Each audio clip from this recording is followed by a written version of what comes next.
it all comprised. Your eyes, spinning these skies. Never stuck down, feeling paralyzed, but I'm up now. We all too late to fall. Yeah, anyone coming, I'ma lift them all. Never look down when it's risk involved. I got guts, got a lot, I gotta wish it all. Ain't got no feelings, we just floating. Yeah, I'm that grain of sand that made it out the ocean. A couple milli now, I'm causing a commotion. I've been coasting, hear my name around the world like an explosion.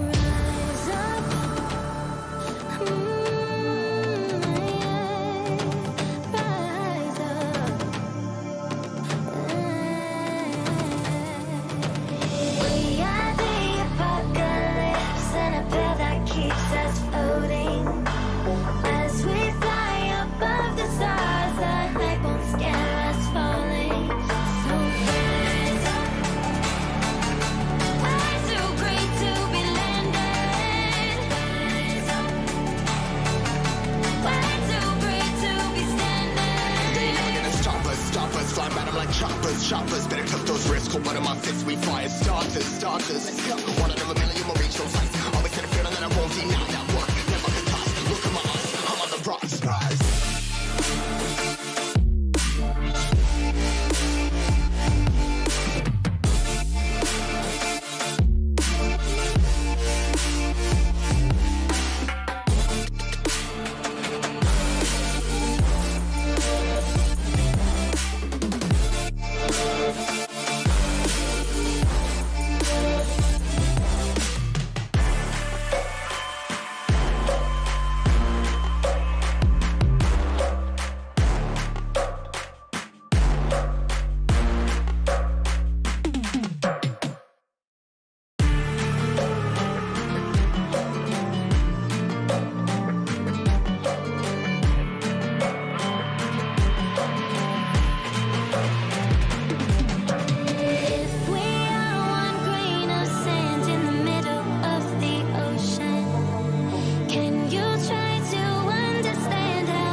Choppers, better cut those risks. Hold one of my fists, we fire starters. One out of a million will reach those heights. Always had a feeling that I won't deny that work. Never could toss. Look at my eyes, I'm on the rocks. Rise.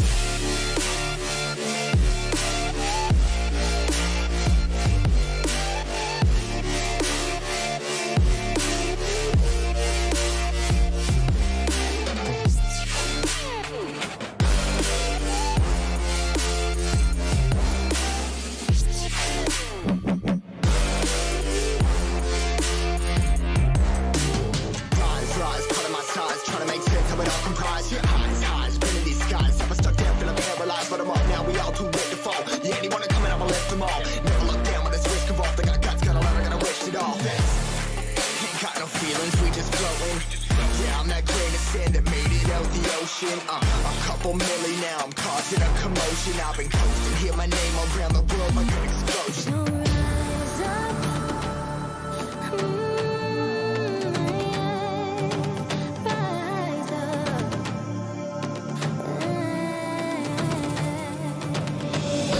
But I do considerably like their draft a bit more as well. I think it's just more cohesive. Yep. I mean, today Nemiga will, at least in this first game, Nemiga will just be experimenting, right? If both Timber and the Beastmaster picks works, then yeah, call me surprised, but also, yeah, congratulations, right? You got two picks that ended up being still pretty solid, despite their win rates not showing it, or the nerfs, or whatever it is. The Enchanter's a bit of a weird pick, but still, we'll see if that is the idea against the Abaddon. As you mentioned, I don't think it's a bad counter to say. You can just run Skywrath Mage, though. I mean, like, if I'm Prosti Esli, I would honestly just run Skywrath Mage as my safe laner and beat both Enchanters and the Timber. Exactly. With one hero. Right? Exactly. And then there's just not much you could really do there. I mean, you could run real easy as the Timber by putting more points into the Timber chain, but it's actually a really nice game for Whirling Death, too. Versus an Abba, versus a Centaur, some of the tankier heroes in the game.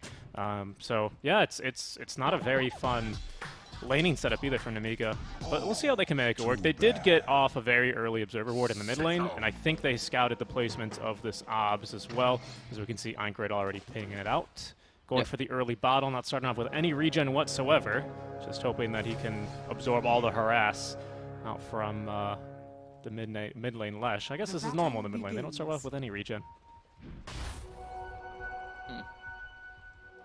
Yeah, I mean, I guess if you're rushing the bottle, right, it makes sense because you just rush the bottle as soon as possible. I mean, Lesh has one tango right now, which was shared. That's going to expire soon. That's going to expire, so he's probably just going to, what do you take split earth here, you take a little bit of damage to secure the enemy range creep, and then you pop the tango probably is the name of the game here. Yep. Interesting. Yeah, I agree. Yeah. Okay, cool. We'll see. We'll see. I don't know. It seems like that was the original idea by Lord. We'll see if it works out. I guess if you're also considering going to get harassed a bunch by the axes, right? That's also a concern. So true. That's going to be a thing. It's definitely still the axe build, and versus a Lesh, a hero with not a very high starting HP, not a super high strength gain either. It could actually end up bullying him out of the lane. I don't know. I feel like this might work out in the lane specifically. No, again, I don't think the Beastmaster mid is completely trash, by the way. I don't think it's like, oh, you should never pick this hero because it's completely gone. I'm just happy that pros got nudged into trying it like Ice Frog always does. He busts and then he nerfs it, and you're like, oh, actually he was good all along, right? But I just want to really remark this idea of this is the old Beastmaster. In fact, he's worse than the old Beastmaster because of the nerfs that he's received to the talents. So if you think this is good, he was good before. Just important thing to note, right? Which also, to me, always determines how, like, pros are not always incredibly right. Sometimes they need these kind of nudges to realize certain things might be broken, and they're not always so experimental. But something that Seb actually always talks about when he talks about why OG was so great, and a lot of pros are afraid to experiment to break the meta. Yeah, I mean, just even looking at last patch, I think like PuckChamp was super quick to recognize that Core Wisp was still super busted, and it took a couple of months, for all the other regions to really start picking up on it. That's true, actually. That's a very good point. And PuckChamp, I mean, they were one of the more solid teams in the lower division, not because of their consistency. Yeah, but not because of their consistency, though, but because of their experimental and creative attitudes, which I think was really good for them. Yeah, they're having a tough time in the upper division. They even said that themselves. They're not bootcamping anymore. They're trying to bring it back to the same vibes as last season, as Lodin is getting real bullied here by Aine, who... Lodin at least has a friendly Treant helping him out, but that's just going to be more gold for the ABBA. Yeah, but I completely agree with you. I think they're having a really tough time trying to find that sort of balance between picking experimental things, but also not being too experimental because the level of play has increased significantly from Season 1. Yeah, that's another thing as well, right? I mean, we're seeing Hellraisers, for example, playing a level of Dota that's, like, honestly just insane. And with lower div last season, we saw really good matches, but not the level that Hellraisers are showing now, and that's always wonderful to see, that these regions are getting better because of the leaks, of course. Yeah. I mean, I'd even say teams like Bait, for example, like they're losing the same amount as last season, but I think they're playing a better game for the most part as last season. I would agree. Aren't they 2-1 though? Or are they 1-2 for Bait? 1-2. Oh, okay. Well, which was very similar to last season, where they started out well and they started losing afterwards. Yes, it is. It is. So you're exactly right. I don't know why I thought they had a second win already, but who knows? Maybe in this upcoming week, as they are going to have themselves a match later on. Yep. I mean, the Scarlet Mage pick against the Elder Titan in the PA kind of works to put more harassment into the PA, but it doesn't stop them from farming. Now at least you can maybe kill Hellscream. It's just, I think the ET is pretty good against Scarlet Mage as well. You can just run up to him and not much you can do. Whereas in the top lane, we are seeing the Hawk kind of struggling against the Chosen One. I feel like you had an option here to really cancel the Timber, which is what you have to do, by the way. The hero's not crap. It's just the hero has bad win rate because people know how to counter him now. And in certain regions, mind you. And if you don't really put much effort into countering it like you did here, where you just go, any lane will do, then yeah, the hero's going to be strong. Like you can't completely nullify the hero like this one. There's also a little bit of some slight counterplay as the Skywrath Mage against the ET that I just wanted to remark on. Because normally as the ET, you can see he's gone for boots early, and then when he gets both heroes and a couple of creeps and maybe a camp as well with the Titan buff, he's moving real fast. But because of concussive shot, it's a percentage-based move slow. That's always actually really nice if you can connect it, because of course it's not quite a targeted ability, as Lodin and Aine actually fighting. Lodin winning this one and might even have a kill. Could be first blood. Doesn't have vision on the ward spot. Is Aine going to go ahead and pop the Fairy Fire, and I think that'll give him enough HP to very easily run away. So no first blood yet. It's another classic Eastern European start. Yeah, good start for, I mean, it's a good start here for Nemiga, I'd say, honestly, because you're getting good lanes out of this. You're kind of nullifying their enemy carry early, and you don't really need to get kills, right? Your lanes are made for more harassment than anything. Yeah, of course, if ET will stomp you down, he will, if he has the option to, but as long as you're harassing them and everything, I think it's fine. Very true. That's a good point, and I feel like that's a hard thing if you play Dota casually to really understand on the professional level. Is they can kill. Why ain't they killing? It's not always about that. As long as the carries get in there. CS, look at how PA is farming perfectly fine, 26 and 6. She's happy with that. As long as she can get her CS on, you know, ET is doing his job. Doesn't really need to go too aggressively for the kills. This differs if it's like an if it's like a Juggernaut Grimstroke lane where you specifically draft it to get a couple kills. Right, exactly. Or any like if, for example, you draft a Tiny as a 4, right, and you're looking to get kills with that, something like that, I agree. But if it's like this, especially with the lanes that you have as an Nemiga with Enchanter CT, the idea is, again, just to harass. And the Beastmaster's doing very well for himself, which is good. Dean might end up dropping here. The Creep Wave actually kind of screwing him over, body blocking him, but no, First Blood's going to be down bottom first. Okay. As Valhior will get the kill onto Hellscream, but it's going to be Prosti Esli with the first 2 kills, so they were going to get it regardless. Gold will go on over to the Skywrath Mage, however. And there's the advantage here as well for there's the advantage there as well for Prosti Esli, because they do have a bit more kill potential in the lane, so that's what they were drafting, it seems like to me, right? So by doing that, now hopefully they are able to start to snowball a bit like they do on Ninecrad. There we go, get the kill here in the middle lane. Primal Roar does nothing. And yeah, they even have the little Phonic Shield to help them out with. Great counter, by the way, to the Beastmaster, of course, the Abaddon, because the single target stun. Hellscream is knock on for a point in Echo Stomp. I'm used to seeing it by now, and I think now they recognize he's got nothing. Lornoff with the Haste Rune is going to get a second kill, and they might just get the tower off of this, because Ina is here with the Curse of the Avernus. Maybe the choice to do that was because he was against Skywrath, and the tower's going to fall. Yeah. He was against Skywrath, and he's like, well, he's just going to silence me if I try to stomp, which is true. So that's why he just goes for the Aura. But now you just completely turned this game around from what was happening, right? Your lanes are going well, no longer the case. You lost a bunch of map control, and the Beastmaster's still quite weak for a while. One of his biggest weaknesses of going for this build, which is the reason why pros didn't used to play him particularly, was this: the fact that your power spike is not only very easy to observe and very easy to like guess when it's going to happen, but more importantly, quite late. And the enemy team could do a lot in the early mid game to beat you, especially with the pushers of Lesh and NP. Yeah, exactly. Someone in chat asked, what does Prosti Esli means? It translates, it's, I believe, let me just check, it's Slovenian, and it translates to sorry if. So it's kind of like one of these slightly jokey names, you know? Sorry if we got 4 kills after a calm 6 minutes and take your tier 1 tower, you know? Sorry if we lose the game. It's Prosti Esli, right? That's supposed to be the joke here. So Ina is just having a walk, stealing the creep wave on over from the Chosen One, who's now level 6, and has pretty much booted away Dahawk from the top lane. He's going to be looking now over mid to find some farm.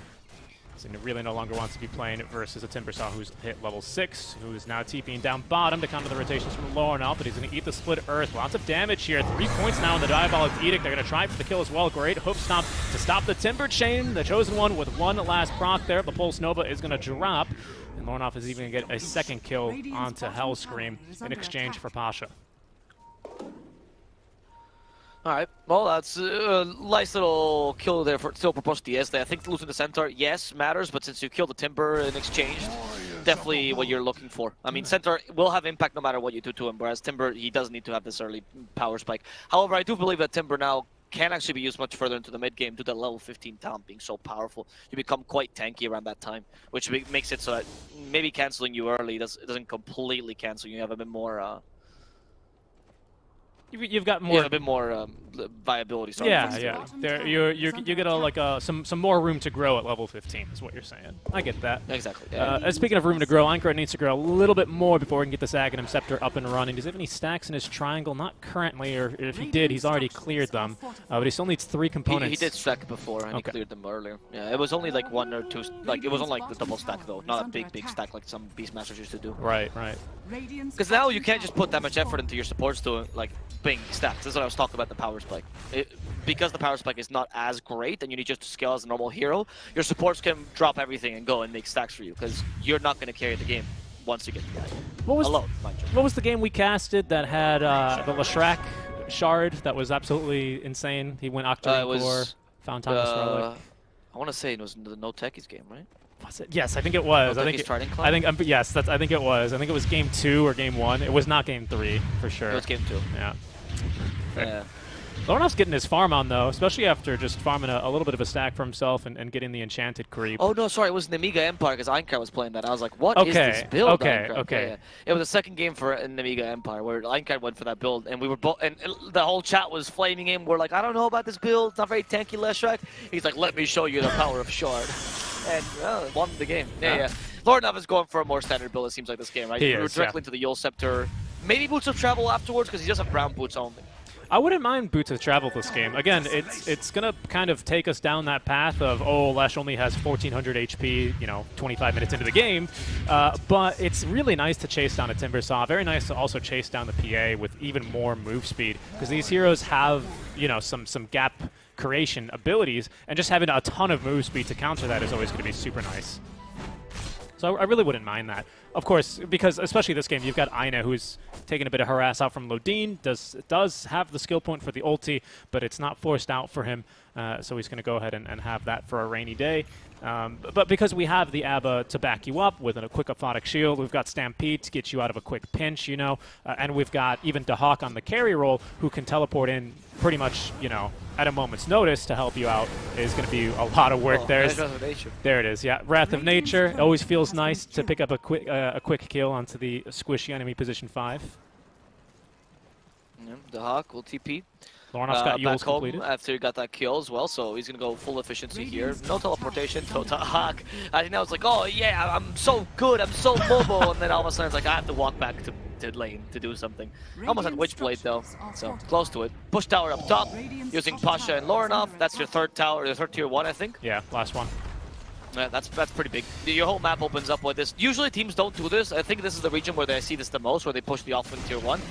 People should start doing it more, because there's no longer this incredibly OP ward spot nearby. So it's much easier to push this tier 1, and it gives you control over the Radiant Triangle. Yeah, particularly if your Dire is very, very useful. Look at this, Lornoff. He scouted a stack. He's going to be moving on through the jungle just to clear another wave mid lane, and then probably come back and take the stack with his team. Now Pasha and Aina are just going to take it themselves.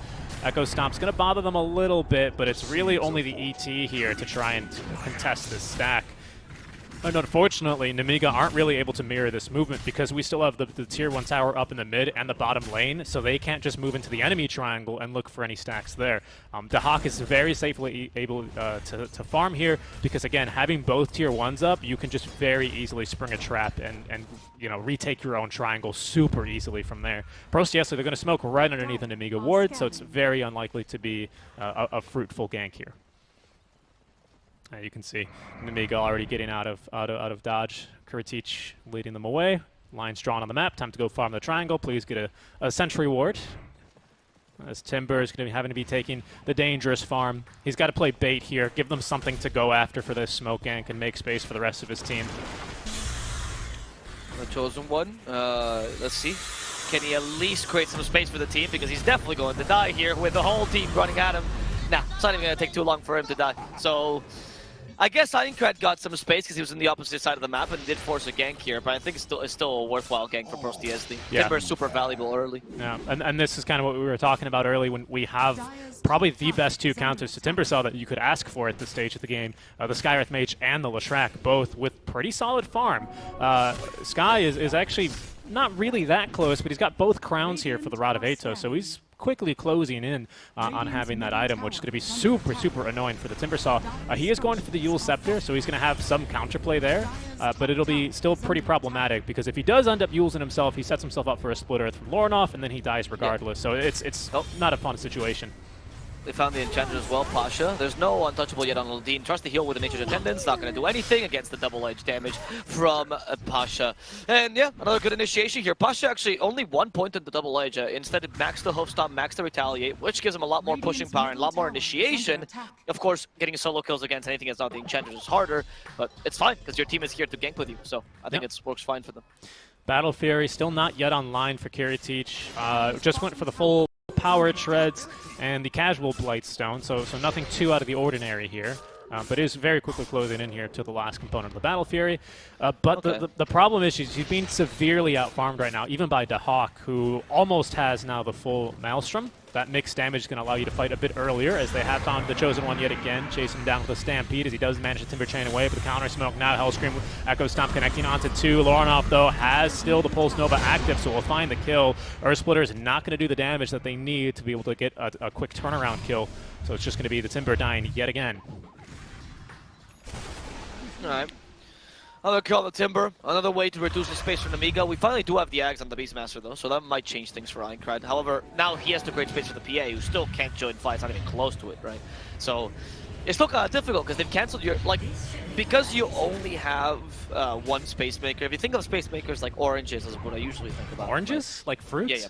Yeah, fruit. Yeah, yeah. Okay. You took away all the you took away all the juice from your first Space Maker. You can like juice it little by little if you have 2 Space Makers, you have 2 oranges. But because it was only really Timbersaw, you took away all the juice, and now at best you have like a little skin. He's down. He can't do any more. Okay. He can't make any more juice. Okay. Now you have your second orange, which is Beastmaster, which you're also gonna completely take the juice out of, as opposed to dividing the effort between the 2 of them. So Nemiga is gonna struggle to get the Timbersaw back online because he's just out of juice, dude. And the Beastmaster might suffer from the same situation right now when they try to force ganks and initiations. Yeah, well, very true. I've juiced quite a bit of fruits back in my bartending days, and I think that's a very apt analogy. You know, Timbersaw is a lot like your grapefruits. You know, grapefruit's very, very plump fruit, very large, very easy to juice. You can get it all out very easily all at once. Delicious juice to drink as well. But it's done. But it's done. Once it's empty, and all of a sudden you're like, well, now I have all this pulp of grapefruit, but no one wants to drink it, and it's not doing anything. You know, I offer the grapefruit over to the side of Prosti Esli, and they just say no, thank you. They throw it in your face, dude. They just throw it to the floor. Weren't grapefruits considered to be like holy or something like that? Or am I thinking of it's pomegranates for the Greeks, isn't it? It was pomegranates. Yes, it's pomegranate. Yeah. Not grapefruits. Well, no, it's a very apt also, analogy. I was thinking of Hades, dude. Yeah, well, you know. It wasn't actually a real thing. Oh, was it not? Well, what it was, I mean, apples are the thing for what, the Norse gods, right? Yes, it is. Yeah, they eat a golden apple. Lorinov does get the Aegis here with this Prosti Esli. So, and Broshan, this should mean, honestly, 2 tier 2s. Could even be 3, depending on how well they fight here. Because they have a really good pushing lineup to take advantage of this. And we did go for those Boots of Travels here for the Lushrak after. I think he's got already BKB completed. Flying on his way to the Courier. No, it's just actually a Sanj. Interesting. He's going to go with Sanj and Kaya. So no BKB, but it will make him a lot tankier. I mean, I don't mind this. We've seen this build a lot now on mid laners. Like, it's much more common. I've seen it a lot specifically against Beastmaster because of his insane amount of damage, right? And also the side resistance works great against Primal Roar. So I don't mind it.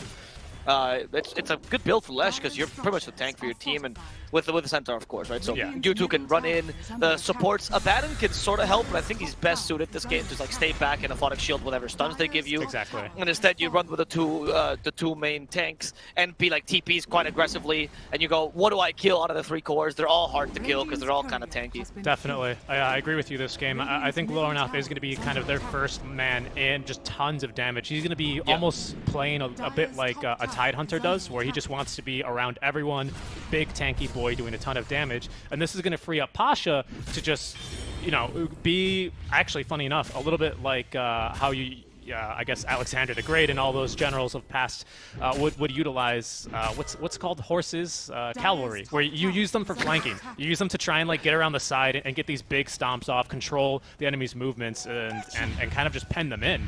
And with Lorinov with this build, actually, look at the amount of mobility. He can afford to stand out to the side. I mean, he's maxed Retaliate, so maybe he should be tanking these tower hits, but he just wants to be the counter initiation force. Exactly. I mean, we haven't even seen a Stampede, have we? We've seen a couple. But they've all been used aggressively. Like a big Stampede, exactly, like a retreat Stampede. Is what I meant to say. No, we've not seen one of those. We've seen them used to, like, you know, again, because we've got really good gap creation, PA with the Phantom Strike, Timber with the Timber Chain. Like, we've seen Stampedes to close the gap, but like nothing too crazy yet. Not in a big team fight, is what you're referring to. Yeah, exactly. So that's what I mean. Like, this shows the dominance the Prosti has had this whole game, and the fact that you can counter initiate with that particularly. Yeah, they see him with the Sprout Vision, I think. They have Yules. There we go. And he's going to fly, and when he gets brought down, a bunch of magic damage will be brought down on him as well, as he falls super easily. Prosti Esli, I mean, the Timbersaw, like I said, he's out of juice. Yeah, he can't do much here. There's no juice left in that grapefruit, man. It's empty. It's It's now Beastmaster starting to do stuff, but it's really difficult to get solo kills because you never, like, if you don't see the abandonment of the map, Beastmaster is like, you know, he's getting the sweats, you know, he doesn't know what to do. Because if he promo rolls anything, he's so afraid of the Aphotic Shield coming right after and dispelling it, regardless of whatever items they have. True. And it's so difficult to fight against them. Speaking of items, actually, maybe this is normal, but it's actually, it was just straight. Oh, no, he's going to, okay, it's a second pair of boots. I was about to say, what? I thought we had Arcanes for sure, and we do for Aincred. But he's going to go back into the boots of travel now, a little bit more mobile. Of course, yeah, because you can disassemble the Arcanes, right? And yeah. turn that into something else and use that boost travel. I think that's fine, but again, where's your damage? Like, I guess you're just waiting for the PA to come online. I just think that's kind of a tall order this game. Yeah. With the push that the MA team has. I mean, Kiritich has done nothing but hit creeps this entire game. 0-0-0, 177 CS, 12 denies. I mean, I guess this is the carry's dream, you know? Yeah. I think, oh, hold on. I think, oh, they've caught someone. Hawk getting hit by the axes, but Lornoff TPing in on one of the Treants. The Yule Scepter immediately to stop the Hawk from dropping to another pair of the axes from Aincred, and Lornoff is going to very easily have a kill here. That's going to be the Beastmaster's second death of the game. Top, they also might be making a play for the Chosen One. Pasha's going to scout him. They have actually the Skywrath Mage nearby, but not enough money for the Throt of Atos, so it's a bit of a challenging kill. They're going to try for it regardless. It's an Invis Mystic Flare. It's there, though. The damage dropping him very quickly. The Chosen One's going to get an Echo Stomp out from Hellscream. That's going to allow him to at least get off another Timber Chain. A second actually will end up following, but Lornoff is here with the Yule Scepter. That's going to be the Chosen One going down yet again, as he will actually go down to the Mist Coil of all things. Well, that's the Chosen One yet again dying. Aincred was also a relatively easy kill down the triangle, so now how do you defend the high ground? Honestly, if I'm Prosti Esli, I just go, yeah, go on. We've taken all of tier 2s, there's literally no objectives left, even Roshan's been taken. You have the Aegis of Possession right now for Lornoff. Solarca has been picked up by an Enchantress, but what is that going to do to defend your towers? Alright, quick question for you, Albo. Who has died this game on Prosti Esli without checking?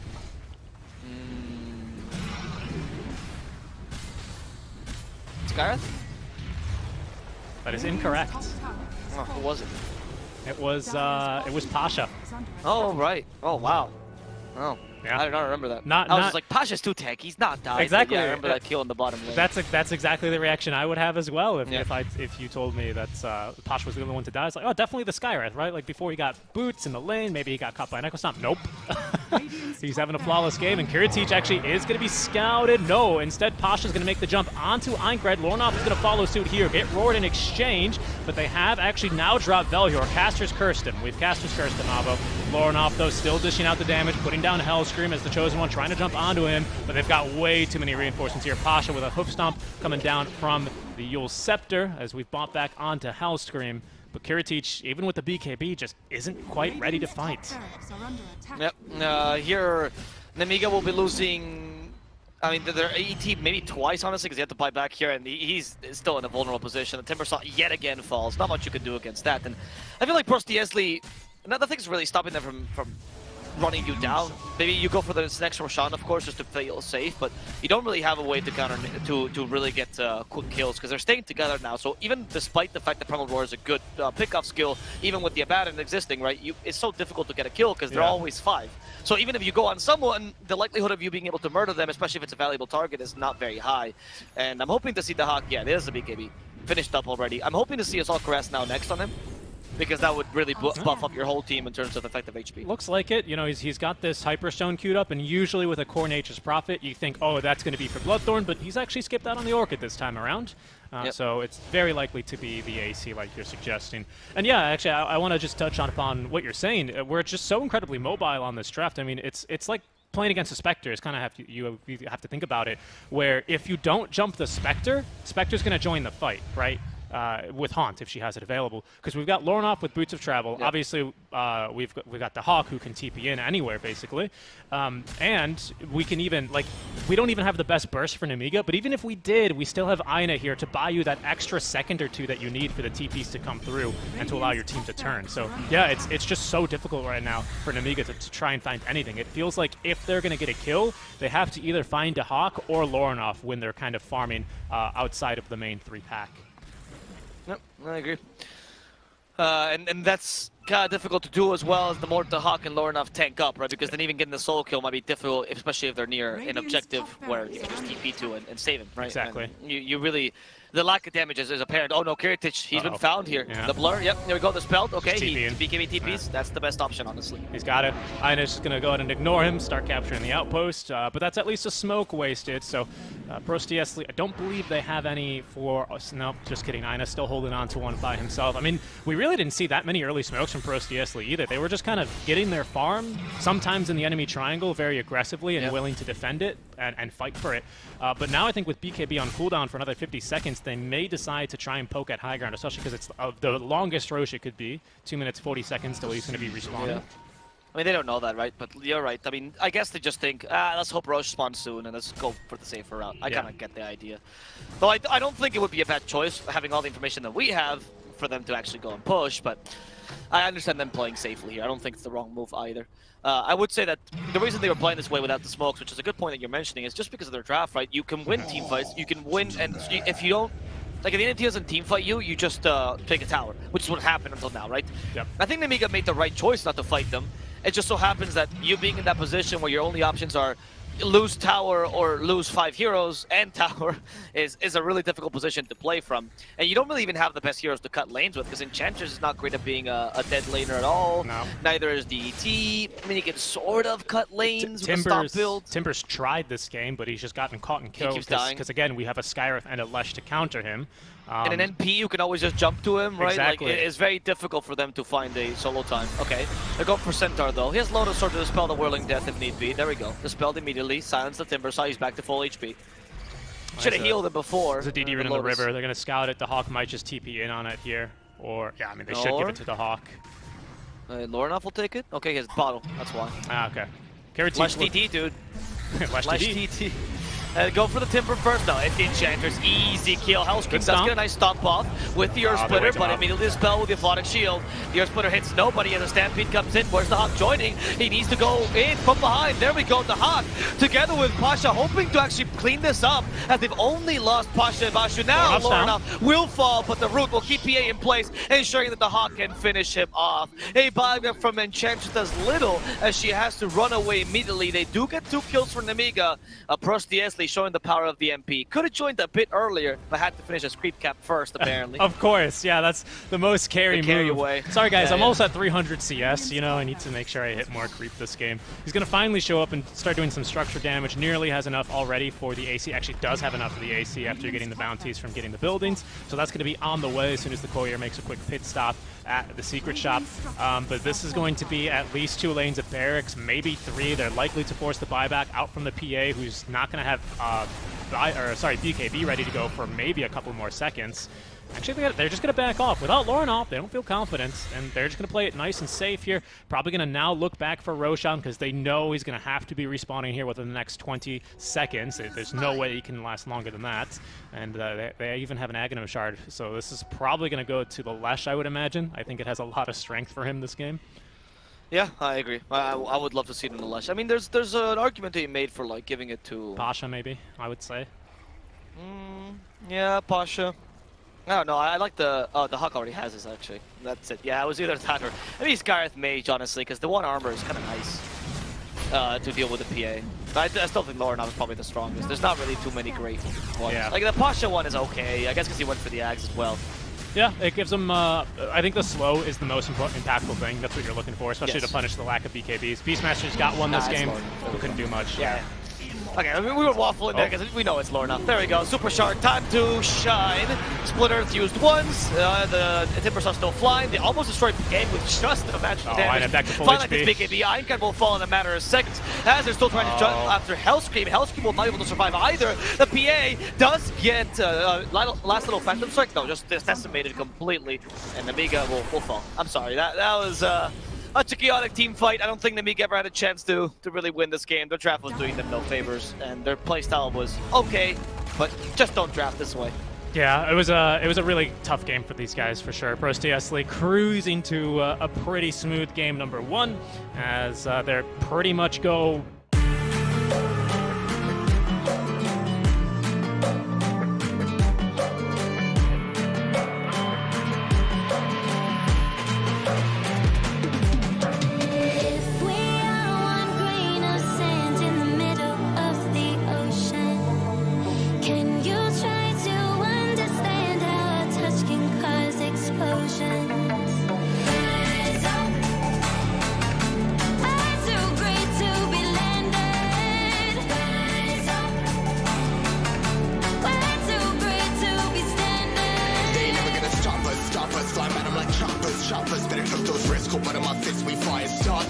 cause one out of a million will reach those heights. Always had a feeling that I won't deny that work. Never could ties. Look at my eyes, I'm on the rise.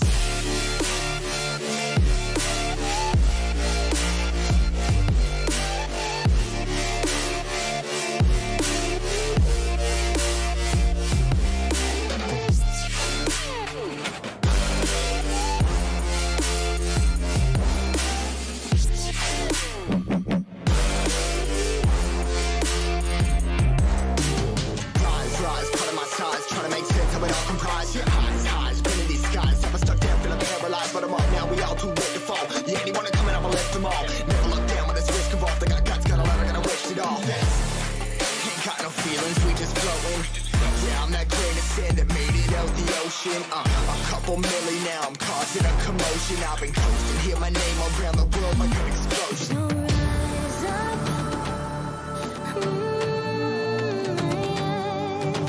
rise up. We are the apocalypse, and a pill that keeps us floating as we fly above the stars. Second game, our first second game. Well, actually, it's our second game because we did have to have that quick little remake. But everyone's live in game now, and we're good to go. Thank you guys for sticking through us. So yeah, they're complimenting your mustache, Avo. Oh, that's so You nice. also had a fan in the lobby chat. I don't know if you saw that. Wasn't too A bright. fan Yeah. with a mustache? No, just a fan of you. Ace over from the BTS PT stream said, "Hello, Avo, big fan." Oh, thank you. Nice. Love the PT stream. Love the PT casters. Work so hard, dude. Yeah. They do such long hours. As someone who's done the Spanish cast as well, I gotta say, you know, if you're not in one of the main 3 languages, you work such long hours. Yeah. I have such immense respect. That's true. The French people, oh my goodness, dude. I've seen them do 14-hour casts sometimes because they have no more casters. It's incredible. The Germans as Shout out well. to I don't speak a lick of German, but I love Blacklight, listening. yeah. I That's love true. listening to the German casters. Yeah, that's true. Check them out sometime, guys. I mean, maybe if you don't understand, you're just like, yeah, you got 10 minutes of your day. You go, I want to see a different language. Always, I'm sure they always appreciate this kind of support, and it's nice to hear.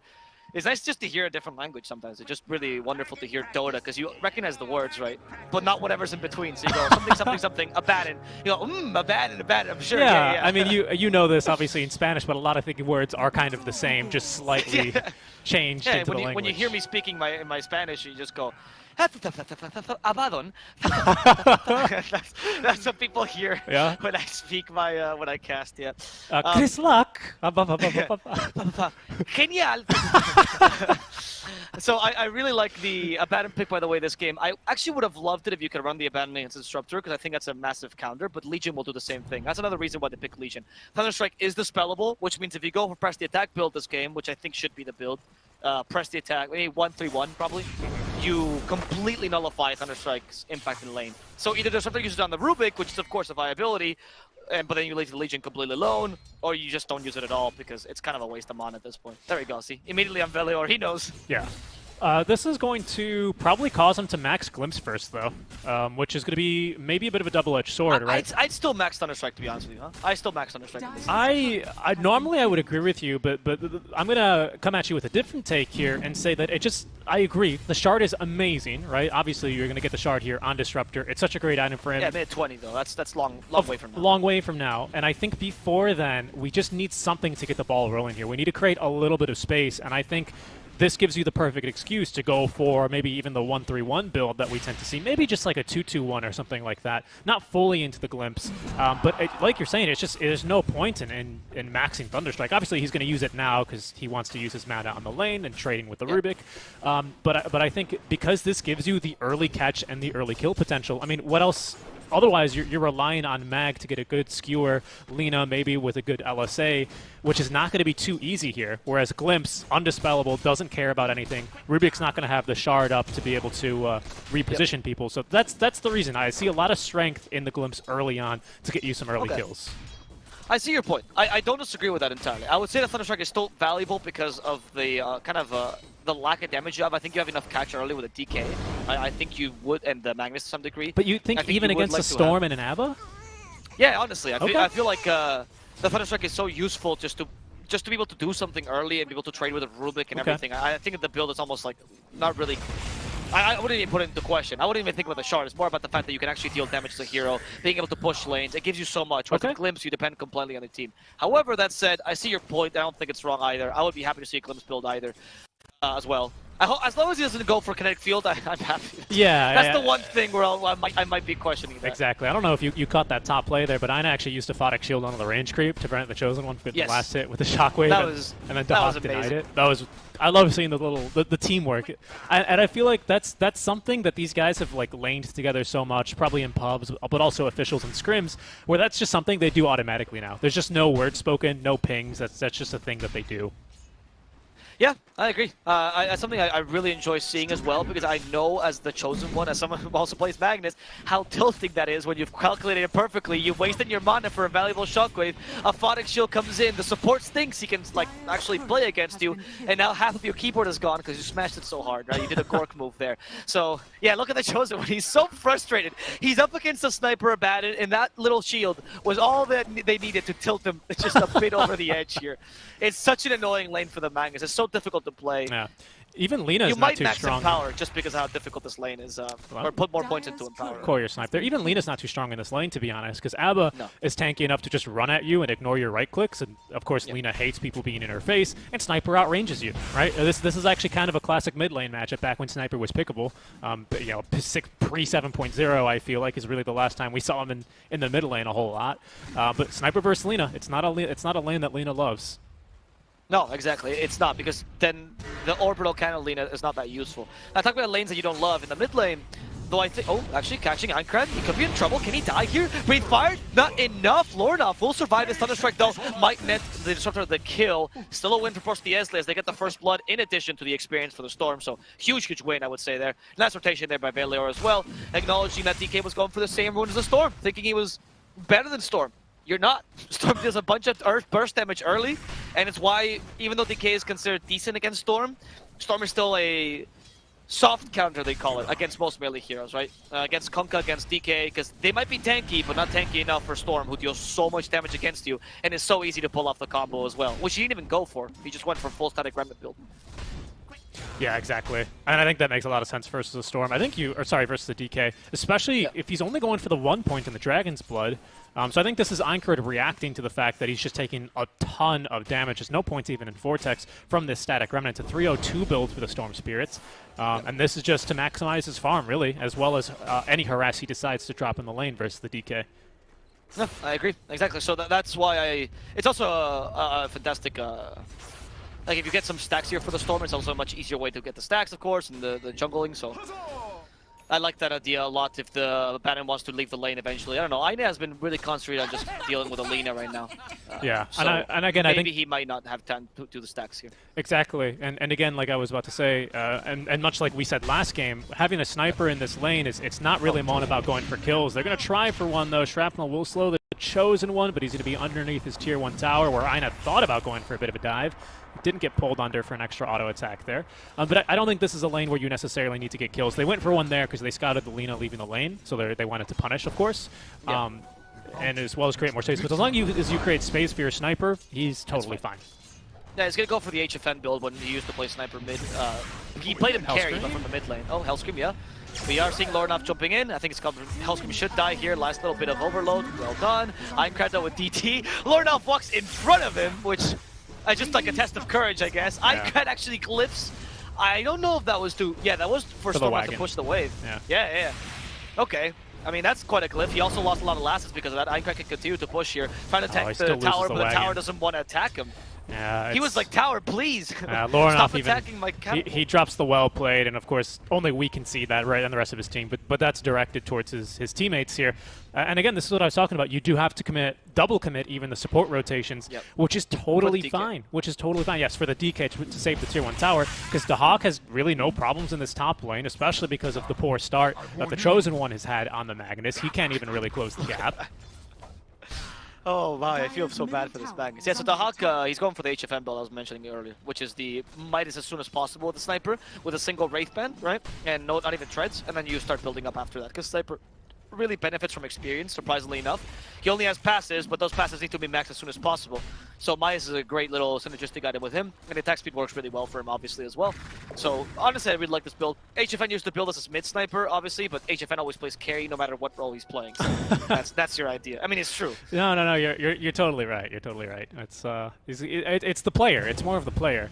As Velhior, nice little D-ward here. I like that. He's going to be brought back with the Glimpse, though. Level 2 Glimpse, mind you, as Kuritic activating the ulti, trying to get the kill from the high ground, but unfortunately will not be able to do so as Lornov jumping back in. Actually gets rooted here by Kuritic, but he's not going to be able to get the perma-root thanks to the one value point he's got in the Vortex. But Aincrad from behind, closing the gap. Nice little stun on the Dragon's Tail, but they just barely lack the damage now. Is he going to take down to the poison? Oh, he's close. Ooh. Had enough regen, though, underneath the Tier 1 tower, and the infused raindrop, I'm sure, helping him stay alive there as well. Chosen One also annoyed at the top. The Hawk, Chosen One comes in, tries to get a last hit, the Hawk just pushes him out. Yeah, so Aine underneath the Tier 1 tower is going to get off another robotic shield. No borrowed time, being only level 5, as he will be put down. 3 TPs coming mid lane, though. Careful. Out of just custom, he tried to deny himself there for the miscall. It was actually on point deny as well. If you're a long-time Abaddon player, the Storm, no. They tried to glimpse it back, but they didn't really accomplish that. He knew what they were going to do. Yeah, he knew what they were going to do. As soon as I think they saw the long distance glimpse, and here it is. Actually, it's glimpse level 3. So looks like now it's you know, that's what can I say? Support player, right? Is how am I going to be the most impactful this game for my team? Thunderstrike, it's not going to really cut it. You know, you brought up points about wave clear, and you've got a point there. But honestly, you have a tanky offlaner in Mag who's going to give you all the wave clear you need. Hellscream as well in case they need a bit more, and you've got a DK and Troll. So like I feel like his job this game is just to amplify the catch. Always nice to have versus the Storm Spirit. So we'll see if it pans out. We'll see if it pans out because again, the draft still has problems that we've kind of spoken about at length already. As I pointed out earlier, I think that this is a very valid. Like your reasoning was very valid. I just hope that Nemiga plays cohesively with this, and the starter's always with someone, right? Never alone. Always trying to join his team to get the kills here. It's a bit nice far. Play by Lorna. For example, they need him here. Yes, he has Ball Lightning. Yeah, you see, they need him. He needed to be much earlier, right? Because he could have glimpsed the Storm back when he was out of mana. That's what I mean, right? I mean, it's hard to do this, by the way. It's not like the easiest play. We say it so easily, but obviously the Disruptor is trying his best to just reach him. He only has, like, his creature only has 2 legs. Should have 4. Really kind of half-done creature. But Disruptor still now joining in with, like, always with someone despite that, right? He's going for D-wards, going for stacking, joining Aincrad most of the time. I still think he's playing relatively cohesively with the build he's gone for.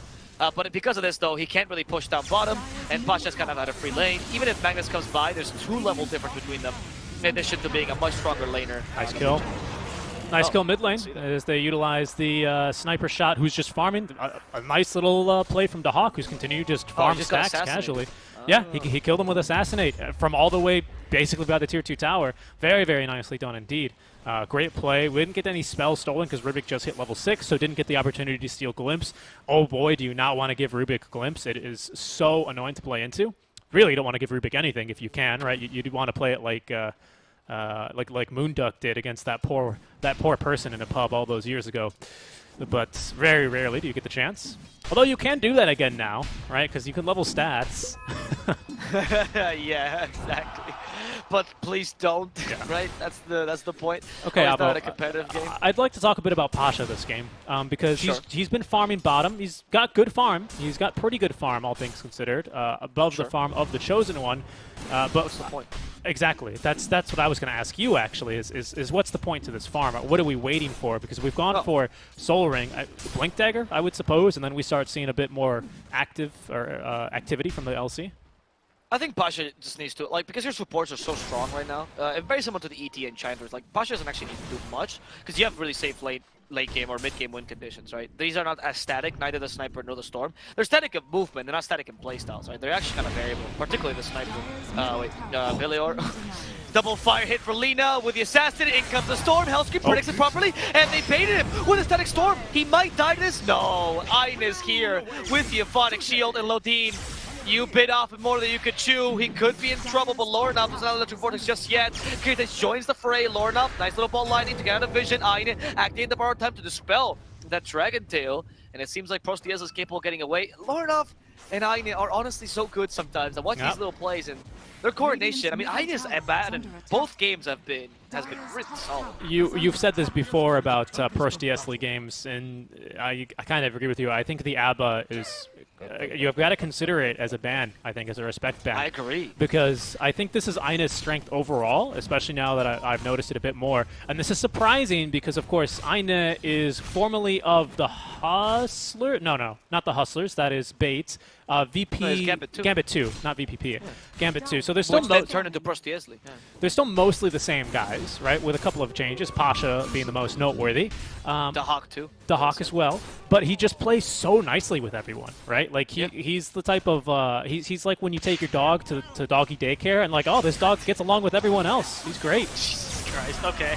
I know that's the comparison I'd use, but sure, yeah. I see. He's so friendly with everyone. He plays excellently, and giving Guys, it time to make Reddit thread. Caster calls Ina a dog.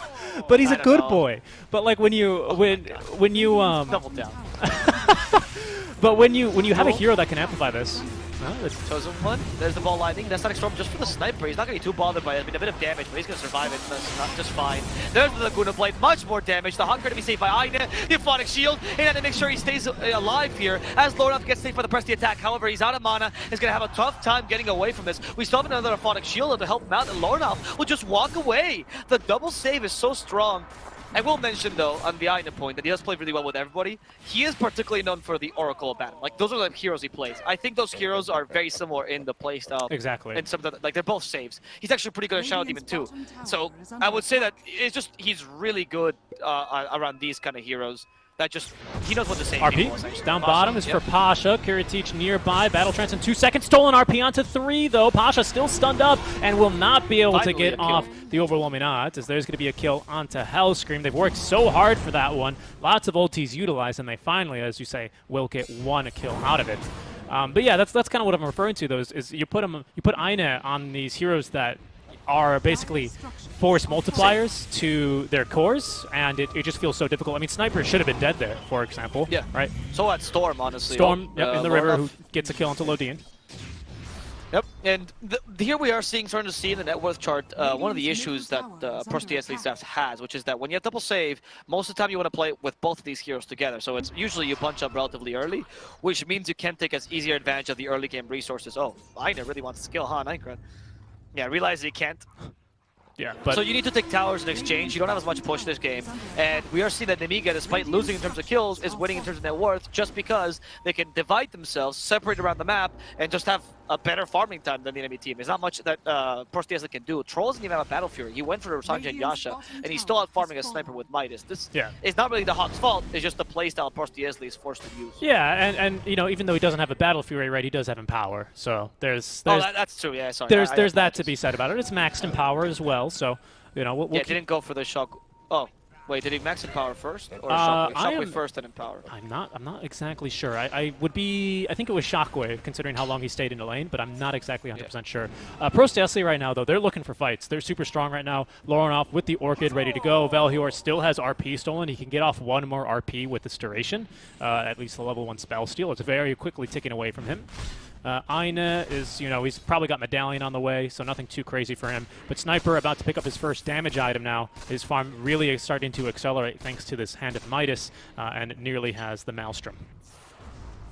Yeah, the Maelstrom will at least help him accelerate farm even further, so that's going to be a nice little help to deal with this Empower, of course. The DK also got empowered most of the time. Also went for a Midas, so super greedy build by Einkrad. Middle lane. So this is going to at least help Nemiga get into the late game, and I like that they've adapted to this. Much like last game, they understand that early on, beating this double save is going to be really difficult. Getting pickoffs is not easy. DK is kind of useless, honestly, because Dragon Tail can always get dispelled. But as the game progresses and they have more farm, they'll have enough damage to overpower, not empower, this double save. Yes, a key difference. As one is an Ursa. I think it's the first ability. No, that's Earthshock. It's the third ability then. The second, as Pasha's looking for a duel onto Hellscream. Actually got juked. Pasha. Hellscream is still running circles around this. Oh no, Hellscream ran too much. Yeah, he outjuked himself. Just DP'd. Know your trees. Oh, he's gone. Oh my god. Hellscream is too good. Know your trees. Pasha has to stand for a while because his ankles just got broken. So, can't walk. They're still looking for him too. Pasha's like, what? It's kind of unfortunate because that was the blink reveal. Does he have a Shadow Amulet? Checking Alita down for a second. I'm going to Overwatch report him just in case he does. Pasha still chasing, dude. Now, oh my God. Now Scrim's gonna smoke up, so I don't think Pasha still knows still thinks he's there, but I think they're just trying to bait this wave here. They're baiting the Rubik, so they're not gonna find anything. Pasha's gonna TP back over to the mid lane as they're gonna see the Storm Illusion, and they're gonna jump it and commit Static Storm. That's the blink reveal on Aincred as well. Storm just farming casually with the illusions, covering himself as well with those illusions. Is going to be able to dodge what would have certainly been a kill onto him there. Yeah. Illusion's kind of OP on Storm because you can't check if it's the real one, right? It's a Storm, he'll just jump out. Sniper pushes the mid lane though with the help of Pasha. A fair amount of buffing as well to press the attack, so that plus I'm assuming Solar Crest eventually for a pattern. It's gonna take a while, but I think he does have the medallion already. Yeah, there we go. Pasha And he's gonna go Solar Crest, always his build. In a blind spot here, ready to make the jump onto anyone he sees. Doesn't want the mag, he's too tanky. Would prefer something like the Lina. Aincred might be just walking up and saying hello. Pasha is gonna get stunned up. LSA is gonna connect. Storm zipping on in, looking for the backline. Lina, as there's gonna be regular RP, stolen immediately though. Rubik's got one, as Pasha now still tanky. RP onto Kiritich before he can get off the battle trance. Now the duel here is for Aincred. There's 4 or 5 enemy heroes hitting onto him, and that'll be enough to get the duel victory on over to Pasha, who just tanks the entire thing, gets the RP onto himself, allows Felhior to steal it, and a beautiful fight there by Prosti Esli. Yeah, that's insane. That was just on the very edge of the RP. Very, very edge. There's no way he caught him any further than that. So, incredible play there on the Rubik. You got the 3 cores. Honestly, couldn't have gone better for you as Prosti Esli. And this is the perfect time as well because you just made a bunch of space for your sniper who finally got both his farming items. So he's gonna farm as fast as this. Like, this is as fast as farming speed right now, right? And this allows for you to utilize the space effectively. Really crushes the troll as well, who, and the Magnus feels kind of useless right now because you're only here to empower the troll. You can't really do much else. You have to wait for the troll to come out. As you can see, the Chosen One gonna stay near the middle lane. Not really gonna go farm himself because, well, you just need to make sure that the troll can always match the sniper. And with a dual core line of Prosti Esli, you also have to be worried about the Storm, who's now starting to farm up again and recover from a bad early game. Yeah, he's got a DD rune in the bottle. He's going straight for this BKB. He's not playing any games. He knows that the strength that Disruptor has from him, even with all the save they have, he just needs to be active early on, right? Like, you can probably tank just a static storm, especially with an ABBA, especially with a press the attack, right? You're going to be just having to sit there, though, and that's the problem, is that he wants to be doing damage right now in these team fights. And if he lives through the fight, but the rest of his team dies, that's not worth it. Storm doesn't win the game that way, so he needs a BKB as soon as possible. Glimpse does not break duel. It's not enough range, and it's going to be Disruptor still dying and giving the damage to Pasha. Yeah, but that's space nice for choice. Roche. I think it's 2,000 units or 3,000 that breaks duel range. I'm not really sure. It's a bit more. It's a bit more, as I recall. I think it's more than you can blink for sure. Oh, 2,000. Yes, 2,000. Okay. Oh. Yeah, I just checked the alts. Yeah, so if you get a massive glimpse, you can still break it, but I think he knew that he doesn't run 2,000 units in, in that little time. He's not a Darkseer after all. No, he's not, especially not without that normal punch. But again, it is space for Roshan, so despite a good advantage here for Prosti Esli, especially now with a DD and an Arcane on Storm, they may look for a fight here. At least they'll consider it. But right now, Aegis on the Troll Warlord, as we see the smoke play here from Prosti Esli. They'll smoke as 4 and look to sweep their own side of the map. It looks like Nemiga are grouping up to do just about the same, however, with a Basher on Troll Warlord. Solo Crest though on a bat, and I think this might be one of the... Honestly, I usually don't get excited for support items, but this is like a huge pickup. Absolutely increases your nice sniper's attack damage, or honestly sniper, right? It's gonna always sniper. It's going to increase your sniper. Yeah, it's going to increase your sniper. And the best thing about this is that this allows you to push towers much quicker. So a team fight here won by Prosti Esli means so much more than before for the Solo Crest. See, Aine shows he has Solo Crest because the debuff now. SNY ready on sniper. I wonder if he'll go for Shard now. Glimpse is onto 1. Pasha. Oh, he's got the Shard, though, so he can actually ignore Glimpse. Let's keep that in mind. Oh, that's a very good point, actually. Yeah, the 1.5 second spell immunity. Not always the most useful thing, but this game completely counters Disruptor. Yeah. Oh my god, playing Disruptor against Legion is hell. Yeah, actually, I think this... I mean, it's a good draft, don't get me wrong. I mentioned this before earlier on, just with the Rubik pick alone. I completely forgot about Legion Shard, but that's another good point. I mean, they have 2 saves versus Disruptor right now. Only one of them online. Only one of them online, but still. Even allows you to get away from the kinetic field static storm combo. True. With the 1.5 seconds. You just walk towards the edge, he press attacks you. It's Discord. They cannot be Cask of Amontillado here.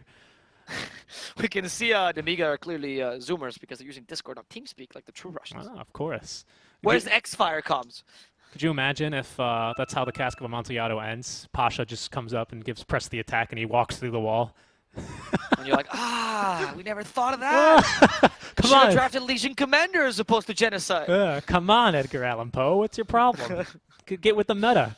Dude was playing back in like .702 or something. Oh yeah, right. Because he was so old that obviously Legion didn't exist yet. No. She hadn't been added to Oh, the game. She was one of true. the last heroes to get added. Yeah, True. that makes sense. Legion was newer to the game.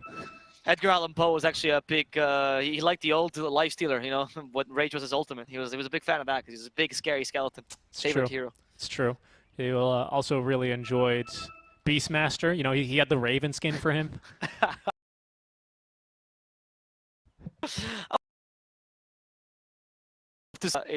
little graph. And heroes like to play. What was his favorite hero? Silencer. Oh wow, that's too soon. Too soon. I haven't still gotten over that. Oh my goodness. Yeah, that'd be a good Get on it, Reddit. Get on after it. you do the Richie post bashing about the yeah. dog After comments, you gotta know, do this. tweet your hate at me at So You Can Strike Dota. You know, it fuels Yeah, me. exactly. And Lauren, DM as well. Lornoff is still with this arcane rune for another 10 seconds, though. It doesn't really look like they're going to be able to get a fight. That rune's about to expire, I believe. That's in his bottle. So he's not going to get much use out of it.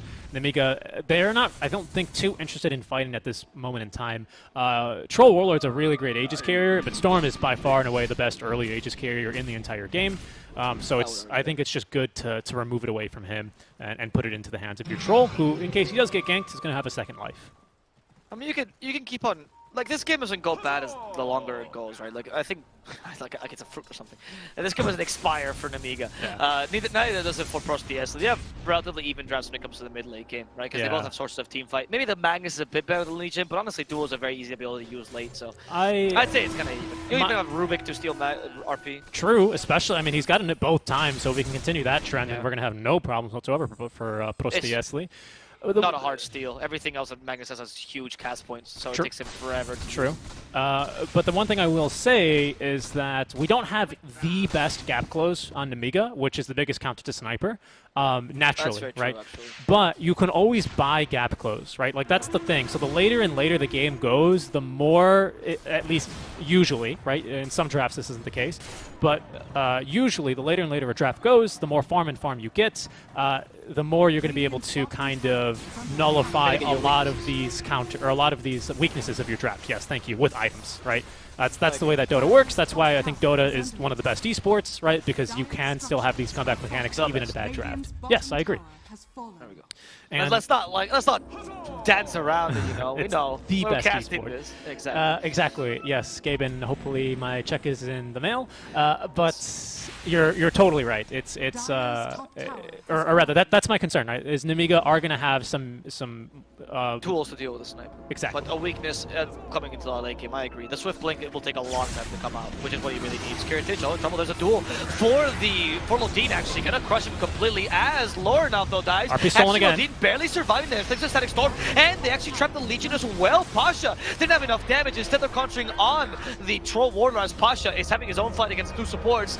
And can they bring down Kiritich a second time? The first time was already impactful enough, but they're lacking catch for the second one. He does get a nice whirling axis, but avoided by the Blink Dagger. There's the Assassinate for a bit more time for Legion to catch up to him. However, she has no duel, so there's nothing to keep him closed with. I honestly thought the Disruptor was dead there, but Lodin managed to save himself just barely thanks to Hellscream's nice little light strike array there. Yeah, they're not done, actually. Pasha was trying to push a tier 1 tower literally all by himself. I think we've seen this from Pasha before, but he's going to have the push to press the attack to escape and the blink away in time.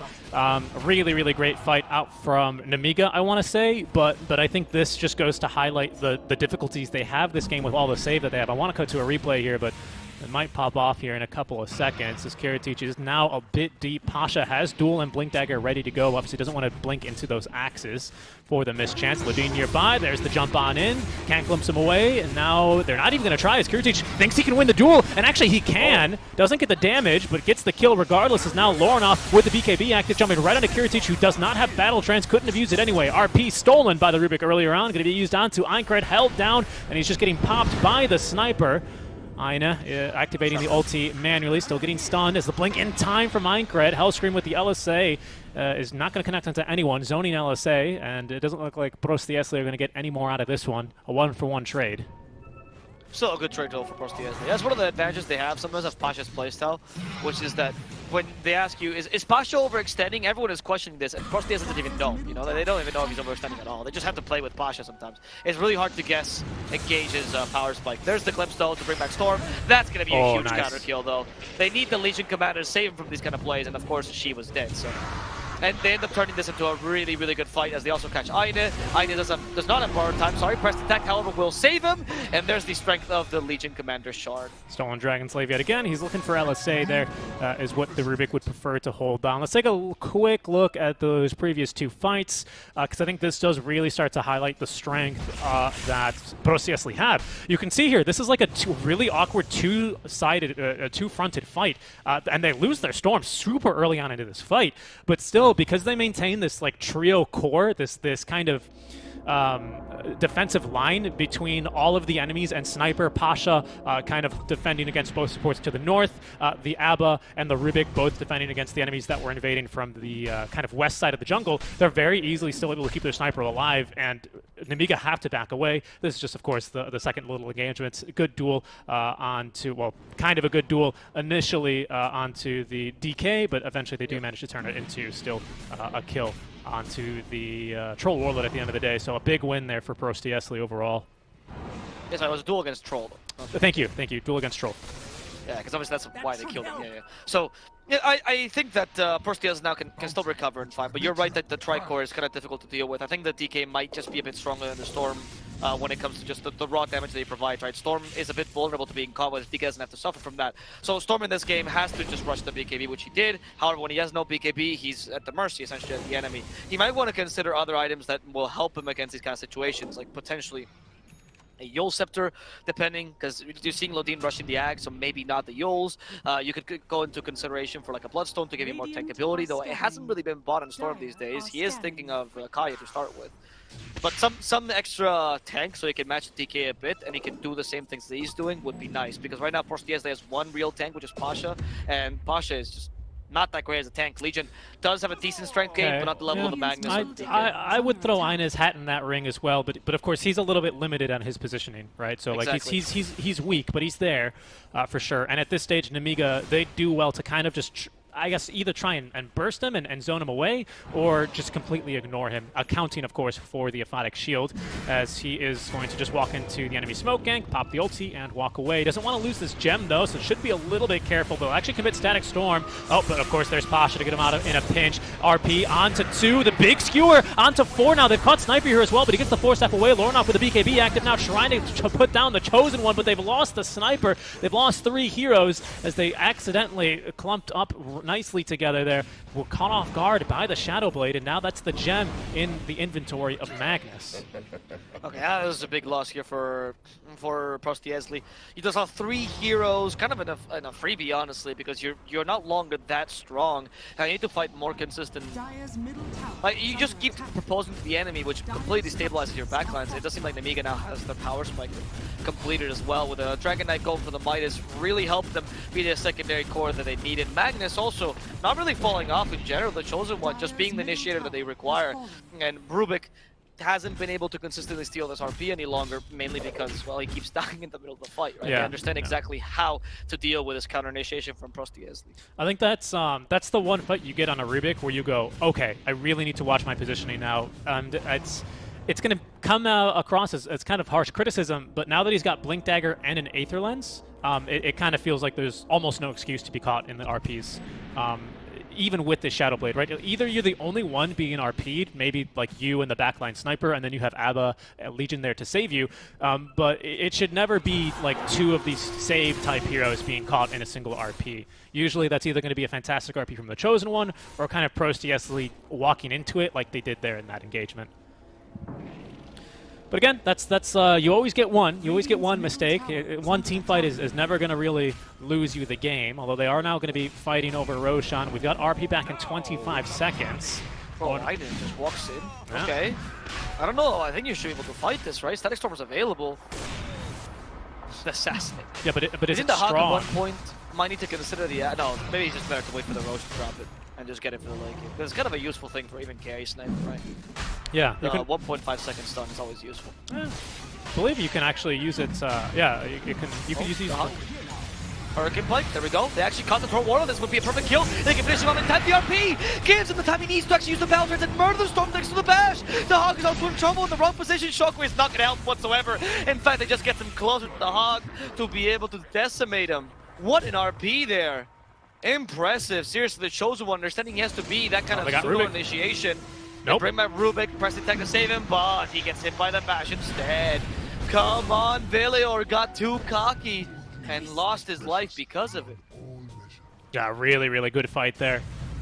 Just taking a look at just a great RP. It's only onto the sniper, but then there was no damage to help the Storm Spirit, who was stunned up, I believe, by the basher of the Troll Warlord. And then as soon as that's out, it just really wasn't much for Prosti Esli to continue fighting with. I think basher is like kind of one of the better counters you could ask for here against all like the saves that you have on Prosti Esli, because basher is cooldown relatively short, and on a high attack speed hero like the Troll Warlord, you're going to be bashing more than they can dispel it. And now Nemiga's really starting to lead. This is the team fight that really turns things around. I mean, the other one was also pretty good, but honestly, it's also because of bad choice from Prosti Esli. That choice to fight there, like just walking into the Roshan with no care in the world, and actually with the bad and leading, it's very questionable to me. And yeah, they could almost kill the Troll, but it's like they're completely forgetting that Magus exists. Chosen One has gotten 2 RPs, very similar to that one, where it just has completely decimated Prosti Esli's idea of a fight. And no surprise there. I mean, he's a good player. What are you going to expect? He's going to stay back as a Troll dies? Kiritich is very keen to recapture the outpost, making sure that they can always use that objective to TP too. DK has not got the full AC, so Trollden is going to have that passive attack speed as well to give him a little bit of a head start on the Fervor. Going for the Shadow Blade now for Aincred, so we're going to have a couple of Shadow Blades actually completed here eventually, as our Magnus, now that he's got all the initiating items he feels he needs with the Aether Lens and the Blink Dagger, going to go for the Octarine to reduce the cooldowns and then a Refresher. So he's just playing all about the RP right now.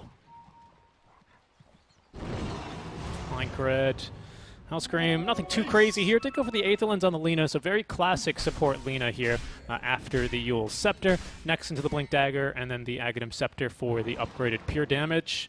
Eye of Scotty for Kiritich is actually going to be completed relatively soon, and with Aegis, he's going to feel probably confident enough to buy out for it. He's going to have to get rid of one of his items, though, as he's kind of currently needs all of them in the inventory.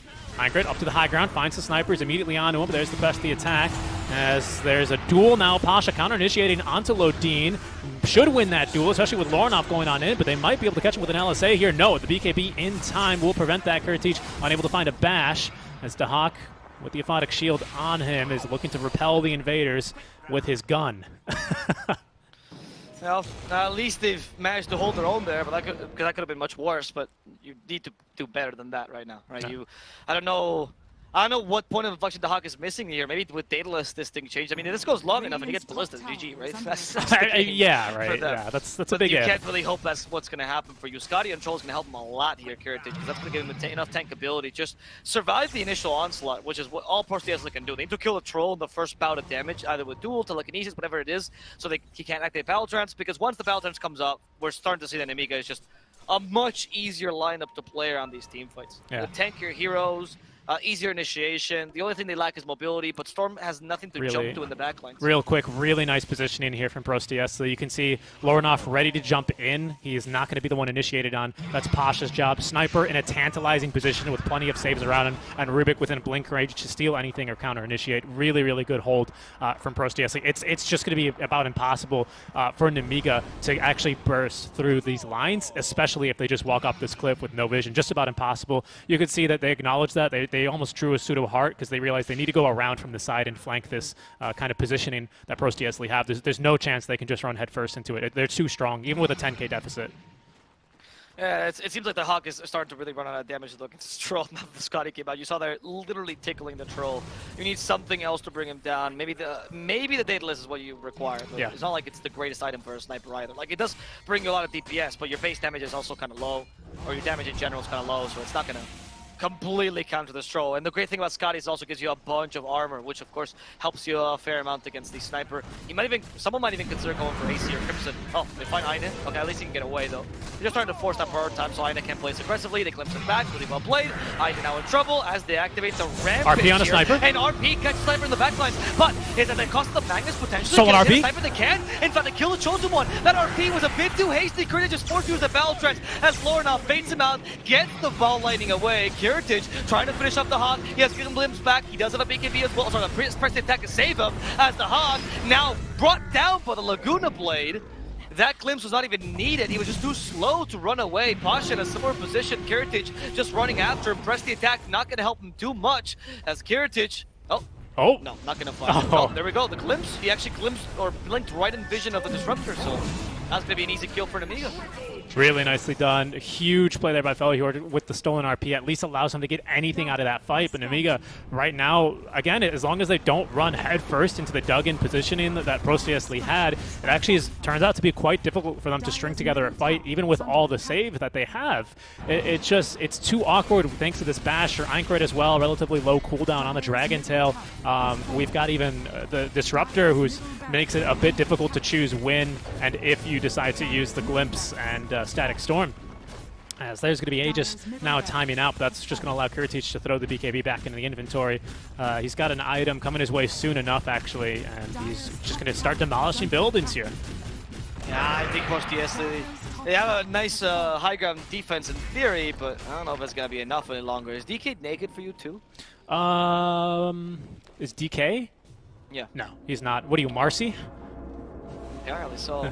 Well, is Marcy the one that's... I thought it was always Marana. No, Marcy's the one that is a fake anime fan, dude. Can't believe No. you. What are you talking about? She's not into the DK. What are you talking about? She is not. She just likes him as a friend. You're reading into it. She appreciates his body, his chiseled body, as a work of art. Yeah, exactly. Yeah. I have friends that do that too. There's the Thomas Relic, by the way, picked up by Nemiga. I think you even give this to... Honestly, you can give it to Lina, Magnus, DK. They're all great Thomas Relic pickers. Maybe Lina, because she has also magic damage. I don't know. It's a huge pickup, though, for them. Yeah. That's going to be Magnus. You want the bigger RPs? Sure. I thought the RP was actually quite hasty by Chosen One, but it ended up working out for them, much in the same way that Pasha did the initiation earlier. And now here's where the difference between the team fights start coming into play, right? Where I think RP is so much better than Duel to get fights in. Minotaur Horn's a really great item as well for Prosti Esli here. They're actually, I was going to say, put that one on the Sniper, extra 400 HP for him, a little burst of magic immunity. Now he's got his own choice. If he's not happy with Pasha on the press the attacks, now he can do it himself. Basically providing the same amount of magic immunity. We do still have RP stolen in the skill slots here for Velhjord. They're standing right underneath 2 Observer Wards, though, by Nemiga, so Nemiga are playing with a lot of vision and intel right now. I'm kind of surprised that the Hog never went for the BKE, by the way. I know that he's relying completely on the Legion, but it's kind of... Like, in the last team fight, I actually got confused. I thought, oh, is that... Did he buy BKB? Because I think that's a kind of a decent idea here this game. I guess... Because right now, Pasha can't really be the initiator if you constantly have to save the Hawk from any potential glimpses, right? You just kind of have to stay back to make sure you get the press attack. Which is a decent idea, I guess, in theory, but then in practice, it's just so difficult to play this game without a real initiator. Because Lorinov can't really jump the backlines either, so... You're very limited in options here as Prosti Esli. Yeah, I agree. It's the Daedalus completed, though, for Sniper. We'll see if that's going to be enough. They're actually going to bait Sniper now. There's the wraparound. Immediately silence is going to be Aincrad as they have found Lorinov. The BKB active is going to allow them to walk out. RP onto 2, but the stolen RP is going to control the Troll Warlord through the battle trance. Lodin trying to do whatever he can. The Chosen One getting popped by the Sniper. Finally, Troll's going to get the damage. Sniper just melting. The duel from Pasha onto the Lina as Lorinov wanting to get the hell out of here. TP's away mid-duel, and it's a 1 for 3. See what I said about the BKB thing? They glimpsed him back there and like, oh, I guess I have no press attack. GG. Right? That was just it. They literally glimpsed him into the battle trance. That was incredible. The Hurricane play was really good, but there sort of counters that. And going into the mid game, you need something else to deal with that. I don't know. They're going to just push. There's G. I mean, I feel like Prosti Esli realized the draft had limitations. I don't know. The sniper pick didn't work as well as we expected it to in the early, perhaps. Or maybe they made a couple of mistakes. It's hard to say because these team fights were so...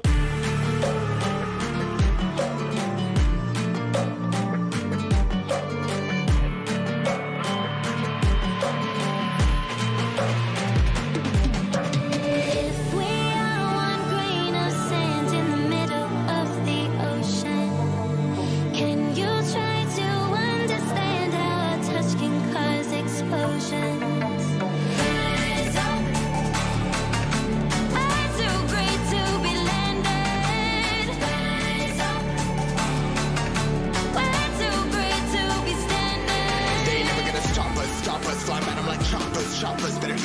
Scope out of my fist, we fire starters. One out of a million will reach those heights. Always had a feeling that I won't deny that work. Never could toss. Look at my eyes, I'm on the rocks, rise.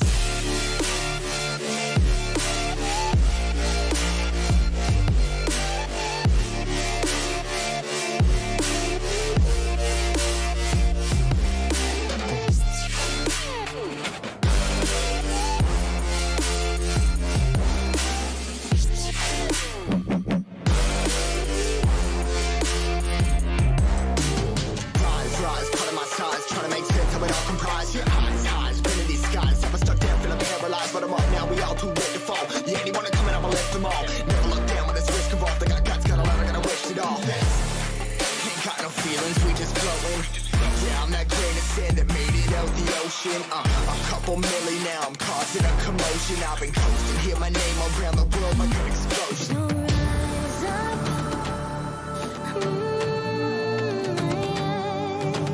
rise up.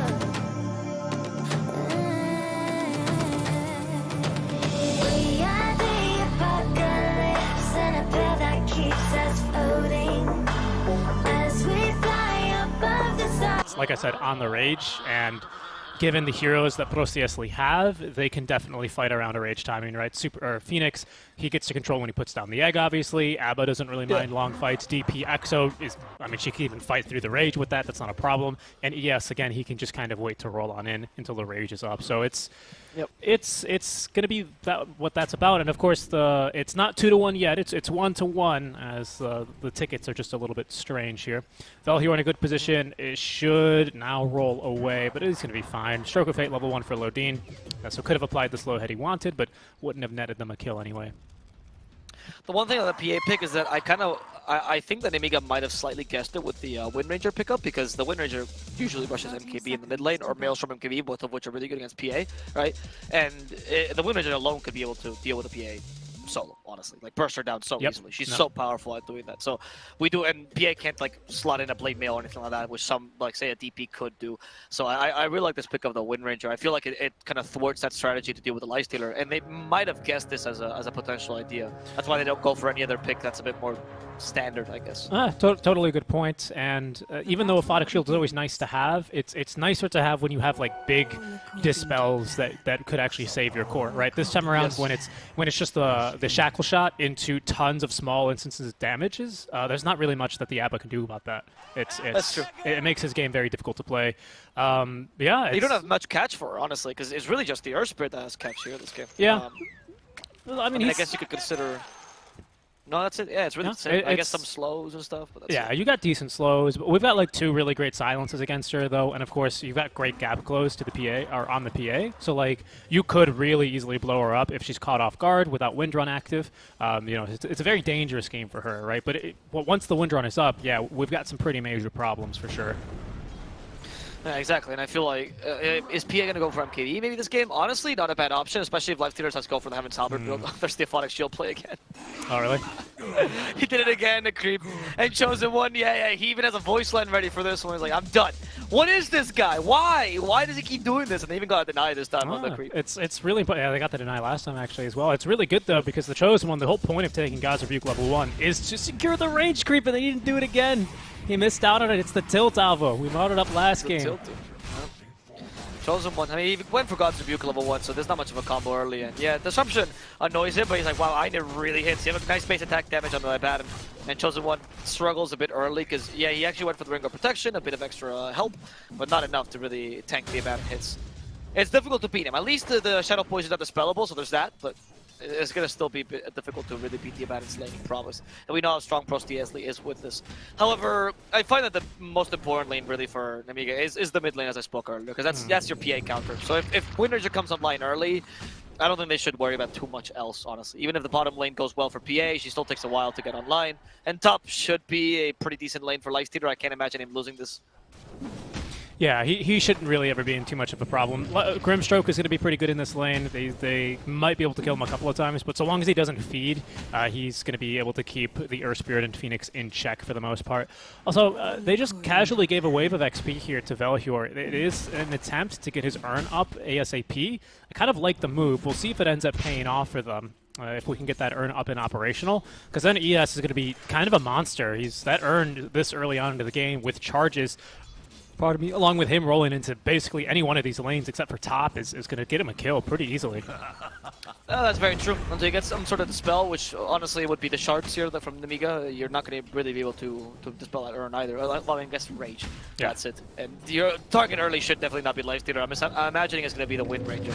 Because she's actually kind of easy to kill if you're an Earth Spirit. Pretty good hero against Wind Ranger if you get up close and personal. Kiritich. Up top, Kiritich, yeah, very low. Oh, and Curse time for a bit of extra damage. He just no rage yet, and he's going to go down. Okay, Pasha says, you don't go rage because you think you're too strong against me. There's a free kill for me. Lodinos a body blow on Velior. What? They try their best to get the kill, and Velior will sack most of the HP to guarantee this kill, in addition to the self to make sure he still survives. Really nice play there.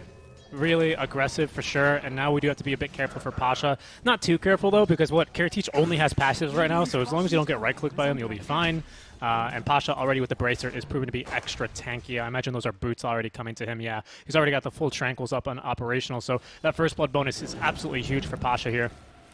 It's going to make the lane a little bit more troublesome for Kiritich, who's committing, not going for any points in rage yet, even with the third skill point. This is usually the best build for a Lifestealer on lane, mind you, and you go for Rage at level 4, but I just don't think this is the lane to do so, honestly. You're risking all your advantage in this lane because you didn't go for a point in Rage. Another death, Oh, dude. wow. You don't need to do this. You just get the point in Rage. I understand it's not the most optimal build. Let it go. You know, don't be a carry about this. Just try to be suboptimal here. It's fine. You need to adapt to this Phoenix, or else he'll beat you. That's a big death. I feel like if you get boots super early on this Lifestealer, perhaps even instead of the Bracer, maybe you're going to be fine. I think with enough move speed, this lane's not too bad. But especially without boots, without Rage, you can see he's walking back to lane now. But it was just too easy for Velhiro and Pasha to string together these kills. Lodine at least dodges the rolling boulder stun. I don't know if that's going to save him. He does have the Ink Swell buff on top. Oh, if the range creep make that. I was wondering why it didn't affect him, because I was looking at the wrong hero. But anyway, Lorenoff in the mid lane is off to a decent start here. He's got a decent lead so far. He's got the infused raindrops as well, so Ankred's going to need to start working on chipping those away if he's hoping to get any early pickoffs versus the DP. Yep, you need to... Those infused raindrops, I think, is one of the biggest counters to the Wind Ranger in general, because your early damage is solely focus, or power shot, sorry. May you really rush that Javelin to get the focus fire potential kill early? It's kind of difficult to do. And look at this, Richie. We got Rage up. Oh, thank God. Nice. Yeah, now the lane is much harder for Pasha, or should be much harder for Pasha, as we have Rage. Pasha, they're just trying to bait out that Icarus dive. Rage there for a bit of extra damage. Pasha has the Icarus dive, he gets away. But Kiritich now in trouble because he used that Rage offensively. And here comes the Earth Spirit to punish that. He has the Spirit still on top of him. He can't really steal much HP with a Feast if he has no attack speed. It's terrifying. Yeah, he almost died there. You have to be so careful with the Rage usage. I'm surprised he used it offensively. I don't know if he's disrespecting the Phoenix or something, but he's playing this lane way too calmly, or not even calmly, way too arrogant. Arrogant, yeah, he's a bit of hubris, perhaps you might even say, as Arias is actually now going to put a point into the grip for the silence. He doesn't have a whole lot of mana, of course, on the ES. He's kind of as dumb as a rock, as you'd expect. So he doesn't have a whole lot of the mana to go around to get a lot of the spells off. So he's kind of limited a bit in how aggressive he can actually be here by the mana pool. Ankred is just tanking these ghosts, though. Doesn't he be careful? Needs to try and balance this with also making sure that the wagon just doesn't take the first tower for free. But that's about half of the HP gone from the tier 1 tower with the first wagon and Exo. Nicely executed there by Lorenoff.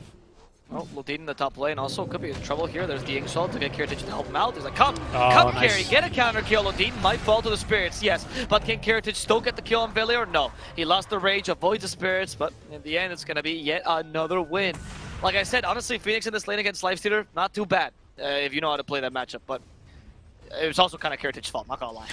Yeah, and that's the kind early of kills really mattered there a lot. Exactly, and that was my small caveat. Like, as long as they don't feed in this top lane, it's going to be okay. But now we've got this urn with only one charge in it. ES is probably going to look towards the mid lane or perhaps even bottom to try and utilize this urn charge aggressively for a kill. Just needs to get boots up, and then he'll be a little bit more efficient in running people down. That's going to be his biggest weakness for now, and going for the urn early. As we are going to see him. Okay, apparently the ancient black dragon cannot be bothered. You need to set an appointment if you want to stack with him.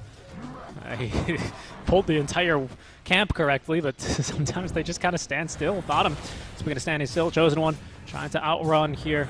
Aina as well as the Hawk was plenty annoyed there. Aina is going for plenty of healing in this lane compared to, I think, what he normally... Actually, I think he normally likes to go for the healing anyway, playing a bit more of the defensive ABBA healing with the Mist Coil rather than playing a bit more aggressively with the Curse. So it's a 2-2-0 build for now on the Abaddon, as they have managed to bully the Chosen One out from the lane. He's going to TP on home and then come back into the lane. Pasha in the top lane. Could, oh, there's a spirit. And Kirti's like, okay, I learned my lesson. Throw the spirits, I walk away.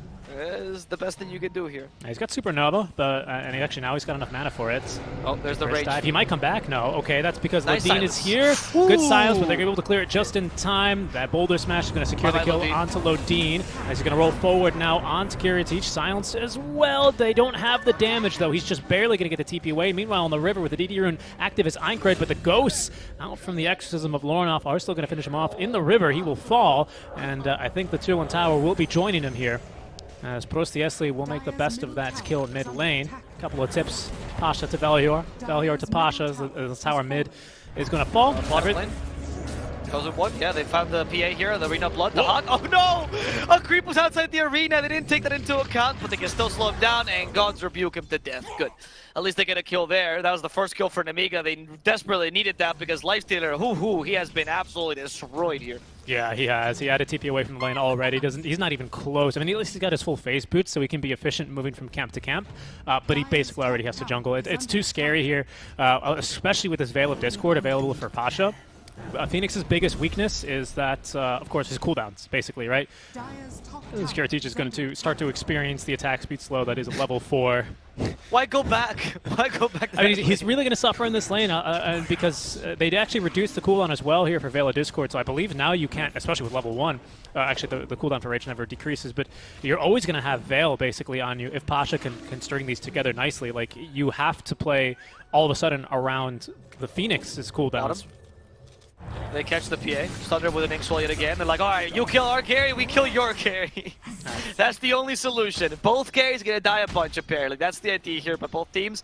And still benefiting, of course, Prosti Esli in this case, because DP completely won her lane against Wind Ranger by a fair amount as well. Einkred really struggled. Of course, that tower falling really mattered a lot.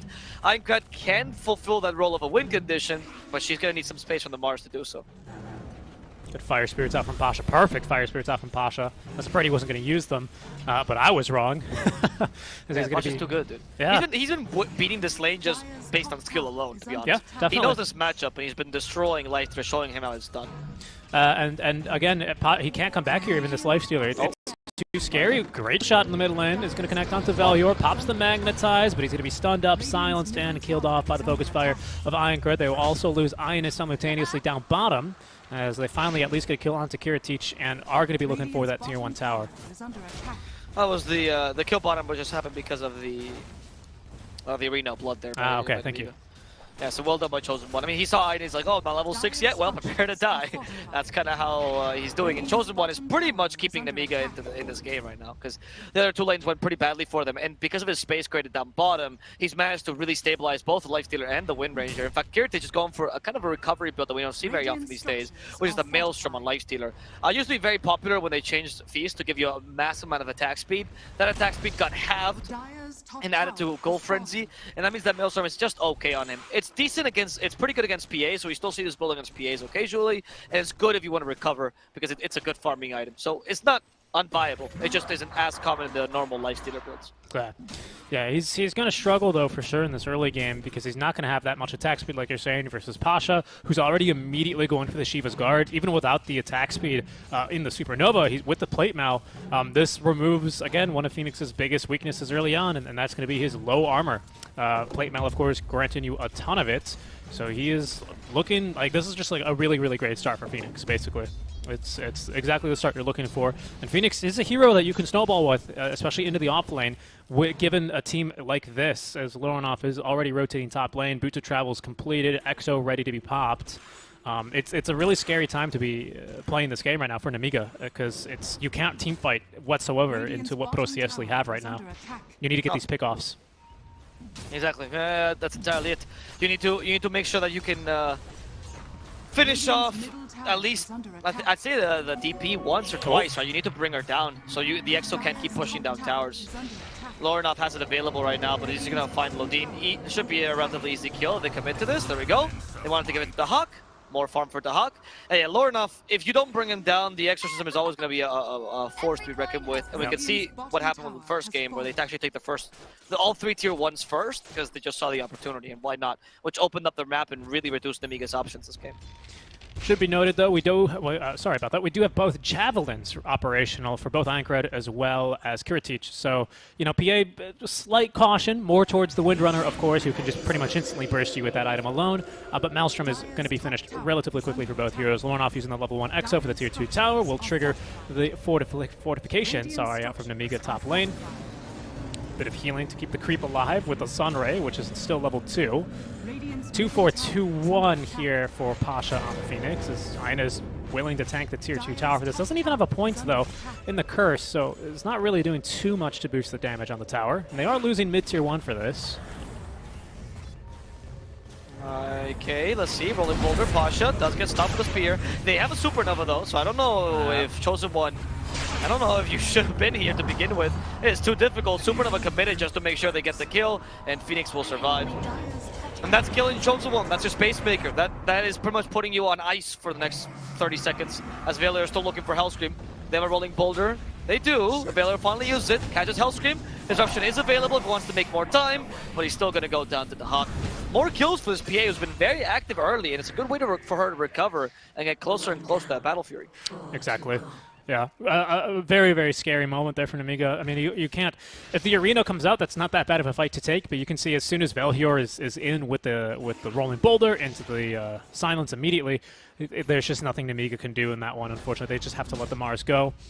Chosen One is closing in on the blink. He's 400 gold away. Would really like to get that mid-tier 1 tower to open up the map a little bit more for the rest of his team, but... a good TP on back from Prosti Esli, who now without Exo, without Supernova, are looking a bit weaker. Maelstrom finished for Aincred as well here, so it's a good smoke timing for Nemiga. We've got Arena ready, a DP in a bit of a compromising position as the Shackle Shot will connect onto one of the trees. Velhior is nearby. Soulbind is going to keep him even closer now, as Ina does not have enough healing here to keep alive the DP. Tier 1 tower is going to fall off the back end of this, and a very nice smoke gank out from Nemiga. Okay, that's what they needed, right? Kill the DP. Put them on ice for a while. Of course, Exorcism is being down. It's a question here, because by it being down, this kill is less impactful, but at the same time, by it being down, it makes it easier to kill her, right? So it's the idea of, right now, I guess we'll just take what we can, and we still let DP's farm. It's still pretty good. It's still pretty good for Nemiga. I like this. And now Leicester is back online. The Maelstrom build worked nicely. He's going to go for the AC as well, and we're going to see... what is it? The Wind Ranger also go for her own Maelstrom, but BKB before the MKB this game. Well, you also take the tier 1 tower, right, which is super nice for you because it's taking a fight. Yes, absolutely, getting a puck off, check mark, but also objective taken as well. All 3 with 1 smoke gank. When you're playing from behind is a really clean move to make from Nemiga. There's not a lot of teams that can really execute like that. Yep.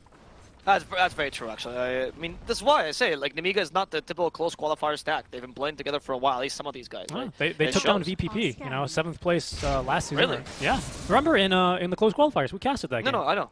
It wasn't like a really, I was like, really? Yeah. Oh, yes, right. Really. Sorry. Was My like, inflection there. You don't remember? We casted it together. Yeah, we casted together? It was a very, very wonderful game. I feel like Nemiga is a stack that I'm really happy to see them shine, honestly. I don't know if I would call them... I mean, I'm a fan of any team that plays good Dota, right? But I'm a fan of these teams who struggle for a while because there's just not enough space for them because there's so many teams above them that are just a bit better. And now this consistency of the leagues finally gives them the time to shine. Always nice to see these new storylines come pop into place. That's what Dota needs, more new blood. Yep, there's a DD run bottled up, for Aincred. He's looking to make use of this. Kiritich kind of playing baits down the bottom lane. He's got Rage GP as well as Hellscream behind him. There's 3 enemy heroes here, and I believe that's, the ES has managed to kind of sneak around, but they're not confident in making the play without much vision on the enemy's activities. The Chosen One, they know he's got a Blink Dagger by now, so it's a bit risky to just blindly jump in like that. We have anything that's complete now in the Shadow Demon, so we have a nicer way to get some save here as well. Pretty nice. I like the fact they didn't go for Soul Catcher this game, by the way, because Abandon dispels that actually. Shadow Poison is undispellable, Soul Catcher is not. There's not much point in getting early points in it. Now, I don't understand what Hellscream is doing bottom, though, but the Supernova, I guess, is worth his death. He's even going to avoid it? Oh, look at that. Just showing off. I know the timing of Supernova, too. I mean, I'm surprised they committed Supernova for that kill. I didn't see the point of that. Yeah, it's a pretty long cooldown spell. How they reduced the radius? I didn't know that. Radius reduced by This is 100. the most. Yeah, this is the most Eastern European play though, where they see kill and they go ultimates, ultimates, go, kill, kill, kill. And that was Virtua Pro style. It would see a 5 support and it was a Chronostatic Storm. They throw the Laguna plane. Who cares? Yeah. The 5 is dead, right? I think they kind of know that Nemiga aren't really looking for big fights right now, so you might as well use the ultimate to secure things. I mean, it was a bit overkill, but Magnetize and Supernova used both. I didn't realize they actually nerfed the Supernova range by 100. That's kind of significant. That's a big AoE reduction. Yeah, it was pretty. It was because of the tree change as well. It came around the same idea. Because the tree removal change, the Supernova and stuff like that. Anyway, I remember that back when VP was known for doing this, the solo VP, right? It was an interview where Solo explained that it was a really funny. Obviously, he was joking, but it was a really funny comment where he said, "Well, overkill and kill is still a kill." And you go, "He's right, technically." That is correct. So the idea of many Eastern European teams like, well, better secure it, right, than have the chance of losing the opportunity of getting the kill. Yeah, I mean, I guess it comes down to opportunity cost, right? Like, if you use the ultimates, you know, are you going to be caught possibly with your pants down for the next engagement that Nemiga are going to go for? They feel like no, obviously. So far, it looks like that's... exorcism as well. Yeah, so. True. So far, it looks like that's going to pan out anyway. Magnetize ready to go again, and a 20-second cooldown remaining on the Supernova. So, yeah, it's worked out for them. They even managed to defend a Tier 1 tower actively without the use of these ultimates. So, clearly, they know. It was a very, obviously, they didn't accidentally cast both of their ultis, but it was a very deliberate cast of both ultis there. They knew they could get away with it, and cooldowns now are all ready. Will we see a smoke play, though? Because we've got Shiva's Guard ready to go. Dahak is still farming up his items, and Lorinov has BKB on the way. I think we're going to smoke. Yeah, we're going to smoke here. Okay, nice. This little smoke, I think, is gonna work him. Oh, they're gonna roast It first? should work decently in Prosti Esli's favor. Oh, okay. I thought it was gonna be a smoke into the jungle and get Tier 2, but fighting with an Arcane, though, with the Exo cooldown is going to be super nice, so we can actually go for a smoke immediately after. This should buy enough time for Dahak to finish up the BKB by the time Exo's back up again. In fact, it might not even be enough because of the Arcane. It's such a big cooldown. But it's still a win regardless for Prosti Esli. They're not losing much else in return. Yeah, free Roche, exactly.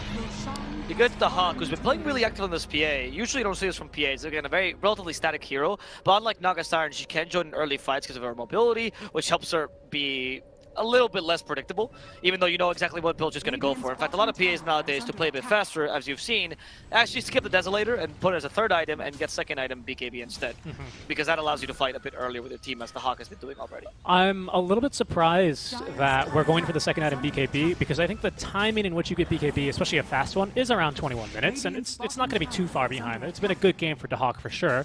Yeah. But the thing is, I'm slightly concerned this is going to be kind of countered regardless, because we already have Maelstrom finished for Einkrid, so in theory he can still... Oh, well, not really, actually. It's not MKB. It's Maelstrom Yeah, instead. exactly. Okay. Because he went for BKB instead. Like, if it was MKB, I'd be like, sure, I agree with you, right? But since he went for the BKB instead, which I agree with, by the way, you need more reliable ways to get your shackle shot off, then, yeah, he's not completely countered yet. What I am kind of afraid of, though, is the Assault Cuirass on Kurtic, which actually rushed it completely. No Sanj, no Heaven's Halberd. He's going to get Sanj afterwards. But Assault Cuirass will mitigate the damage of PA, not just on him, but pretty much everyone. Huge damage reduction for the PA. And around the time that she's supposed to get online with the BKB, so that's really good for Nemiga. Helps against Exo, too. Yeah. Just barely. Oh, no, shoot, you're very right about that. The only thing that doesn't help against is like Phoenix, but at this point you'll have multiple BKBs, Dispels. I'm hoping it's the build we said, right? I mean, different order, but like the Assault Cuirass with the Heaven's Halberd afterwards, or maybe just Sanj and then straight into the BKB. I think BKB is crucial for the Lifestealer. It's really good in this game. Yeah, definitely. He needs some stats, though, although before then he's just a little bit... He doesn't really do much. So but yeah, you're totally right. Just finishing off the AC, as you said, nearly having enough money for that one, as Einkrid, the Chosen One, and Lodine are going to be smoking up underneath one of their own wards, kind of just leaving Hellscream behind. But I'm sure he'll find his way home. Another smoke from Prosti Esli as they'll leave the enemy jungle, look to join and link mid laner with Lorinov and Dahak, who are not in the smoke. Exo level 2 ready to go. Silence onto Einkrid. The Chosen One making the jump first, but the BKB too fast out from Lorinov. Hellscream looking to just try and get everyone out of dodge, but Belhero making the jump on him immediately, and he will drop to Lorinov. Belhero wanting to make the good use out of the rest of this Exo, but Nemiga have backed away too quickly. They won't be able to get much else except for Hellscream.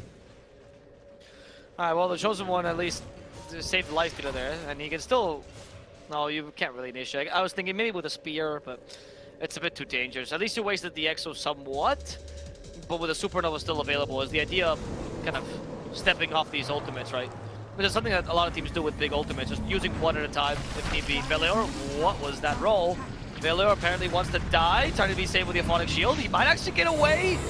Velior, his suicidal impulses got stopped by Aine. Was like, no, live, brother. Your life is valuable.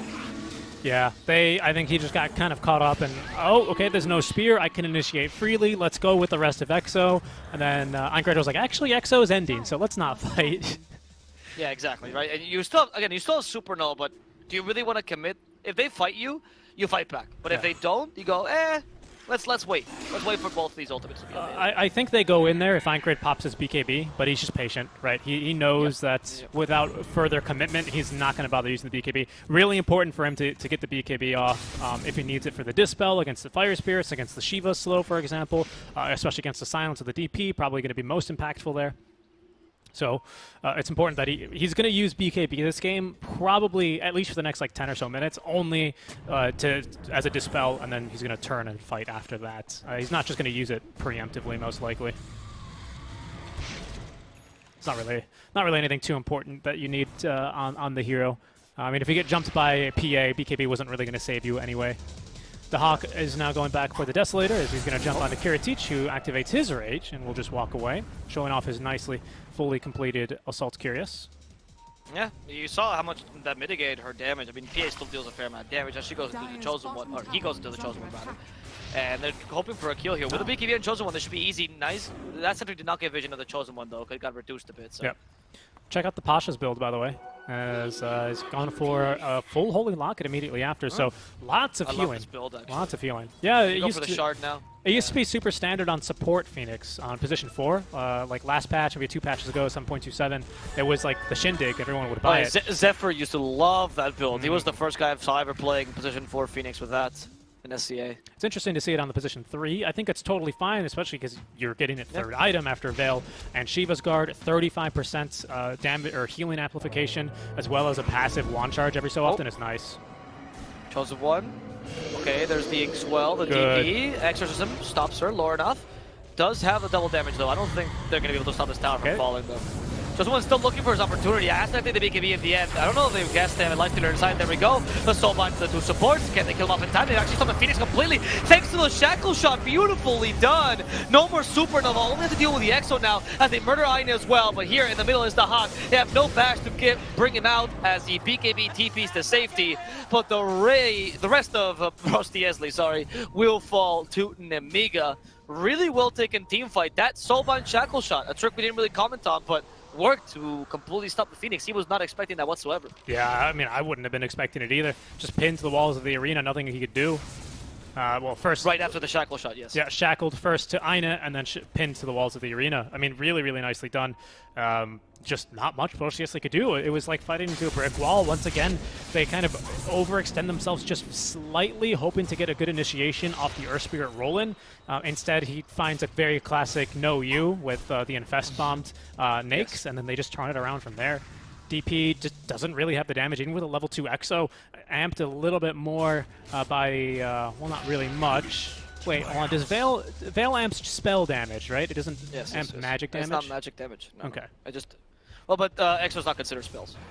Really? Okay, good to know. Yeah, because these are... It's like Swarm. It just doesn't amp, amp Swarm damage, for example. But for example, if the damage is physical or magical, whatever, it does amp all those. Yeah. Pure, etc., etc. But not extra damage. So, good to know. The thing I wanted to comment on is Kiritich actually decided to go Sanj, but yes, into Skadi as opposed to that BKB choice. So he's comfortable with the range right now. As they find someone, it's going to be the Earth Spirit. Should be an easy kill with the X-Well, and it's going to be Lodino who gets it. Gallery has a shard as well with the Dispel, really important. However, now with the Supernova, they can be acted. In comes the Lightning, they want to throw the egg in time. Can they do so? Yes, they will. Pasha is down for the count, and the Infest heals back to Chosen One. The Soulbind now put in the difficult position. The Hawk, though, just jumps away and is not going to be finished off with the Lifestealer, as instead is Aine who will pay for this initiation. They do lose the Chosen One here. Hellscream and Aincrad trying to run away. Kiritich in a similar position. Hellscream nearby just to give him a bit more space. Kiritich is too fast with the rage and will be able to run away unscathed as the Wind Ranger TPs in time. saving yourself from a potential magnetized death. Yeah, super frustrating for Valhur. It's really sucks when you miss your target like that, when they just kind of TP, quick little sidestep just into an escape. But good fight yet again from Nemiga. They end up buying back as well. They lose Supernova. They end up losing Pasha. Again, the game kind of slipping away from them. 2 bad fights, kind of back-to-back here. You don't really get too many opportunities. That's a 9 and 8 second BKB used for Dahak for not much gained. At least you do get the Mars this time. But immediately just Supernova on in. But BKB active immediately by the Windrunner, and she very easily dispatches of the egg along with the Lifestealer.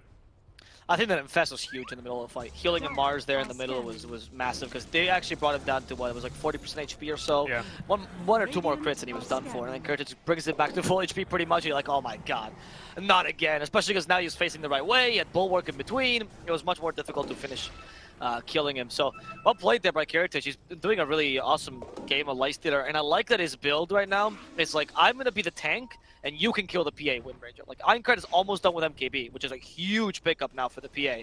While Lifestealer will just pretty much draw aggro the whole game with a Scotty build-up. That's good. That's his role here. Just draw aggro, make sure they don't attack the Wind Ranger, and deal damage wherever you can. Prosti Esli feeling quite confident here into the Roche pit with Exo active. Still level 2 Exo at level 17. Ooh. Not a whole lot of buybacks right now. Dahak as well as Kurtic, the only ones with buyback at the moment. They know these are illusions, of course, because the smoke didn't pop. There's his own smoke for Nemiga.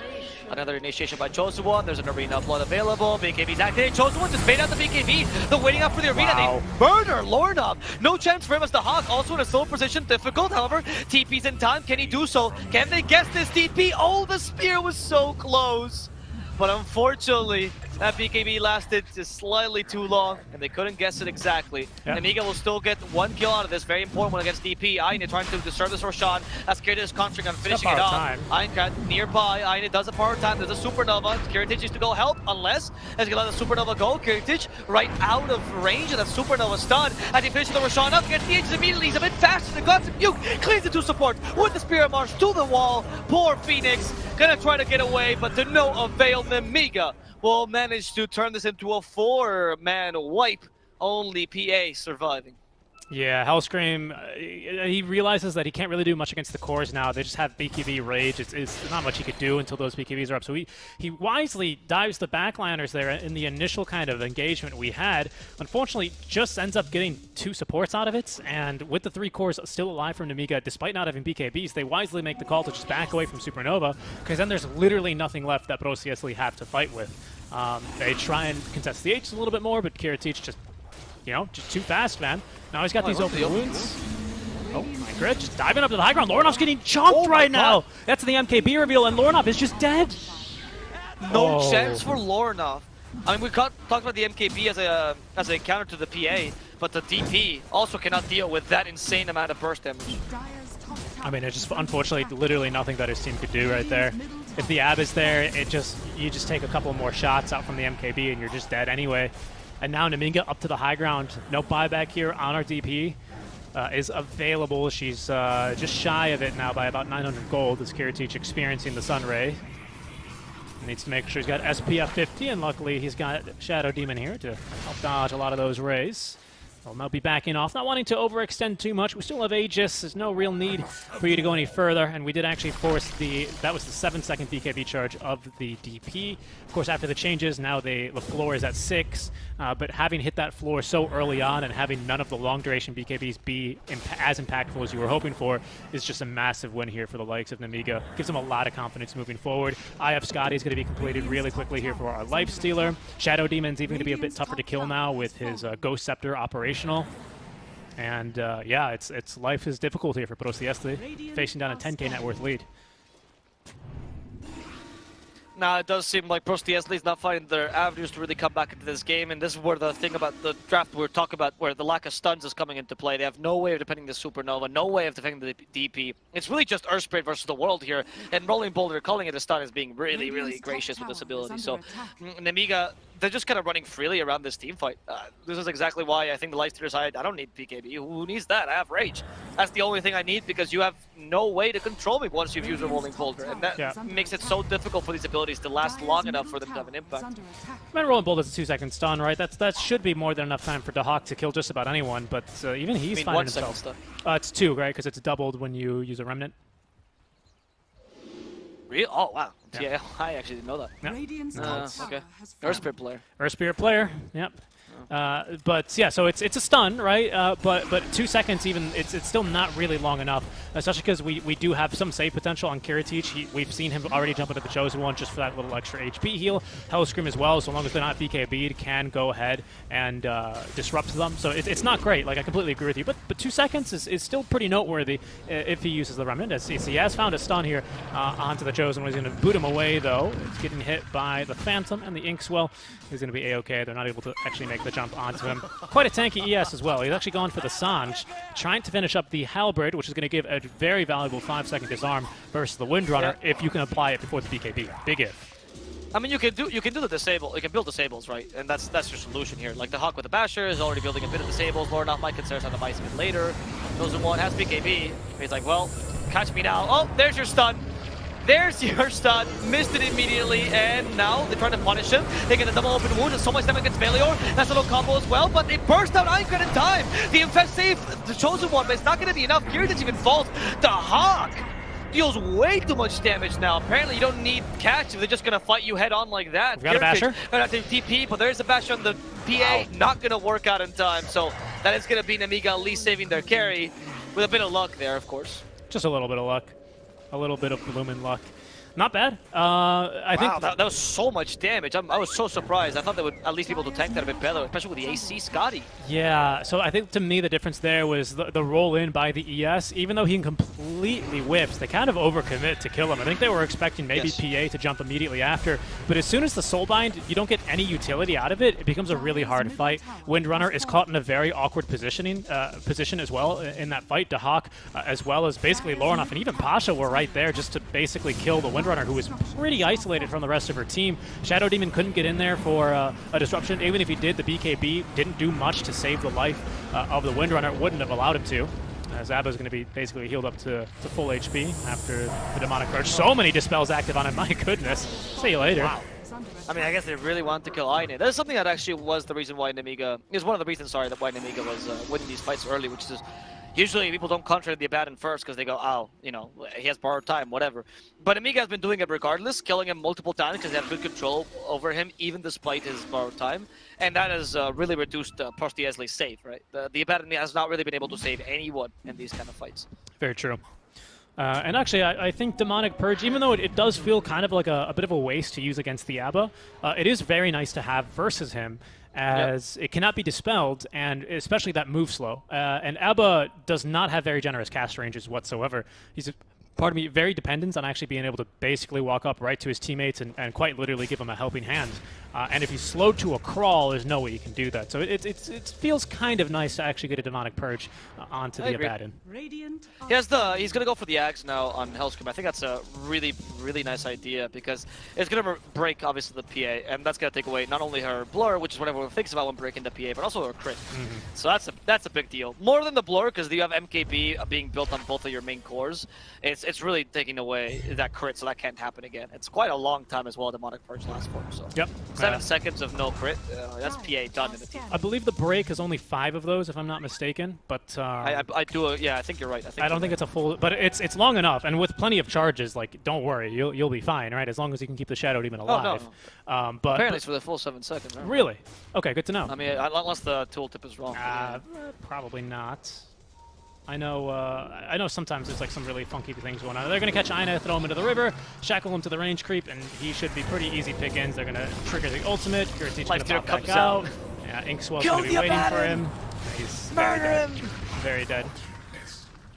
My God, they're wasting. I mean, not wasting. They're using so many resources on the Abaddon because again, they just recognize how powerful he is. Without this, the initiation of the PA kind of relies on PA just not getting caught at the beginning. Oh, Supernova Chosen One went pretty hardcore on this. The Rage trying to destroy the egg. Can it do so in time? The Basher allows the egg to finish, and the Supernova will complete, stunning Kiritich and the Chosen One. There's your secondary stun, working wonders for you as Lodin also falls. And I stop Hellscream as well, who has a ghost under TPs. He's going to be able to get away. But Nemiga will lose 3. Okay, the comeback is real now for Prosti Esli. Yeah, I thought that was going to be the killing blow for Nemiga, but they turned it around. Couple of That bashes bash is here, huge. couple of bashes there. We'll look for it here. I think he bashed the lifestealer, did he not? Yeah, he did bash light. Yep, That's there why it they is. got the supernova off. Otherwise, like, it was about to break. Literally, if the Hawk doesn't get the bash there, I mean, that basher, I think, is winning the game, honestly. That pickup changed the team fights completely around. Like we said, you can just build the catch, apparently. You can indeed build to catch. So going to force a buyback out from the Grimstroke. We got buyback here on everyone who's currently dead over on the likes of Nemiga, as they are going to lock Velhior onto the high ground there, briefly with the disruption. So much healing, though, courtesy of the Sunray. I mean, it's an insane amount of healing. Plus, we also have a Holy Locket for Aina, as the Shackle's not going to connect, but it might not matter versus the PA. They're just bursting her down. Einkrich just running them down. Okay. There's the kill with the Inkswell movement speed. They've got Pasha as well, pinned to the walls of the arena. Can't supernova this time around, as Lorinov trying to run as fast as he can with the boots of travel, slowed to a crawl by the Demonic Purge, trying to at least fight this one off. Healing a lot with the Siphon here. Might be even able to get up Einkrich, but it doesn't look very likely now. Using the Ghost Scepter to live a little while longer, but no more Siphon charges remain. Lincoln Sphere broken, pinned, and killed. Whew. Okay, so we're back to the typical Eastern European roller coaster. Yep. Right? A little bit of back and forth. Shaky but efficient. Always gets to his destination here in the Nemiga and the Prosti Esli. Honestly, either can win the game. It kind of depends on who's initiating on whom right now, as it seems like they don't really have any counter initiation to deal with this. They have way too much burst too early. Wind Ranger and PA fulfill very similar roles. In fact, Einkrich going to be going for that Ags, which will allow him to get the 2 charges of a Wind Run, and that will help him a lot survive, hopefully, those PA initiations, because she hasn't gone MKB. Instead, she's decided to go for Nullifier. Her option against the Wind Run, not a bad idea, actually. Yeah. I like it better than NKB on her. DP really didn't consider a Yule. I mean, I guess Yule is for Wind Run when BKB is up is a bit of a lost cause, but my goodness.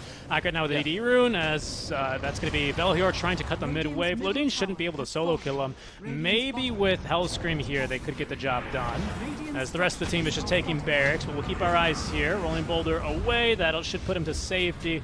Power shot does not quite connect, as he's going to stay alive for now. The rest of the team looking to try and defend the mid lane of barracks, and they will be able to do so, only losing bottom in the mid-tier 3 tower. I love that by the way, the open wounds combo with focus fire, we've seen a couple of times, but it's actually kind of an OP, honestly, because the open wounds, of course, now, in case you guys don't know the change from the old open wounds, it deals 2% of the target's max HP per attack from real heroes. Most of the time, this is irrelevant, just a bit of extra damage. It's nice, but it's not the biggest thing. But the Wind Ranger, oh boy, you know, anything just drops to this hero so easily with focus fire. Yeah, and it's just such a problem when Einkrich has BKB. Even for now, it's 6 seconds, and he's just wind running his way towards you. Yes, they did remove the movement speed cap at the very least here for the Windrunner. The Axe. The Axe, yes, thank you. So there's no more, you know, what was the one game? Was it? It was Neon versus Liquid or Secret when they were chasing each other around the entire time. So no more of that. And also, I don't think we got Spider Legs either on the Nemiga side. Yeah, we didn't. I don't see it. Yeah, no. so a bit unlucky, quote unquote, if you're Einkrich, because he really could still make use of that even without the broken move speed cap. But it's real good. It's a real good combo. You don't get to take advantage of that because Spider Legs doesn't, like, you have haste on that, so you can't go faster with that. No, I know, but it's about pathing, right? Oh, okay, that's what you mean. It's about pathing. The shortest between 2 points, a direct line, and all that is. We're gonna go for the Roche play here for Prosti Esli. Okay, they going with the Infest Bomb yet again. Soul Buy onto 2. PA still dangerous. Can you control her somehow, Heritage? For now, is tanking her. Seems like it doesn't take that much damage any longer. He's gonna just burst down Lorinov. That was so easy. Instead, their goal is to kill the Wind Ranger, save by disruption. In comes the Hawk, trying to kill the backside. Kills one of the supports, the Shadow Demon. The Hawk, though, out of BKB. They're still alive. Oh no, sent them away with that spear. That's not what they were looking for. As the Hawk was in a bad position, but the Spear of Mars, it seemed like a bit of miscommunication as Kiritich and Einkrich wanted to play offensively there, but the Chosen One just wanted to retreat immediately. Yeah, just the supports going down there, as well as the mid laners. I hear a refresher, that's for Phoenix, so Pasha going for the more popular build that we've been starting to see on Phoenix of the refresher. I don't know if that's been scouted. Let's see. I mean, this is Roshan with Axe. There's a second Supernova. They'll realize this now. Wind Ranger, she's been having Talberded. The Aegis does go to Life Stealer. So does the Axe as well. On top of that, Mars in trouble though. But now with a focus fire, the Hawk is being melted. Can I find him again? He doesn't heal enough, but it's not going to be sufficient. The Hawk will fall as they end up finishing Aina in the backlines with a little flicker. They even catch up to the poor Earthspin. Velhior won't be able to roll in Boulder away. Einkrich Yes, he's annoyed with the Heaven's Halberd, but he will eventually kill off Milio regardless. Nemiga, now they do get back into the game with these 4 kills, and we even ate the Ags and Lifestealer because he was rushing to take things, so he has the weird infest thing where you can infest enemy heroes and attack them for some reason. Oh yeah, you get them from the inside. And they're just going to go for the end. Go in? I mean, they know there's no buyback here on either of the supports. They both already bought out. There's no Fortify either. That we used it bottom and mid lane to save the barracks. Lornoff and Pasha trying to do whatever they can, but there's nothing left here. Dahak trying to go through Puritage, but they're focusing onto the Throne. Dahak with a big crit. That's going to be the first life. Chosen One still alive for now. Throne falling below 1,000 HP, but they've dispatched one already. There's going to be a little bit of the infest healing to save the life of the Chosen One, and they've managed to focus down onto the barracks for the 2-1 victory. As it turns out, the score indicators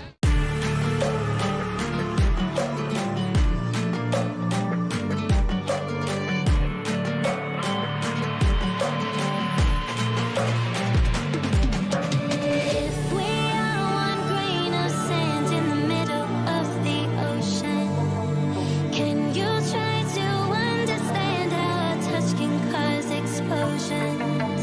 Rise up. I'm too great to be landed. Rise up.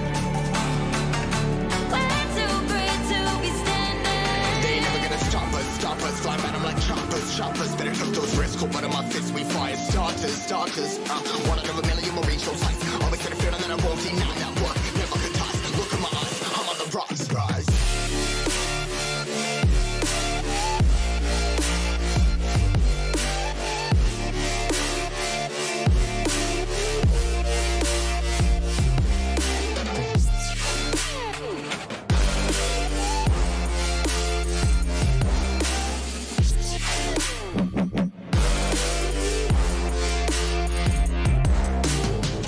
Rise, cut my size, trying to make sense of it all comprised. Yeah, eyes, been in these skies. Never stuck down, feeling paralyzed, but I'm up now. We all too late to fall. Yeah, anyone coming up, I left them all. Never look down when it's risk involved. I got guts, got a lot, I gotta wish it all. Ain't got no feelings, we just flowing. Yeah, I'm that grain of sand that made it out the ocean. A couple milli now, I'm causing a commotion. I've been coasting, hear my name around the world like an explosion. So rise up.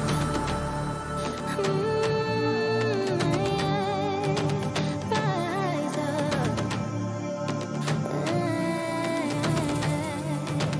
We are the apocalypse, and a pill that keeps us floating. As we fly above the stars, the hype won't scare us falling. So rise up. I'm too great to be landed. Rise up. We're too great to be standing. They ain't never gonna stop us, fly at 'em like choppers, better took those risks, cold blood in my fists, we fire starters, let's go, one out of a million will reach those heights, always gonna feel that I won't deny that work, never could toss, look at my eyes, I'm on the rocks, rise.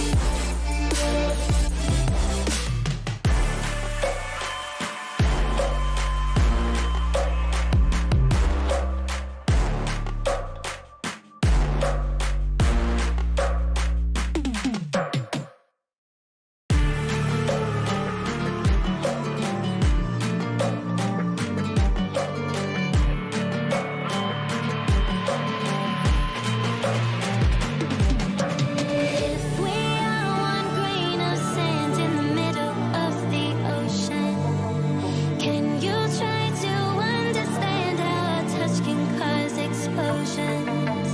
Rise up. I'm too great to be landed. Rise up. We're too great to be standing. They ain't never gonna stop us, fly at 'em like choppers, better took those risks, cold blood in my fists, we fire starters, one out of a million will reach those heights, always gonna feel that I won't deny that work, never could toss, look at my eyes, I'm on the rocks, rise.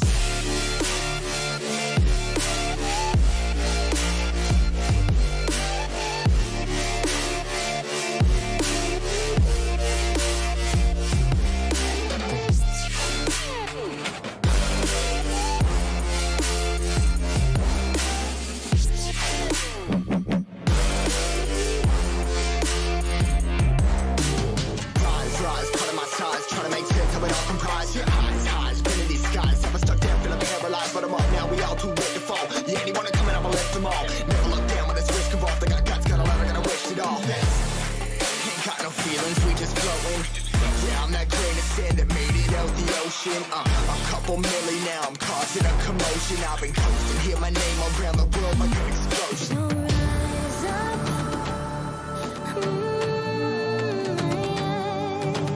Rise up.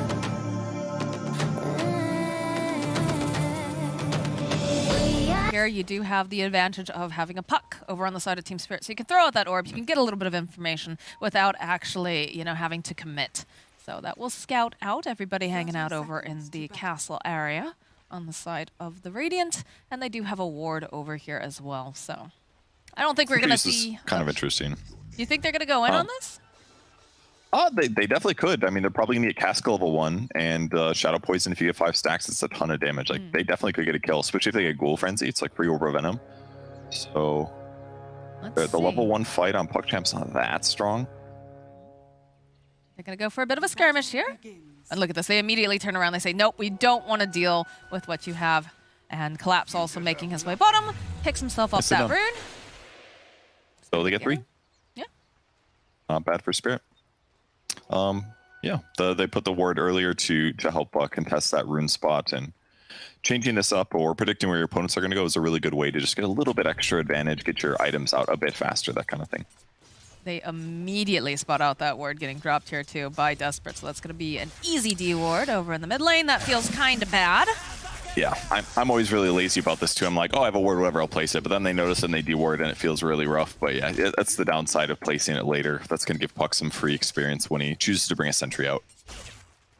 Well, it looks like he's going to be going for the bottle rush in the first place here, so makes sense considering all the runes that are available now at the very early beginnings of this game. And Miposhka and Astral trying to just, you know, get some of these clicks off. He's not going to be able to save his wave here, but puts out a decent amount of damage, about half. Not too shabby. I mean, that's excellent for 1 skill point, and Andy used a tango during that, so he just did like 400 damage. I mean, this is Witch Doctor's strongest point without a doubt, and he uses second sentry now to take out that observer ward. He knew his opponents were going to ward that cliff. Miposhka on top of this, and now Astral can't even stay and get the last hits because Miposhka's going to do the same thing again if he can land the Maledict, which isn't completely easy, but gets the last hit. They trade range creeps. This will be fine. I think it's always interesting to see what supports, like, they're like sleeper, what do you call it? Like sleeper hits sort of thing? Sleeper because, picks. yeah, because, you know, you look at these other guys and you're like, oh man, they got so buffed up. But on the flip side, you know, there are supports that are set up to deal with, you know, these very tanky offlaners. You know, we've seen a lot of support coming out in terms of, you know, with the Witch Doctor versus Centaur or any of these Vanguard picker-uppers, right? Yeah, that's kind of how patches work. The heroes just get really strong out of nowhere is what it feels like. Miposhka is doing actually such a good job here.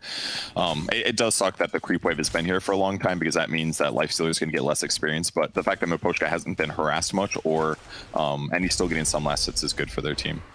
Yeah, Plus the D-ward, so. He's got all the space in the world to be able to hit creeps too, which is nice over there for the Lifestealer. So. When they make it to him, of course. Eventually, but you know, it's pressure they doesn't have to worry about. He can go hit up a camp or 2 for now. You know, there's other solutions. He's just not being harassed.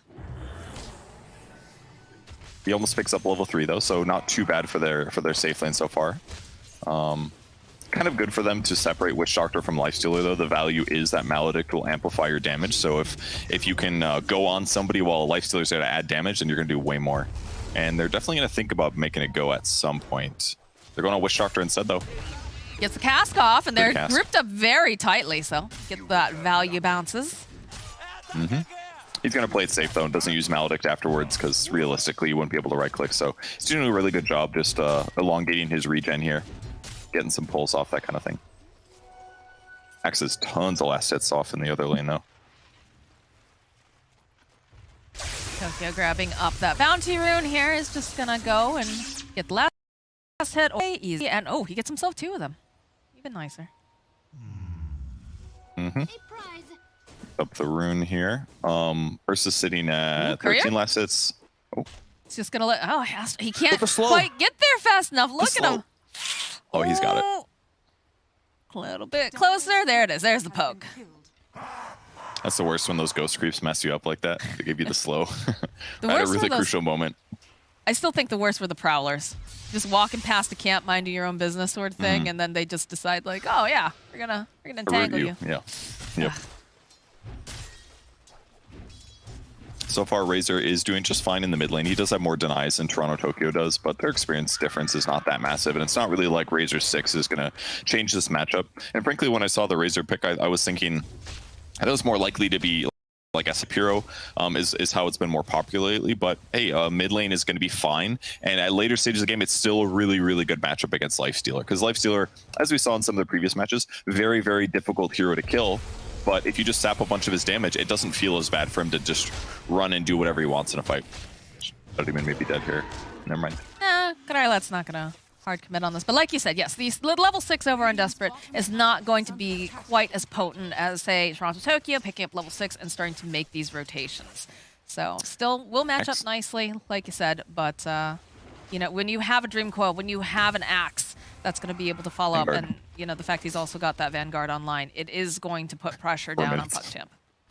His net worth is, I don't know how his net worth is so much an outlier here with no kills. I wish I had watched this lane more, because he must have been like pulling the creep wave every single wave. Like, part of the downside to this Oracle lane, yes, it can dispel battle hunger, but Axe has probably just been like pulling creep waves like this and jungling consistently. He does end up getting the kill here. This is a nice buff for Shadow Demon, actually. You can't dispel Shadow Poison anymore. This was removed because it just made the skill pretty much useless in the mid and late stages of the game, because a Lotus Orb, a Eul, so many things would just remove it. But now Oracle can't actually protect himself from it, so if you get enough stacks, it's just a kill. He didn't pop a stick in time, but I have a feeling it was a 5-stacker anyways. But yeah, Collapse is just insanely farmed. This is like, it's crazy to see this much separation. He just pulls every wave into a neutral camp, and it's just accelerating so fast. I think that's just so scary, especially when you consider the fact that, you know, this Puck will have level 6. He'll be going in for those Dream Coils. Yeah, look at this. You got 3 stacks, 4 stacks of poison. Mira just gives him a 5th, and down goes Oracle. Yep. It was a little close. That 560 would have been reduced to like, what, mid 400s. So he was close to surviving. Maybe he could have wanded and saved him some. If anything, he should have skilled Fate's Edict. Give himself some magic resistance. That way, at least he could like heal himself or delay or defend against the damage. That would have been effective. Collapse is a little bit short here as he tries to get the call off on Krylat. But again, this Axe is very scary. Like, look at him. He can tank these tower shots too if he really wants to. Just gonna keep poking away over here at Krylat. Does have to be careful, obviously, because of the stacks, but yeah, that's the only worry, really. But because Ursa doesn't have treads yet, it's not that bad. Oh, they're going on Axe. Yeah, Desperate joining bottom here. Let's see, he was thinking about going for the call. He realizes, I don't really want this. It's gonna get rooted into place. Oh, nice banishment here coming out here from Mira. They get the call off. They're trying to just get as much damage as possible over here onto Krylat. It's looking very close, but it is going to be Krylat who survives. Only a couple stacks of Shadow Poison on him in the top lane, though. Couple bounces coming out. I'm not sure why Melee's is in this position. Gets the stomp. He still should pop here. And Yatoro will get the kill. Just ran him down, probably. Ooh, Mira? Little. Oh, Toronto Tokyo's here. Okay, there it is. There's the Dream Coil. Waning Rift coming in from Toronto Tokyo. Needs one more hit. We'll be able to get it. And now, oh, it's a good save here coming out from Mira, because I think Krylat might have been able to get that final hit off if he wasn't disrupted. Yeah, that was a big save by Mira here. They're not done diving, though. What's happening? All of a sudden, it's go time everywhere on the map. Krylat is going to teleport out. Maposhka also sitting very low in that mid lane, just pushing them off the tower. And Collapse committed a little hard to that. Like, the solo call on the Axe wasn't going to turn out well. If he was able to get the small camp into it, maybe it would have spun enough. But I didn't see if he bought boots before or after his death, but obviously that makes a difference as well. They get a D-ward as well. So, yeah, at this point, Ursa's in a bit of a tough position. He does pick up a Gloves of Haste now, which is really important. If he just had, like, Ring of Health while he's jungling, he's going to jungle way too slow. Ursa's not a fast jungler. He's okay, but it's not like some other heroes. So Axe is getting pretty much everything they wanted. On the other side of the map, the Centaur is doing fine. He has Vanguard, but it's not as fast. And he's died because of the power of the Witch Doctor. So the laning stage is looking great for Spirit. They just need to not drop it. They're trying to make some plays over here onto Maposhka, but they'll use the Stampede. They'll run Desperate out. Did have that Maledict on him, of course, and they were thinking about going in with the Shadow Poison. So he's going to back off. Yeah, all of their cores are pretty tanky, but I mean, it's like the best game to have Maledict. Oh, they're going back in. Dream Coil gets used. They would really like to get this kill on Razor, and they just don't quite have enough damage. He's going to be able to escape. It's Astral backing off. Bit of a loss there, but it's okay. They're putting pressure on the map, and they already have a laning advantage, and they're still free farming on both Lifestealer and Axen this time, so it's not really costing them that much. I like this invasion that they've got going on. They'll find this nice stack over here on the side of Team Spirit, and they will force Melee's back a little bit. Have to be careful, though. They're going to try to protect it a little bit. Yatro still feeling very powerful. Knows he's got the rest of his team to back him up, but the pincering is coming out here. So go, they'll leash up Yatro. The stomp, though, coming back out. They'll be able to get the kill on Mira. But the stack is already taken. Yeah, and it's forcing them to rotate over as well, which is one of the nice things about being aggressive like this. Like, obviously, Axe could have cleared it himself or whatever if he had gotten there, but they just rotate a couple heroes a short distance, and heroes like Razor would rather be like winning a lane or decreasing somebody's farm potential by being a lane contester. But so far, able to accomplish that much. He's got 2 assists, but I mean, Puck is still doing as well as he is, so yes, he's still going to lane well or like be effective against Lifestealer later in the game, but right now it's not feeling good with what's going on. Oh, we got the Great Blink pickup. Dagger completed now for Collapse, which means I think we're going to see this tempo get turned up even faster. And I'm not sure Yeah, if for PuckChamp's able to deal with that yet. It's going to be difficult. Ursa's a long way until from Battle Fury, so all this time that he has farming is helping him, but it's not that amazing. Ooh, Dream Coil gets used over here on the Nyx Assassin. They've got the stuns, they've got everything they need, and they get Astral. Witch Doctor level 5, 3 levels of Maledict now. Very good kill potential paired with Axe or other people. Looks like Axe is planning pretty normal build from here. Phase Boots plus Blade Mail.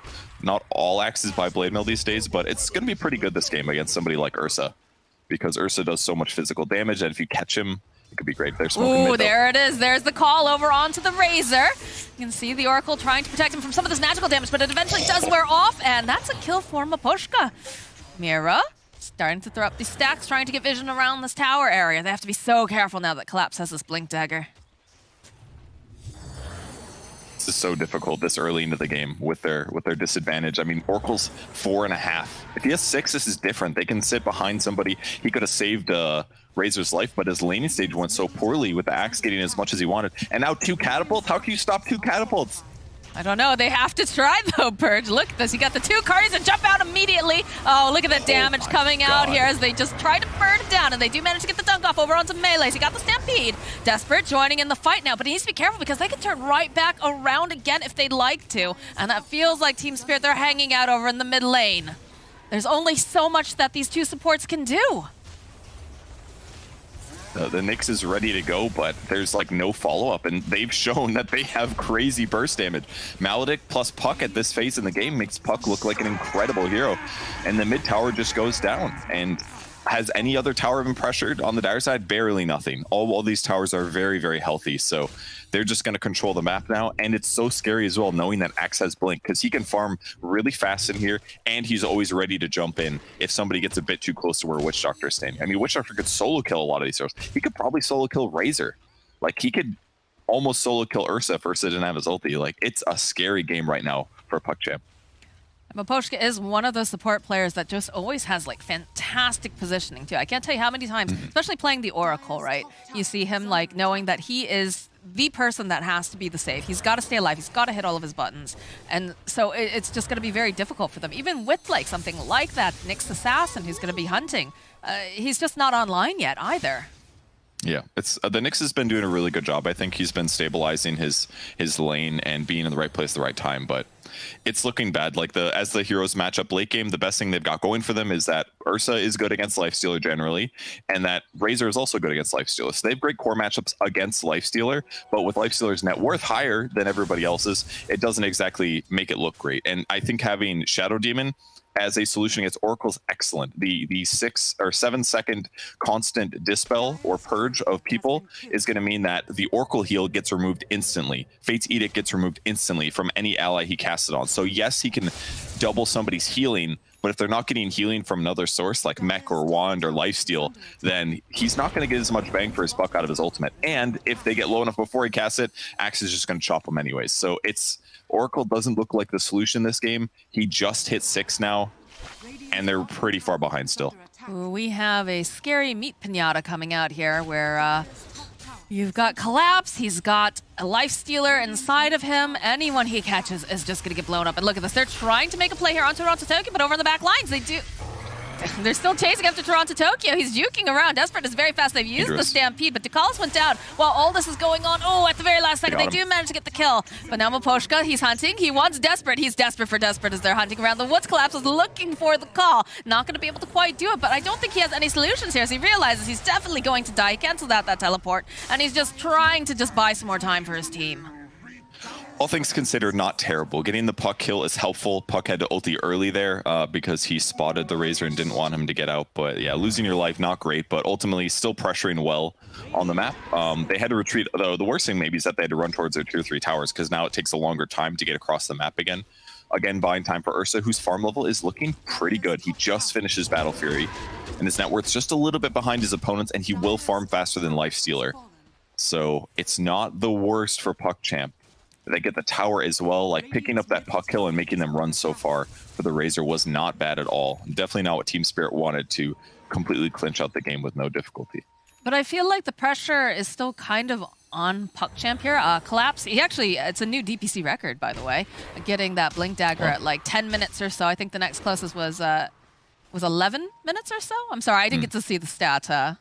I saw it briefly, but you know, pressure feels like it's a little bit more on Puck Champ because you do have these combos of burst damages. Astral here does have the Spike Carapace, but they even use the Dream Coil. Toronto Tokyo is not messing around. He's not happy that he's being able to run away here, but Maposhka, very up forward here with Collapse. They've got the whole team. They're ready to fight, and this is the thing I'm concerned about. The Ursa has been farming very well. He's got that Battle Fury. He can out-farm, you know, a Life Stealer, but not when he's being pressured constantly, right?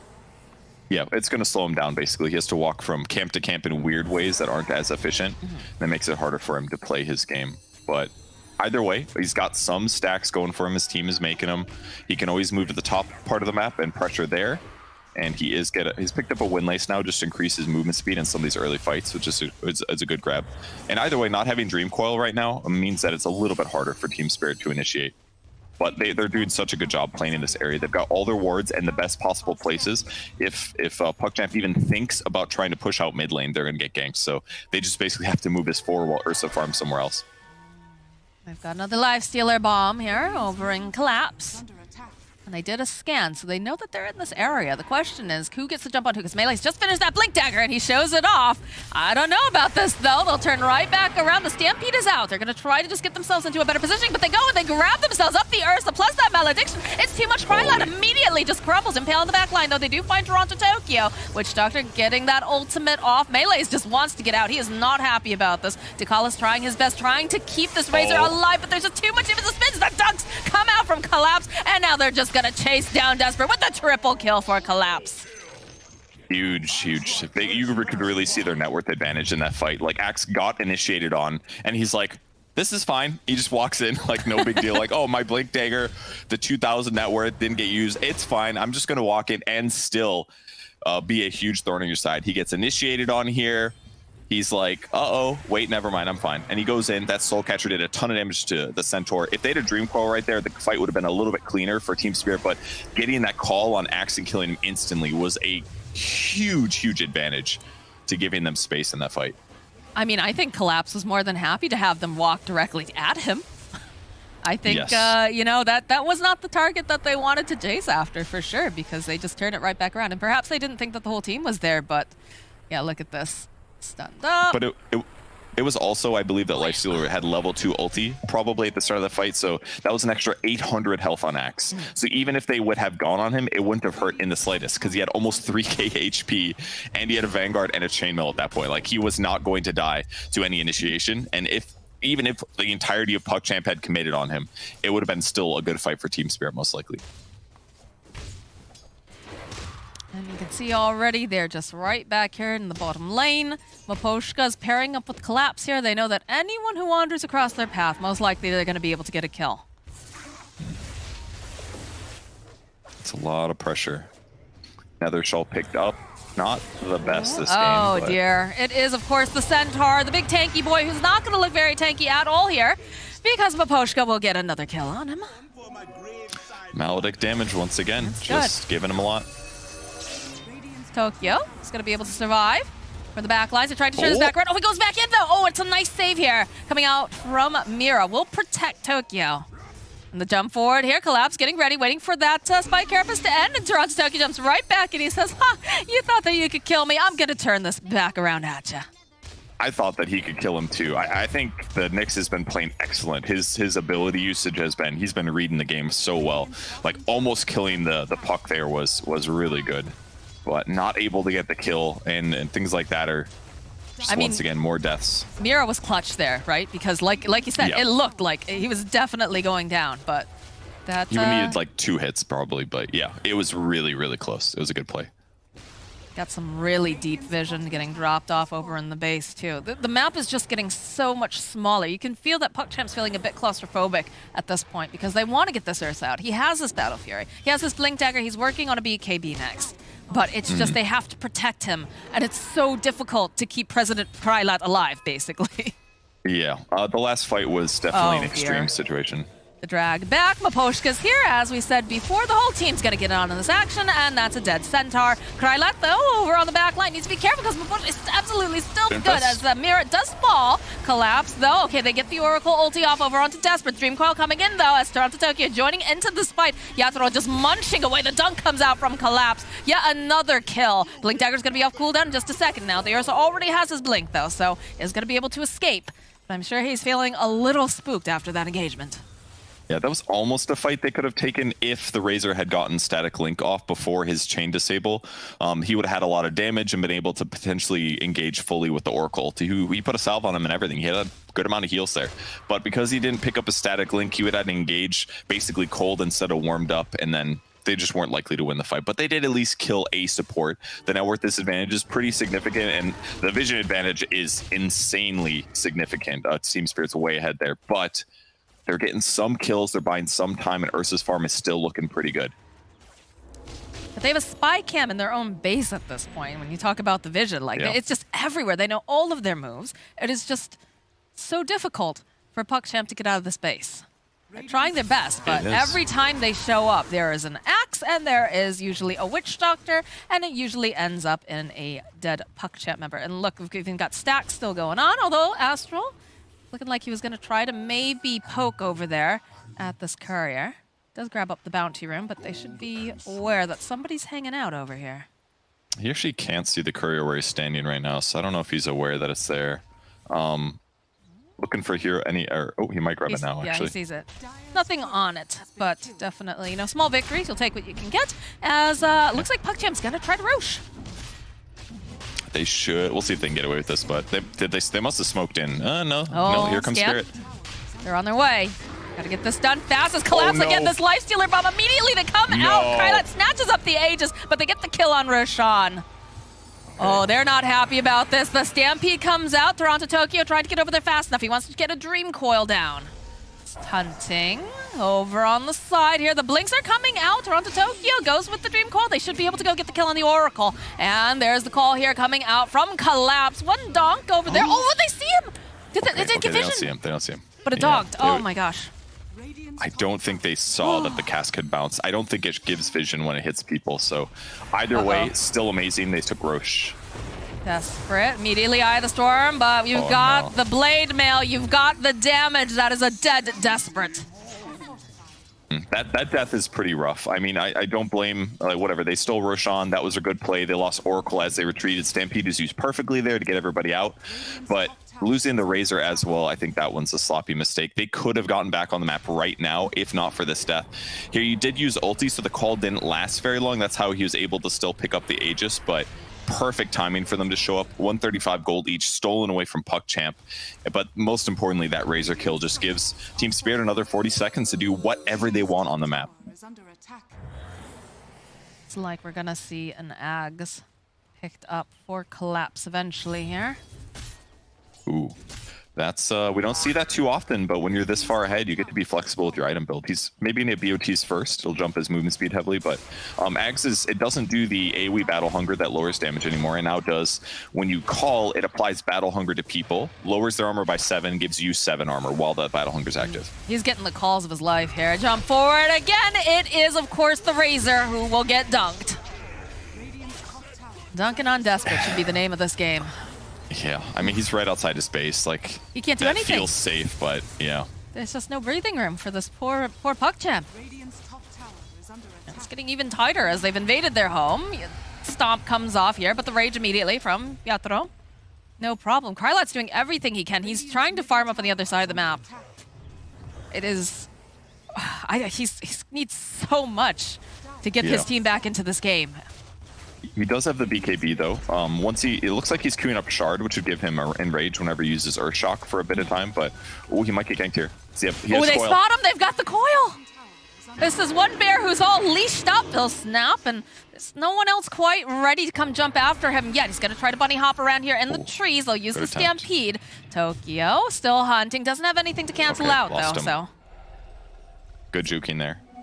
They might get him on the way out. Nah, okay, he's out safely. They're afraid of their team coming now. Little Smoke up. scary though. I think they expect them to try to make a play on Krylat here.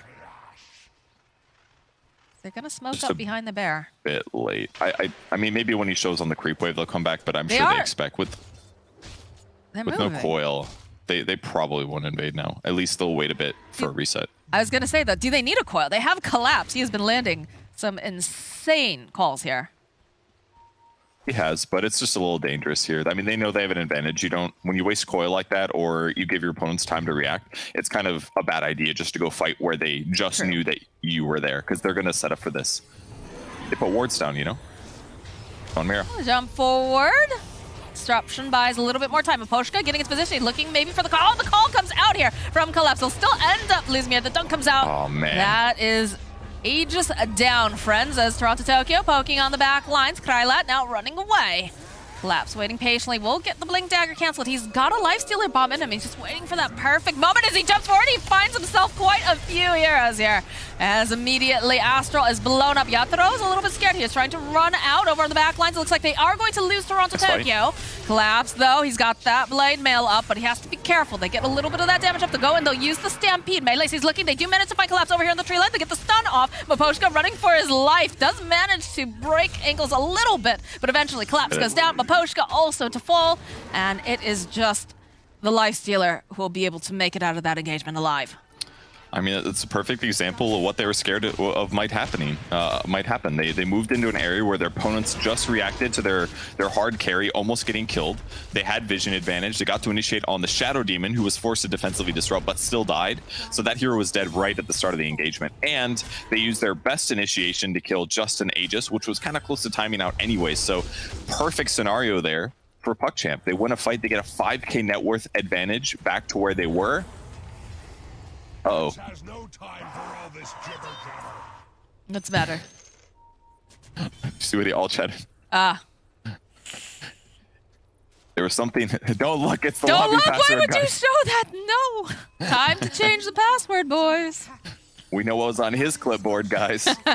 What was he Joining the about lobby. to send? That was the real question, Purge. That is a question that, depending on who wins this match, Not sure. Oh, maybe like Roche, Aegis Timer or something. Not sure. I like how you go for something very innocent and like game-related. I mean, like people copy paste their social security numbers often or something. The Infest popping out. They wait timing-wise. They've got plenty of physical damage, though, to push out over onto Melee. So Melees will go down. Double damage, of course, picked up on Yatro. They would love to grab anyone else, but you can see PuckChamp already running for the hills. Yep, back to the normal. I'm like looking at the Centaur die, and I'm like, is there any item solution to this? And I'm really struggling here. Maybe Ghost Scepter or something would actually be okay, because then the ulti from Witch Doctor wouldn't hit you, but he was kind of chain stunned, so. Yatro immediately gonna get found. Is playing over here on Astral. They'll get a little bit of the link off, but they're afraid. They know that they've got the follow-up coming out from the side of Team Spirit. So even though they run into a hero that they would love to take out of the equation, it's just too scary. Yeah, if they have Basher on Ursa right there, that's a completely different fight. They might commit to it, because then they could actually chain stun him through Rage. But with Rage up, he could just easily disengage whenever he wants to. Just safer for them to wait and reset. And they sprint Krylat all the way to the bot lane again. Split push out that lane. It's pretty safe for him to do this. And the rest of the team is just going to have to stick us forward with Centaur probably dying a few more times. It really stinks when you're the bullet sponge for your team, where, you know, it's like, okay, guys, I'm probably gonna die. I'm gonna put myself up forward, though, because it's gonna take them longer to kill me. Like, it's a whole, like, apocalypse strategy, it feels, yeah? Yeah, I mean, it's very important that you do that. Otherwise, it's people like your Shadow Demon dying first. They need them in the front.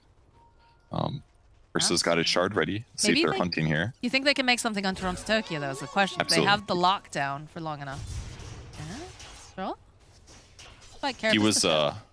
he was trying to anticipate Puck jumping into that wave to double nuke it, so he was just gambling that like Puck would go in at that exact moment. Because if he did land that spike carapace, that's a dead Puck. And that would have been a huge play. It was a cool move.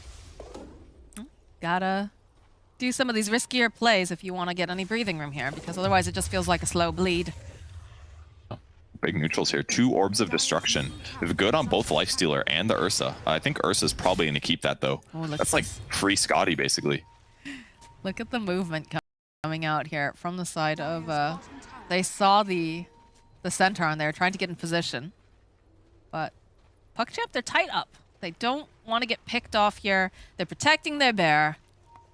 And again, it is just melees in the front and foremost, because, you know, none of these other guys can afford to get caught. There could be some evasion issues for Ursa right now. The Elven Tunic plus the evasion talent on Lifestealers make him hard to kill, but he's almost got Basher. He's really, really close to it. His neutral item is not equipped, though. Somebody must have sent back the Orb of Destruction. They might go on Razor. They know he's there. There's the call. The burst out immediately, and they're going to try to keep him alive. They've got the save coming out for the Oracle over the back lines. Melees gets the stomp off. The follow-up with the Dream Coil, and the Silas is not looking great here as they go. They use the Stampede. They'll get the kill onto Astral. He's just immediately, you know, has that BKB. Melees on the back line. Probably going to take down, but look at the people. They're just immediately conting around. They've got this Ursa, and they just control the bear, throw him in the cage, and say, get out of my game. Dakalis next to full. Melees does somehow make it out alive. I figured he was going to tick down, surprised. But... Me too. I thought he was dead for sure. He had to counter initiate to buy some time there. They had to pop Oracle ulti right away. Like, the power of Soul Catcher plus Axe is insane so far. All these really tanky heroes. Watch how fast his HP goes down, and watch how much it goes up afterwards. Soul Catcher, and then it gets dispelled and he gains a bunch back because of the Oracle ulti. But they're taking off, like, what, 40% of their HP? 35% of his current health with Soul Catcher. And it's getting them so low that they get these chops off. I actually can't believe that Melee survived. That's insane. But yeah, if Ursa doesn't kill like the first target he goes on, he's gonna have a bad time. And the guy that he went on got disrupted, which just made his BKB feel so much worse. The save was just so good. He had a double damage rune the entire time too. Like, you expect that he's able to blow up at least one of these supports, but look at this. Yatro just hitching a ride, and Maposhka is like, yeah, I dare you. Dare you to jump on my buddy. Let's go. Don't pick on the little guy. Does look a little vulnerable on the Witch Doctor, all right, but so far, this is the power of initiating first. If you get to go in first like that, your opponents have to react and make less than ideal decisions. And another thing as well, again, Ursa didn't have a neutral item in that fight. That could have mattered potentially. Collapse, gets the taunt off, drags back over onto Melees, but look at this. You see Yatoro, he does get disarmed. They do have the Heaven's Halberd. There's going to be the Rage out. He doesn't want to be here any longer. They've managed to take down Maposhka, and Collapse will have to run out. Not terrible. Oh, they he want ends more. Up going for Titan Sliver too. Do they go Roche? I think you get a pick. Oh, Mira. Mira will present himself. Stomp forward over onto Melee. He's not going to be able to quite land over here. The BKB comes up, but the taunt was already on here. As Collapse dragging back. Does have that. Oh, Miposhka buying back. Wants to be a part. There's going to be a Dream Coil over in the back lines. Yatoro just smacking away. Does have to be careful, though. He's drained a lot of that damage. As Krylat now running for the hills. Maposhka gets died back here. They find an opening here. Melee's looking for the stomp, waiting patiently.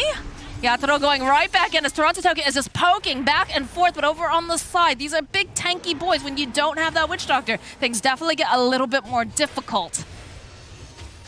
He can maybe go back in. He's got ulti again. He's got Enrage again here. And he killed Maposhka twice. They can get the damage suck. The Axe is the scary one, basically. Oh, stomp. Yatoro, just a little bit too fast here with those fingers. Gets Rage. And one of the weaknesses of Centaur. But I haven't felt it too much these days because his laning stage is so good. But that stun is pretty easy to dodge. You are paying close attention. It is indeed and a looks telegraphed stun. They want to take Roche instead. They've got 20 seconds with no Maledict. That's a big deal here. I feel like you're still afraid of Collapse though, right? He's scary, yeah. You got to try to interrupt him before he gets there. That's the goal of Nyx Assassin. Yeah, he's got Blink Dagger, he's got Vendetta. He just has to see him coming and interrupt. Got the gem on him too. Look at this. It's just Melee's with the taunts. Like, come on, guys, I dare you. Do you manage to get the stop up with the follow-up collapse here? With that blade mail, it does so much damage. And just does get popped over on the back lines as they manage to hold him down. Melee's going down. Krylat now does have the BKB. The snap, though, coming up over here onto this Razor. Tells you that he's got his ultimate, or he's got the axe that picked up. Oh, the jump forward again. Taunt coming out from Collapse. The rest of the team, Aeon just does proc. Krylat, he needs help. He's not going to have it as Astra goes down, and so does Krylat. They really didn't want to lose Roche there, but it just would have been better if they walked to high ground, I feel like, and hit creeps rather than continue to fish. It's just Ursa's burst damage just doesn't feel that intense, and I get why like status resistance and magic resistance on Titan Sliver is good, but I can't help but just wish that he had Orb of Destruction a little bit, because it would give him a big slow advantage against like the Lifestealer and the Axe, who he's really trying to kill here. I don't know, maybe he made the better neutral item decision, maybe it wouldn't matter, but it's just they're just having a lot of trouble getting these pickoffs when there's disruption saves and all these other abilities that are making it hard for them to get these kills on these tanky heroes. The kiting has been real this game on this poor Ursa. He's trying to make the moves. And the other problem, Mira finds himself an Oracle, a bit of an Oracle himself here about this positioning. Dekalis, he's trying, but he's not going to survive this. Look at Collapse. He wanted that final hit. He's not going to get it. That belongs to Mira, thank you. Yeah, he was ready to go for the chop in case he tries to get out there. Dream Coil gets used. We'll get the snap. Still He can't leashed beat up KBTB. over here. BKB does come out. He's trying. Collapse with the taunt. Couple of clicks. Down goes Desperate. That's just a second kill that shouldn't happen, but Toronto Tokyo's ahead of the game. He knows what to expect. He gets there in time, and he shuts him down. Getting the ulti off with the Ags just means, yeah, good luck getting out of that one. Your team's going to show up, and it's going to be hard. Yeah, they tried. Look at all the sentries that like they're putting out, trying to just get back their jungle, trying anything. Okay, yeah, we do get the Ag Shard over on the puck. Looks like Yatro just chunking away here. They're going to try to make a wrap play, it seems, but Toronto Tokyo is, of course, very front and forward here. Collapse looking for the opening. Nice stun out here from Melees. Do they have the damage, though? Are they going to be able to do it? They do have the BKB. They'll dust up. Over on the other side here, Yatro trying to put the damage over onto Melees, getting a couple of these bonks up. They have this pigs. They want to take down Krylat here. They have the Lotus Orb over on Yatro, and they're doing a decent chunk of damage, but not quite enough to take down this Ursa. They're going to have to reset. Their swipes is still on him for a while here, so if he does go high ground, they could maybe initiate here, but they've got 13 seconds till Enrage is up, so gotta be a little careful for a bit here. Bonus 400 damage if he goes in now. Poshka's got to be careful with his positioning as well. They are very, not dependent, but, you know, his spells are very important to these fights. They are. Lotus Orb, Thirst over on Yatoro. They're just going to protect him. Make sure that, you know, he's not going to be able to get easily initiated upon. Krylat. Game is so scary. Oh, man, this guy, he's trying. He's trying so hard, Purge. He is, yeah. He's got to cross the map like this. This is super normal. If your opponents are pushing the opposite side of the map and you can't find them, you go push the other side. That way they have to follow or run after you. But he's hoping somebody will TP here and they can get a pick off. But at this point, this feels like one of doesn't those. Look like he'll get it. One of those pictures, like a minute before the incident happened, sort of thing, with the way that they keep playing around each other. It's making me very nervous. Yeah. But no. Yeah, they just want a free pick off really bad, especially with the Sentry Ward. They just want to see and look what they do. They just go in through the other lanes. They don't want to have to go chase the creep wave. If they've got the other two waves pushing, they don't have to go contest this. It's much safer the way they're doing it. Tokyo's got the gem too. Stomp from Melees. He was trying to sap as much damage away here, but it doesn't seem to matter because they have plenty of damage coming out from the Witch Doctor. Gets that off and then Collapse with the nice call over here on the side. They get a big dunk off. Down goes Desperate. This bear is all leashed up, as is the Nyx Assassin. They're just chasing them down over here by these tier 4s, and they're just ripping them apart. Buyback now coming out from Astral. He is angry. He wants to be back in this game, but it's looking pretty desperate here. For the side of Puck's champ, the call coming out. They've got the Aeon disc over here on Mira, though. On the back lines, it looks like Collapse gets himself a triple kill. And now Krylat, he's trying. He wants Maposhka. He hates him so much, but he can't. The GG gets called. Yeah.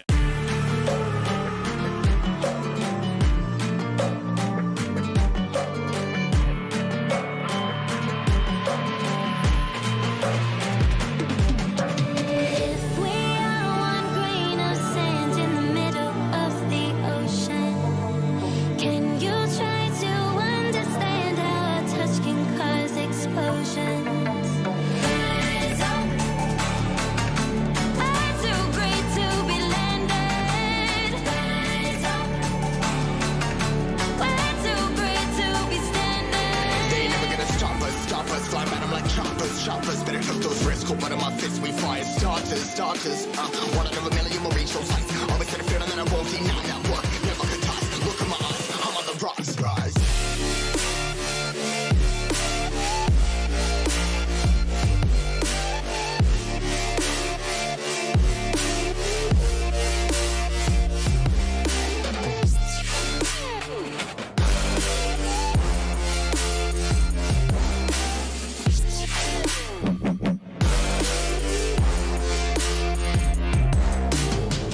Rise, cutting my sides, trying to make sense of it all comprised. Yeah, highs, spinning these skies. Never stuck down, feeling paralyzed, but I'm up now. We all too late to fall. Yeah, anyone coming, I'ma lift them all. Never look down when there's risk involved. I got guts, got a lot, I gotta wish it all. Ain't got no feelings, we just flowing. Yeah, I'm that grain of sand that made it out the ocean. A couple milli now, I'm causing a commotion. I've been coasting, hear my name around the world like an explosion. Rise up.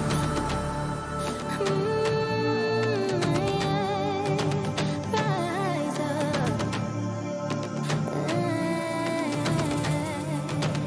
We are the apocalypse, and a pill that keeps us floating as we fly above the sun.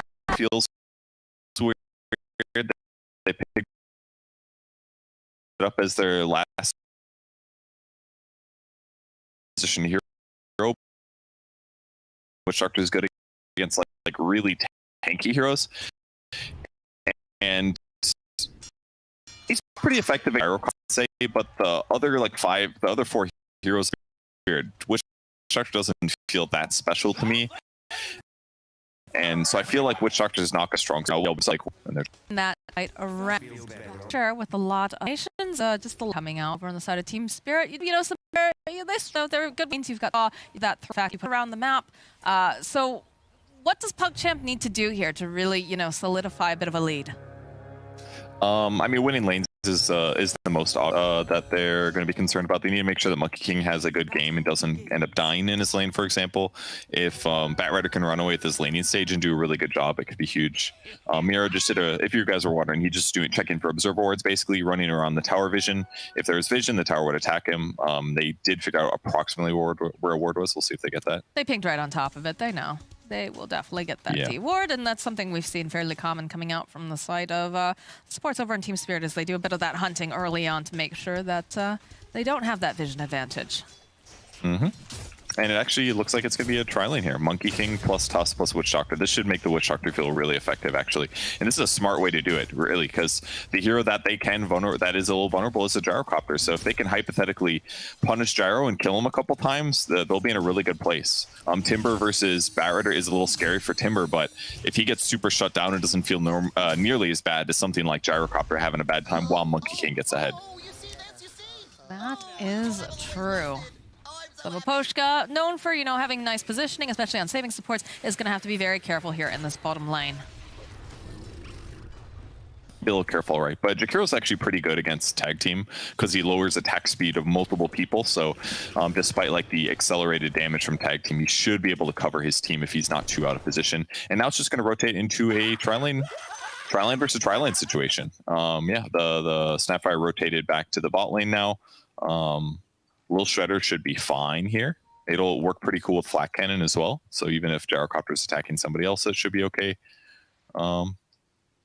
Yeah, kind of an interesting lane setup. The tri-lane versus dual lane looked good. I don't know about tri-lane versus tri-lane, though.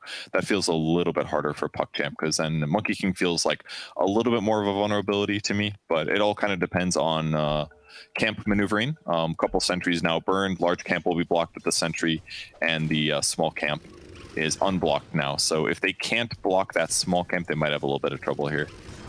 I mean, the other thing you have to keep in mind, too, is you do have two ranged, well, actually 3 ranged right here in this bottom lane, which makes things even more difficult for Kryla to even go close to lane. And if, you know, the Colossus is a little bit out of position here, he is going to suffer. But, you know, the name of the game here, really coming out from PugChamp, like you said, is put pressure on Yatoro, make sure that he's not having the time of his life, that he doesn't get the chance to accelerate. And they are putting the pressure down, but can they get the kills to help secure it, right? Oh, this will be... Oh, okay. Astral just not interested in that courier? Yeah, he was blocking the small camp. That was a little bit more important here. And wants to make sure that his opponents don't get lane equilibrium, and that way it can sit in a good place for Monkey King, who's currently last hitting as well as Gyrocopter, about the same right now. So mid lane, Toronto Tokyo doing about the same as Puck, maybe a little bit better actually, because he's got a whole nother creep wave to kill. And in the off lane, Batrider at 8-1, Timber at 10-2, so pretty much equal there as well. So no major kills just yet. And Batrider did start boots first, expecting some supports to deal with. As a result, his items aren't exactly ideal against the Timber. Here comes the fight bot. I mean, it's a nice play there, but again, you need to put out more damage really over onto Yato. He's gonna, you know, take a decent amount, but it's very difficult when you consider everything that they've got coming out from Spirit as well. My question for you, sure. Purge, is what's... With a Timber Soul, right? I've always been told, I think actually it was Blitz who told me this like a long, long time ago, but you know, a Timber is a sort of a hero that eats up space, right? He makes space, but he also eats up space. And then you've also got a Batrider, right? So you've got this Batrider who's going to be able to hold that thought 1 second. Cookie hop forward. This is going to be our first blood. And it's going to go over to Mira. But yeah, you know, what's better, to have your Timber Soul getting free farm or your Batrider getting like uncontested farm here? You could probably argue Timber, because Timber's just a stronger hero right now, and things like Lasso just don't feel quite as strong in terms of team fight impact if you don't kill somebody right away. But it's a really good game for Batrider this game, so I don't think it's terrible for them to go about even here. Normally with Timber, you want to like win a lane that's very difficult, or you kind of pressure the lane, kind of like Centaurs do with Vanguards, because you just are a threat. You're constantly pressuring, that kind of a thing.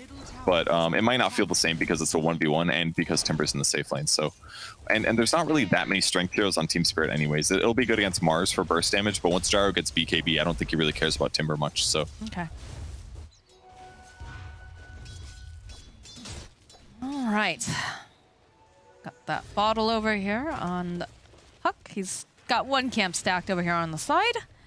I'd be interested to see how many camps we get stacked here for the Gyrocopter. The bottom lane, though, Astral just a little bit too aggressive again. He's going to get punished for this. And they might actually try to go and punish Takalis over here as well. Cookie hop forward, leap over onto Crylight. He manages to dodge a little bit of that damage, but still will get stunned up. And they've got the little Shredder. They're doing so much. Crylight doesn't have anyone to tank up this damage. This Tri-Lane's a disaster at this point, Purge. Yeah, it's looking iffy. Gyrocopter did a slightly different skill build here. He didn't get Flat Cannon, which didn't push the wave, but now he's got 2 points in Rocket Barrage instantly at level 3. Normally this gets delayed a bit depending on the player, and this does a huge amount of damage. He got him, huh? Yes, he did. What did they say? He's got like 3 games of Batrider under his belt? 7, sorry. But, you know, he can play Batrider, clearly. Yeah, again, it's a hard lane for Timbersaw. If you get too many napalm stacks and he chases you down, he gets you. And in this case, he got him. He's had a lot of stacks on him the entire time. I think last time we popped up there, it was like 5 stacks. So it's just a bit of a struggle there for the Timber. Yeah, it's not going to be easy. Boots can help, of course, but you know, he needed these other items as well. He's relied a lot on Timber Chain to get last hits, because it's a lot safer than right-clicking. You don't have to spend as much time on top of the Batrider, and you can't just abuse the reactive armor because there's a lot of magic damage if Batrider does use Firefly. So. All right, how do they recover here? Because PuckChamp has lost 2 lanes at this point. I mean, they haven't gotten a kill yet, you're right, but the net worth difference is really close still. So the game is not lost, absolutely. Get kills, they've got level 2 Maledict. Difficult to kill Gyro at this point. He's got a ton of armor, which is already really effective against tag team. And good against Monkey King too, frankly. But they could kill Mars potentially. That'd maybe be a solution. Oh, they killed Takalis instead here. Yeah, with Shocktor just not quite safe here. It's a little vulnerable. It's very vulnerable. You know, it's difficult. There's a lot of slows. You got the Cookie Hop coming out from Mira. Perhaps, you know, Desperate can make a rotation though. Try to, you know, find some sort of pick off, perhaps, once he gets to that 6. He does have the 6 online. I mean, it could work, but Monkey's really behind now. He's not even level 4 yet. Gyro's about to hit 5, so they're losing this lane experience-wise, but I don't know, maybe he can catch up in levels, but... Didn't say it was going to be easy. I'm just trying to find, you know, the option here. They do have to be careful, though. Although Collapse starting to stack up these stacks of Sticky over onto melees. And there is a Tusk making a rotation here, too. Collapse will just back off. Go and push out the creep wave here. I think I could maybe kill him here with Yeah. Yeah, they get the Firefly's shards gone, so- off. He doesn't have any way to try to fight through this, although he gets the last, so they'll hold him into place just long enough. And actually, Collapse will survive. They get the kill on no. Astral, and now they turn their attention here to Melees. He wants that kill on Collapse, and he Gets will him. find it. But you have many people here that have made this rotation. They're waiting patiently. They want this kill. Mira. There's a nice spear forward. Can they finish off Melees? He's very, very taken at the bottom lane, too. You're seeing that the Dream Coil does get dropped, and Melees just has all the tools in his kit here. Looks like he might actually survive this as Yatoro on the bottom lane. He is going to tick down, it looks like, over here. Yeah. One more hit. Down goes Yatoro. Okay, not bad at all for PuckChamp. Great moments there. The anti-synergy between Timber and Tusk was real there. If you throw out Chakram to deal damage, then you can't right-click and get tag team damage. So they struggled a little bit to finish off the Batrider, but the fact that he was able to get the kill is good for Melees. Recovery with that kill, and they got the same, even the Witch Doctor, still a great moment for PuckChamp. Astral's just running circles right now around Toronto, Tokyo. Not able to land that spear. But yeah, very nicely done. You know, it's so you see the vulnerability and an opportunity in that bottom lane. Try to get something here for your. Uh-oh, this is looking like a dead Maposhka here. Got the orb forward. yeah. He's just click. Yeah, no, with that. Actually, with the okay. one charges, I think he's actually. It's like very close. Yeah. If not for Raindrop, he definitely dies. The Puck Orb would have shredded him and basically amplified. It would all been amplified by Maledict. So good to pick up the Raindrop this early. It's used a couple charges, but hey, prevents a death. Carlos is trying to get whatever he can here as he walks by the mid lane. The net worths look pretty fine, actually. And somehow Monkey is ahead of Gyrocopter. He's got more last hits at this point, about 10 more, actually. Gyro's been, after getting that kill in lane, maybe just hasn't felt as safe against Monkey, because Monkey has Treads and Orb of Venom now. So if he's in a 1v1, it's actually kind of scary. He could easily get out regen traded and then feel zoned. So instead, they're going to wait till the supports come in. Maposhka will show on the wave. But here comes the smoke top. Yeah, they want to make another play here on Collapse. There's no trees to hide behind, so they do have to be careful, keep a good berth here. Follow with the snowball, Timber Chain through the Maledict, a couple bounces here with the cask and the Chakram. Mars was considering coming up, but he's got to change his mind here, so they will just hold this Timbersaw into place, try to drag him away. Collapse still alive, just barely staying alive. This as Yatoro makes his own rotation to this top lane. They're looking to see if they can find anything. Takalis is going to be able to teleport out. Yes, he is. Chases on over here He's on the dead. side. Melee's running for his life over here. And it looks like the spear, they're just not connecting over here for Tokyo. So he uses the arena to no avail. Desperate now over on the back lines.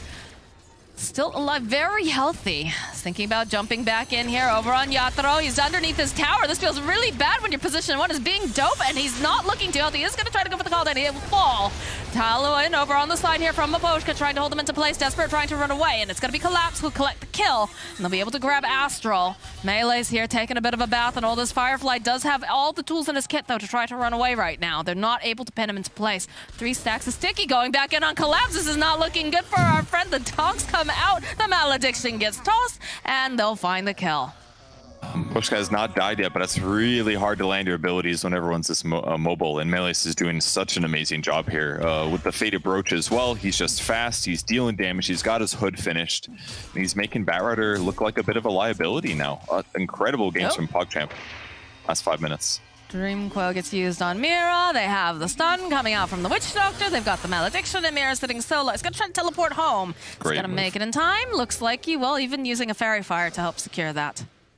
That was perfectly played. Saves the magic after the Maledict to help make sure that any damage he takes after Maledict will be offset with the heal, and then the instant TP back knowing that the Dream Coil is broken. And there's another example. If Puck's Dream Coil didn't get nerfed, that would have been a kill. So the nerf to Puck is hurting him a bit in these early rotations. Still very, very popular, though, despite the fact that there was the nerf. I guess it's because it's an early skirmisher, right? The fact that it's a low cooldown kind of makes things happen. Yeah, it's a strong later, gets around the map very well. It's pretty evasive, so kind of solves a lot of problems.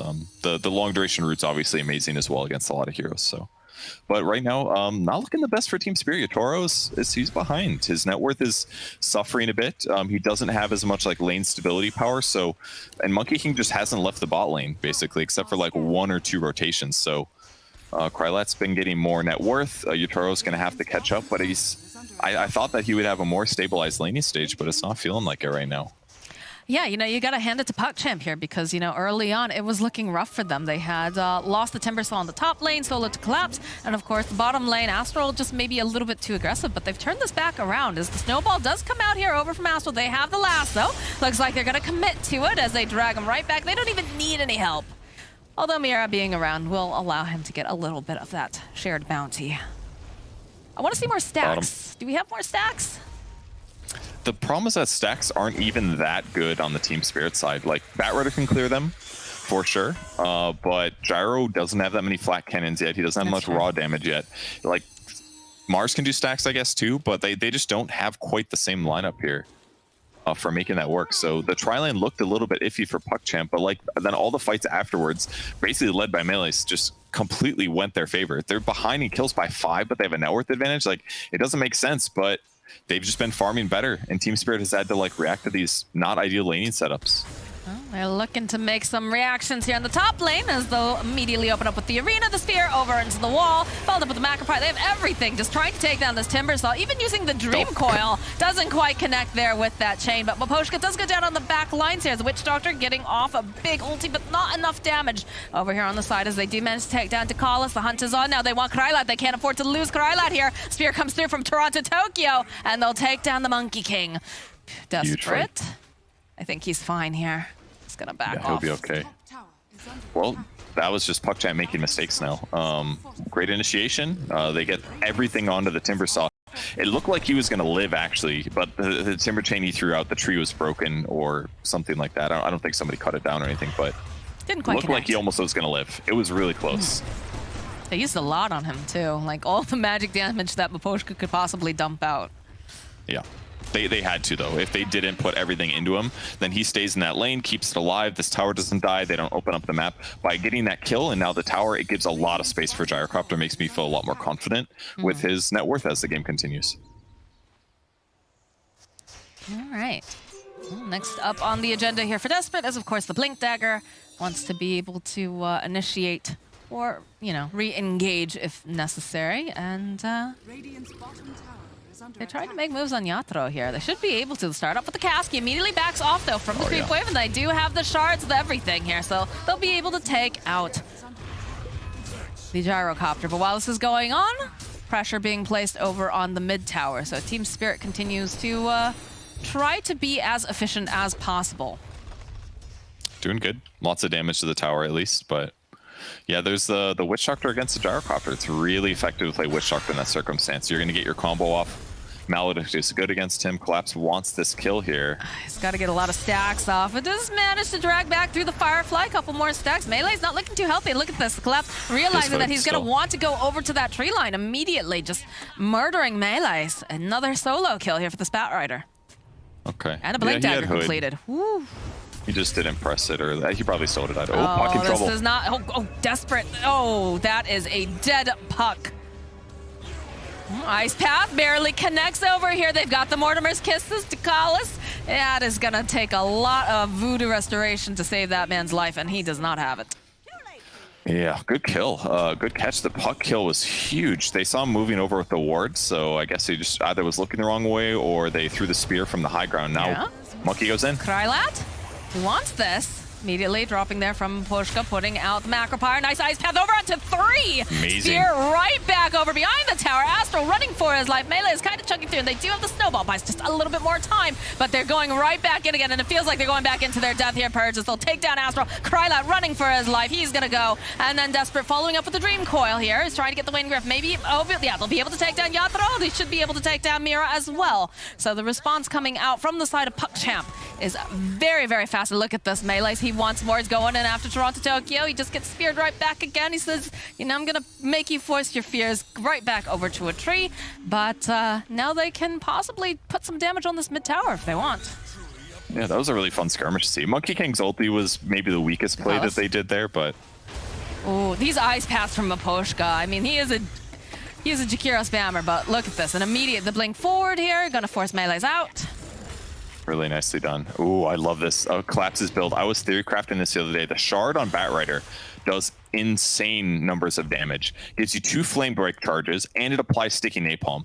So I did the math, and I think it was something like if you use napalm once and then hit him with a flame break, it does like 500 AoE damage or something. Oh, wow. It's like really big. So if you do like 2 or 3 napalms and then throw it out, it is like insane amounts of damage. I believe it stacks as well, or it adds to the duration basically. So you can have it tick for like 16 seconds or something.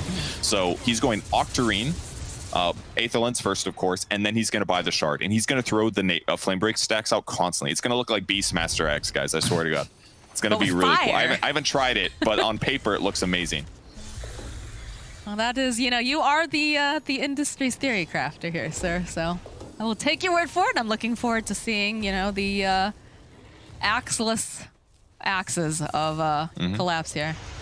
At the setup here over onto Krylot. Immediately binned off, and look at all this magic damage. It's too much. He can't deal with it. Melee stuck within the arena now. Couple more of these Mortimer kisses coming out. Toronto Tokyo says, I'm going to try and teleport away, but he didn't occur for the fact that they have the Yules. They've got the follow-up. The Ice Path coming in from Maposhka, trying to buy him just a little bit more time. He is stunned up, and a big old punch coming out from Astral will ensure that they get the kill, but perhaps Melee's has gone a bit far. The cookie hop forward. They need just a little bit more damage, and they have it. And they is a kill going over towards Maposhka. Dukalis now. Oh, they're just hemorrhaging kills now, Purge. Dude, Collapse is so good. He's so ready at all moments. I do love the lineup for Team Spirit. It's cool to see how good the synergy is. If Mars gets an ulti on anybody, there's a Macro Pyre, which is super free, easy damage. They've got Mortimer's Kisses. They have all this follow-up. Collapse in trouble this time, maybe. No, he just yoinked that rune, dude. He's dead, but there's no double damage for Desperate. He's got to be pretty mad about that. A lot of gold going to Astral, though. Almost 500, which is basically going to finish his Solar Crest here. Be very nice for the Monkey King. Monkey King's still looking like a vulnerability, actually. I mean, the last couple fights, he hasn't looked as strong as Gyro. That's one of the downsides to Monkey King, is that Gyro can just show up, call down, and feel good.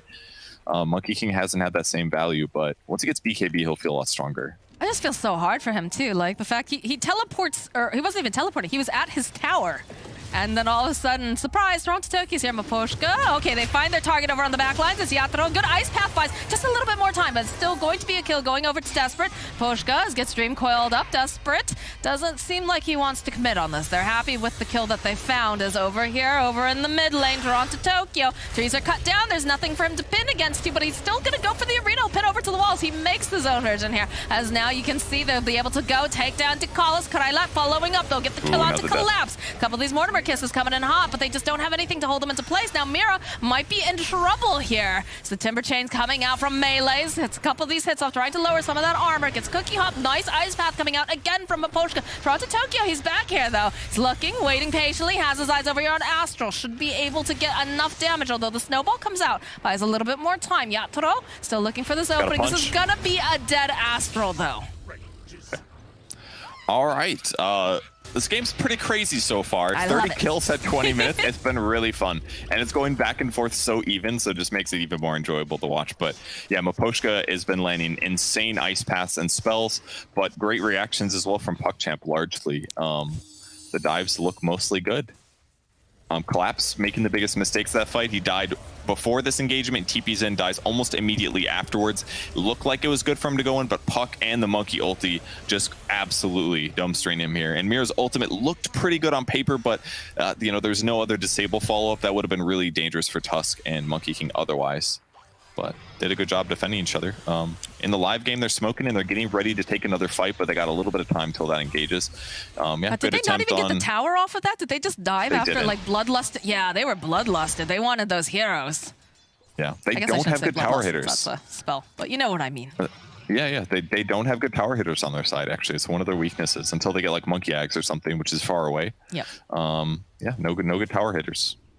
A flamethrower. They can get flamethrower later. That's true. That is a great shard there. That's going shard next. I'm pretty excited. 200 gold. Can't wait to see it work. How disappointed are you going to be if it doesn't work, though, Purge? I mean, the biggest problem is that people are going to have BKBs and Yules and stuff, so they can dispel it, but or Snowball protect them. But he can knock Monkey King out of his ulti, for example. That is true. Stuff like that could be really effective. That would be sick. All right, they're protecting Krylat over here in the top lane. Dekalis and Astral sitting nearby, just buffing up the monkey as much as I can. Oh, actually, they're buffing up melees over here. Do they try to make anything happen, though, is the question. It's like, just going to back off. They're going to continue to farm up. They do have some ward-on-ward action over here on the side. It's basically just a little difficult for Team Spirit to initiate right now. Mars went for a fast Yules, which is a normal build, but he's not going to go BKB, or he's not going to go Blink next because he needs BKB so bad. Because otherwise, it's just too dangerous to initiate. If he blinks in, he's going to die every time against like Maledict especially. So basically, they have to have their opponents come to them unless Batrider can get a lasso, who does have a Blink Dagger, by the way. He does have the shard as well. All right, well, looks like it might be go time here on the side of Team Spirit. They have a nice ward, though. We'll immediately spot them out. Blink forward here, coming out from Collapse, hoping that perhaps he can grab someone, but they're just a little bit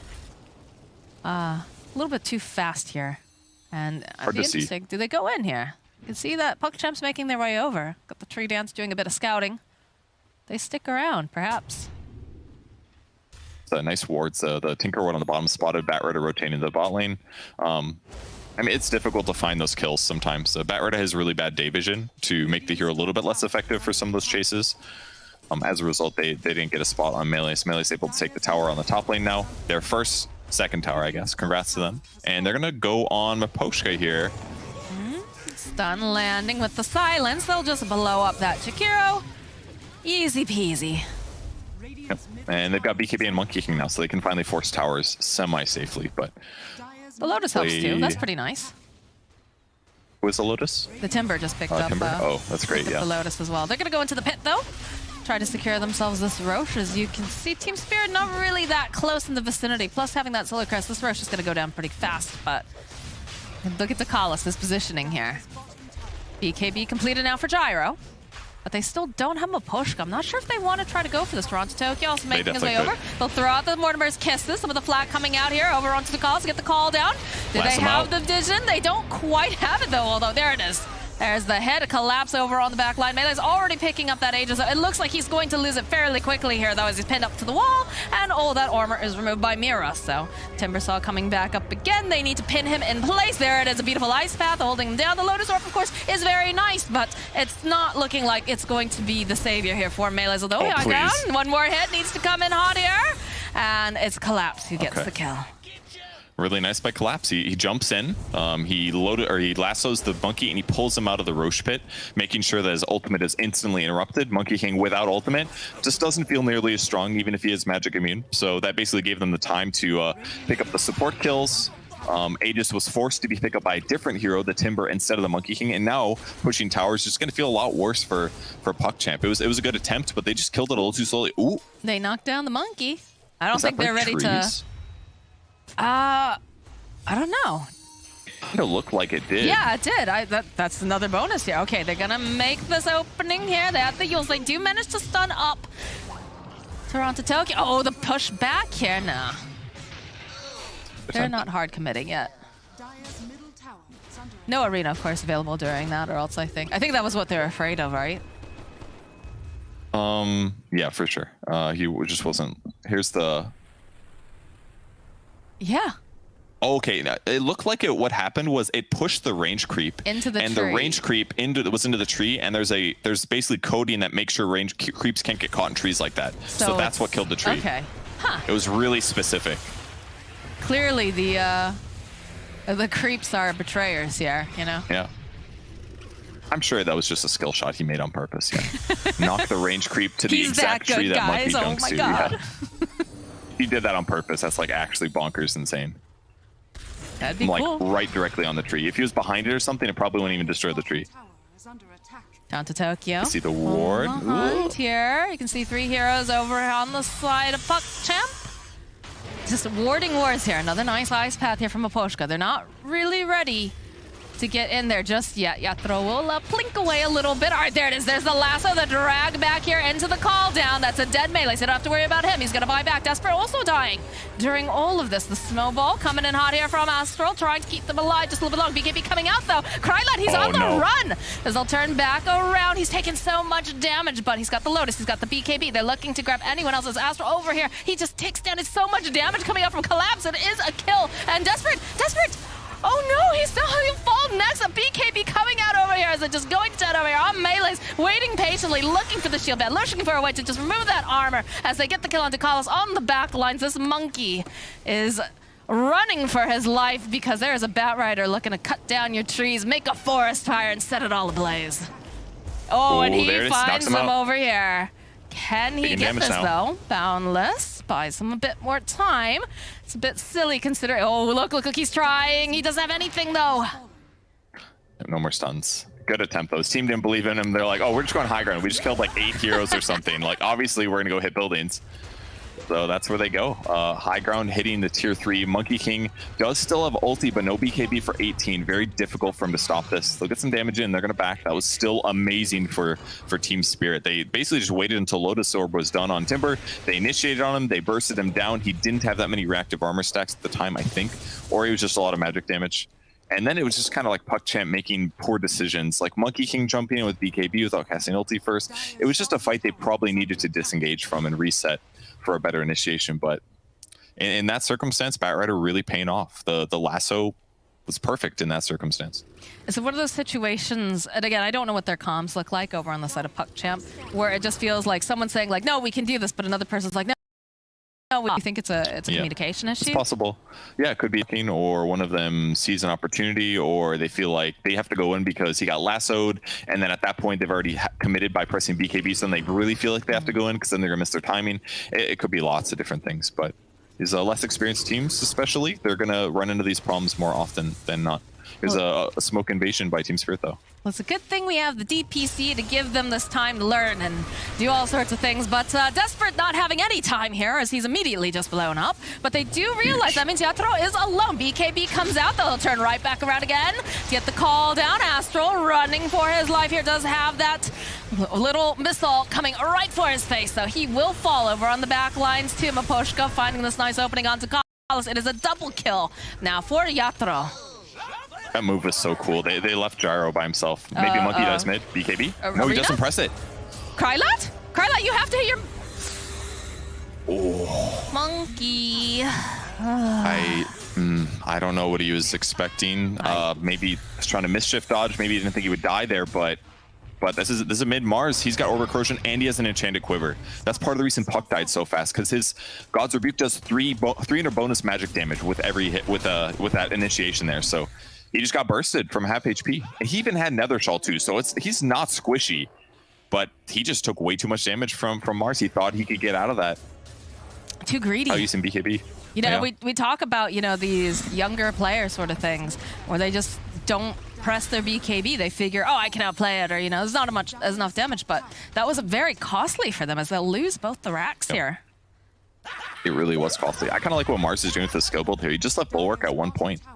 I think this actually makes a lot of sense. Like, Bulwark as a skill doesn't feel that amazing later on. Instead, he's picked up 3 extra points of attributes. That's +6 to all stats. It's not that much, but I'm definitely seeing a lot more players, especially in this series, just play around with stats a little bit more. Gyro went for 1 attribute point early at like level 8, I think. So, you know, here and there, some players think it's valuable to get. Man, what a throwback, though. Like, remember the days of, like, you know, taking a Warlock mid, just putting all your points and stats and just running around Shadow Fiends? Heal and stats. That's all you'd get. 4 points in heal, and you'd have, like, a lot of HP for your support. Bane was the same. You'd go all brain sap and stats. You're like Nightmare, maybe 1 point. But then you just, because it's all about just winning lanes and being as tanky as possible. But these days you can get a lot more HP for cheaper costs, so it's not as necessary. Your skill points are just more important. God bless the fluffy hat. Yeah. All right. Well, it feels like the fight's going to be coming to PuckChamp soon. They're trying to get into some favorable positions. They do have a ward over here on the side. They saw them grouped up just a little bit on the side of PuckChamp. Got the Octarine completed. You've got How are you liking this flame break so far, Purge, by the way? I know you're very it excited. looks pretty. I mean, we saw that the Tusk die. It's a huge amount of damage. If you flame break one guy twice, that's 2 napalm stacks. Plus, like, you can cast at least 1 napalm in that meantime. So, like, they're taking an extra 90 damage per tick. It's kind of crazy. It's like 100 damage per tick for like 16 seconds. That's like 1,600 damage. It's insane if they don't have a dispel. So, against Tusk, really useful in that circumstance. And it's going to be useful right now, too. Watch. Hello, DeCalis. Never mind. You overshot that one a little. He heard you talk about it. He's like, oh, I'm going to prove Purge wrong. Yeah, but it's pretty low cooldown. He can throw these constantly. You can kill creep waves with it. That's maybe one of the better parts as well. Actually, normally you have to use like Firefly to kill a creep wave. Here it is. The shot. Oh, too far. Overshot it. Just a little bit. I think he didn't have detection anyway, so even if he wouldn't have, it doesn't interrupt TP or anything, so it's not a huge deal. But we've got a lasso live game. Yeah, and that's a dead Timbersaw in the live game as well. Dude, he died fast. That's a problem. That is your big Ours gets tanky a boy, catch. and they managed to go, and they find Desperate again here with the double damage over on Toronto. Is he going to get Astral as well? The T2 branch gets dropped down here. One more hit. The shards buy him a little bit more time, but Toronto Tokyo wants that blood. 1,100 damage Krylat? crit. Oh, Why? do they know? Krylat. It's too late. He needed to be there like a second earlier Oh my to get god. him All with the right, all creep right, wave. Tokyo. Calm down. Chill, bro. Look at this. This is bullying. We literally have a thing from the Any Key group saying you Game's shouldn't bully. The game's like over, basically. They're in tier 4s. Yeah, they're done. They realize that they've got everything that they need here. Jump forward again. Toronto Tokyo would like to pad those stats. They should be able to get an ultra Dude. kill now. Monkey on the back lines. This is the desperation push here. The BKB. Can they take down Beer? It's looking like they'll be able to find it, but Toronto Tokyo is just a big, scary Mars. And he'll kill Astral. They still would love Kryla.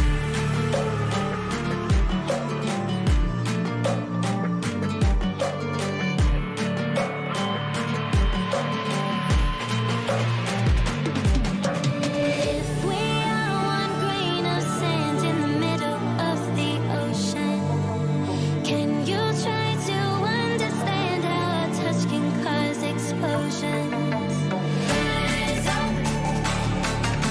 I'm too great to be landed. Rise up. We're too great to be standing. They ain't never gonna stop us, fly at 'em like choppers, better took those risks, cold blood in my fists, we fire starters, one out of a million will reach those heights, always had a feeling that I won't deny that work, never could toss, look at my eyes, I'm on the rocks, rise.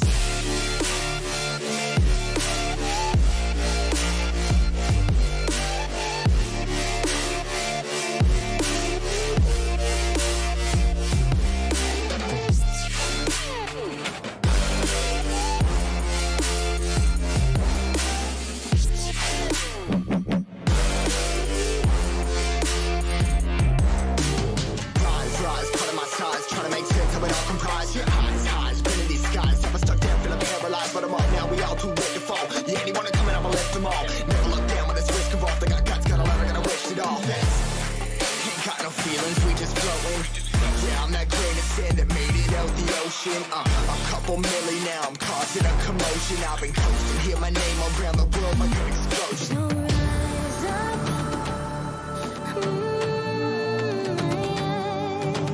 Rise up. We are the apocalypse and a pill that keeps us floating. As we fly above the stars, the hype won't scare us falling. So rise up. I'm too great to be landed. Rise up. We're too great to be standing. They ain't never gonna stop us, fly at 'em like choppers, better took those risks, cold blood in my fists, we fire starters, one out of a million will reach those heights, always had a feeling that I won't deny that work, never could toss, look at my eyes, I'm on the rocks, rise.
fire starters.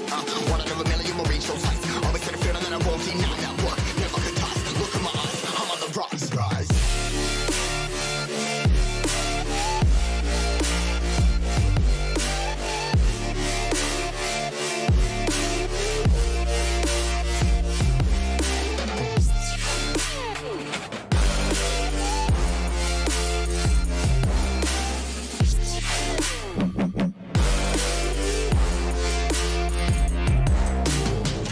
Rise, cutting my size, trying to make sense of it all comprised. Yeah, highs, spinning these skies. If I stuck down, feeling paralyzed, but I'm up now. We all too late to fall. Yeah, anyone coming, I'ma lift them all. Never look down when it's risk involved. I got guts, got a lot, I gotta wish it all. Ain't got no feelings, we just flowing. Yeah, I'm that grain of sand that made it out the ocean. A couple milli now, I'm causing a commotion. I've been coasting, hear my name around the world like an explosion.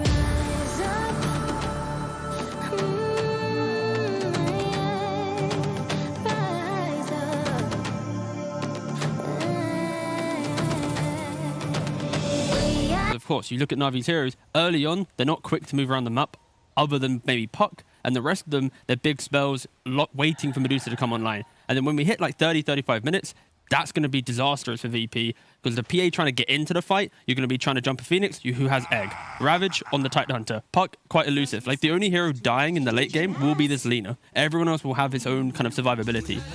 So it's all on VP to have that pressure, to have that strong laning phase, and to play off of kind of the pace that a 4-position Ench can bring and a Void Spirit in the mid can kind of unlock in the game. Feels like the laning stage should be pretty nice, though, because if they decide to run, you know, this Medusa with like the Phoenix sort of thing, as they said on panel, it's not particularly strong. It's very punishable. Yeah, normally when you see Medusa lineups, you like, especially when it's in the safe lane, that is, you like to have a melee support to kind of body and tank up some damage. When you have a support duo that's Lina Phoenix, whoever lanes with this hero or the Medusa, it's not going to be a simple we tank spell, you farm. It's going to be we both try and poke and trade together. We play off a Snake, we play off maybe LSA or the birds from Phoenix, but yeah, it's not going to be the more traditional Medusa lanes that we've seen, and that is the big room for punishment that VP can look to try and utilize. They don't have that simple 1-2 punch of a Medusa +1 lane. We can threaten that. They do have, you know, it looks like it's going to be the Lina going down to the bottom lane. So they're going to have a plenty amount of harass at the very least. This is definitely a hero that's able to really, you know, throw out those hits, those little clicks there. But of course, they do have save on this Enchantress, and that is going to end up being a bit of an issue, I think, for the side of Navi. Yeah, for sure. Lina as a hero, it thrives on the fact that it has big attack range. And when you have Ench, sure, there's a 100 range disparity, but because of this creep, he bodies for you, constantly right-clicking that Lina, so you're not going to have that chip from that Lina, and yeah, Ench will be able to happily play this lane. So my other concern, too, looking at Navi's draft is you have all these great teamfight ultimates, right? You've got, you know, the Ravage, you've got Egg, you've got Dreamcoil, you've got all this stuff. The issue then becomes for me is what happens when you use all of that, and then Virtus Pro just starts running at you again? Just make sure you kill them when you use them. don't but waste them. They're going to respawn and they're going to be ready to go Yeah, again. that's the concern I have. Yeah, it's so critical that Na'Vi, of like, again, the concerns that everyone's kind of mentioning, it's simply because there's cooldowns, every time they use it needs to be for an objective after. They need to make sure that when they use that Ravage, it gives them a tower. So then VP's kind of in recovery mode. We have to push out our lanes. We're fighting into an Aegis. There's so many other things they have to deal with that they can't just simply reset and go again. And for sure, the key objectives for Na'Vi this game: have a strong laning phase, utilize that jungle, make ancient stacks, take away the first Aegis, and then you have that breath of fresh air that your cooldown driven draft isn't going to be one bad fight and you lose the game. That's fair for sure. Some trades here coming out here between Roger and Kingslayer. Roger, of course, having that Icarus dive can just run away, but you do have to be careful. Eventually, there will be some points placed over in that glimpse, so has to be very careful with positioning. And the trades are just going on here in the bottom lane. Nothing too wild just yet. Yeah, really nice in the top lane from Kingslayer. He bought the double sentry, blocking the hard camp for Roger to pull, but he also then dewarded his own pull. So if Roger doesn't body block this camp, he's going to be able to start sorting out the lane equilibrium. But yeah, Nightfall, he's just chilling, free farming under the tower. Mid lane seems fairly well matched up there. 13-1 over on the Void Spirit and 14-2 over here on Puck. I don't think we're going to see anything happen, though, really, until perhaps, maybe we see some movement coming out for, like, the runes eventually, but I feel like we're going to really be waiting for those level 6s. Yeah, everyone's been talking about how mid lane is so, static nowadays. There's so much regen available. Void Spirit Puck, it used to be very Void Spirit favored. You're a melee hero with the Quelling Blade, you're in wave clear, but yeah, that's going to be a bit of a snooze fest. This, though, this is looking like that's first the first blood. Yeah. Yeah, so unfortunately, Always Wanna Fly is going to fall to save down here in this bottom lane. And it's like you said, you've got that bit of a range advantage. Top lane, too, they're very, very aggressive here against Ramses. Nightfall, make the jump forward here. They need just a little bit more damage. The dagger comes in, and it will secure the kill. Yeah, absolutely love this Disruptor pick, just because the Tidehunter early on, you don't have the Kraken points to deal with the Thunderstrike. It's that magic damage, that range to nuke through. And Phoenix, he does apply pressure, but it's cooldown driven. So yeah, Disrupt is such a disruptive hero. And into the late game, we're going to see that Static Storm. You can't get rid of that as a Tide. Potentially looking at maybe like a BKB purchase on the Tidehunter if he's the key focus from the target. But that's later on. But for now, laning phase is very difficult with the Dagger Spam and the Thunderstrike. Yeah, really good Disruptor pick for sure. Is this a situation? I know we've been seeing a lot of like the Witch Doctor coming into play, and now we're seeing, more of these things like with the Disruptor, with that magic damage. Yeah. Are we going to be seeing more of these supports, do you think? Is that where we're trending currently? Yeah, I just want to see, I want to see Fives a bit more presence in the laning phase. Less sacrifice and more just killing presence. And it obviously does help when you're able to save your last pick or like the later picks for your support. Some teams, traditionally, they sacrifice supports in the draft to give, their well-star mid laner a better game or their off laner. But yeah, it's refreshing sometimes to see a support pick last. I like it. I'm a support player. Yeah, exactly. That's what I'm saying, yeah. I think it's great when you get a bit of priority here, but this Wild Wing with the Tornado is already causing a little bit of issues. The Skewer back over here onto V2. They're just plunking away, though. Not going to be able to do any kills just yet here to this Medusa, but definitely trying to apply as much pressure as possible and create a little chaos. Yeah, the key thing here is who's winning the lane well enough that the support can then retreat to make the stacks in the jungle. Always Want to Fly, he'll never be able to leave this lane. And that's where potentially on the edge, makes an aggressive play, quickly resets, start making the stacks, and that's the efficiency of the map right now. We'll be seeing that in the next couple of minutes potentially. But yeah, Ramses, every time he steps up to this lane, you're going to be tanking a level 2 Thunderstrike and Dagger Spam. Sure, he has the stick, the Ring of Health now, but it's just a little bit too much damage to deal with. There's the Icarus dive here on Roger. He should be fine here. Thinking about it? Just faking him out a little bit. He has to be very careful simply because of the glimpse potential from Kingslayer as well. Bottom lane, again, a little bit more pressure placed on Always Want to Fly. And normally I would say, with a Tidehunter, you can leave this hero alone in the lane, right? But because they do have that magic damage, it's just too difficult for Ramses. Because usually, Roger should be able to rotate. And in fact, you do see that Roger is trying to, make some of these moves over here, probably trying to do a bit of stacking and whatnot. Yeah, this is critical. He has to be... Okay, not stacking the Ancients though, Roger. Would have preferred that, but opting to try and just make one stack secure the rune. But yeah, I feel right now Ancient stacks are so important because VP, it's not like they have this tower pressure in their draft. They're going to play around maybe the Ench creep and a catapult wave, but it's not that clean, we have X level, we can hit your tower. So I'd like to see Na'Vi just make stacks to pressure that kind of, you can't hit our towers, you can't really invade our jungle. Medusa in 4 minutes time will just be rinsing the jungle, and that's when their timing kind of comes into play. All right. Well, we do have the level 6 online here for Iceberg and for GPK. So, depending on what the... V-Tune is just getting, he's getting body down anytime he shows now, it's just impetus. It's then the shockwave. It's very hard for him to play this lane. Already TPing back to base level 4 on the Medusa compared to the level 6 of DM. Oof. Yeah, not a good start from the Medusa. And it's a product of your 5 position being that ranged hero. So what's the play here? Do you have Iceberg make like a rotation and try to like alleviate some of this pressure down here, or do you send them top? What do you? I think Greed is good right now. Are they trading off here in the mid lane? Yeah, I think they just have to accept that bot lane has been lost. They need to try and get Medusa into the jungle as quick as possible. And if Puck starts making rotations, like they don't really have kill threat. Oh, there we go. There's a rotation here from Iceberg as he throws out the Dream Coil here. It's taking a decent amount of time, but eventually they take out save. Okay. So there's a bit of breathing room. Middle lane, though. V-Tune goes to any lane. He's just no matter half HP.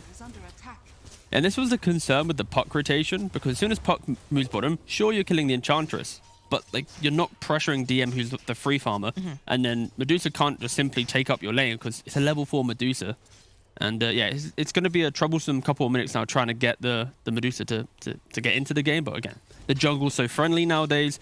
You got a Quelling Blade, couple Wraith Bands. She just won't be seen. But it does open up a free lane because no one can realistically play bottom now. That's kind of the big concern for Na'Vi, and where VP can look to potentially exploit that. GPK possibly hunting here and Always Wanna Fly. Knows that there's not much mana. Neither is there on V-Tune though. A save. Circling the tower. Throwing out a bit of the taunt here. Do have, of course, Iceberg on the high ground.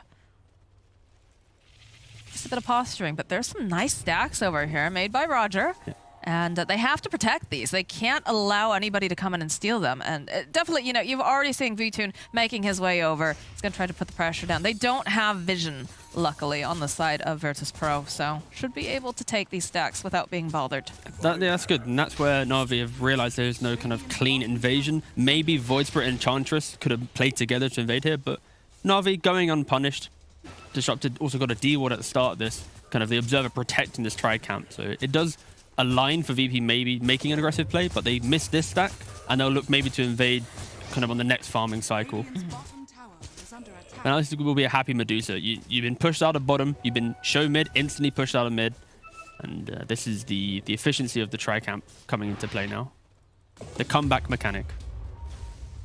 Bottom lane, Roger doing the best he can, trying to take some of this farm. Does have to be careful, obviously. You've got DM cutting some of these waves. You've also got, of course, the Enchantress making her way down. You're seeing a big rotation, actually. It's mirroring, to be fair. This is nice. This is nice because what happens is the PA, the natural pressure from the puck will be, well, bot is so sacrificed, we need to take this top tower.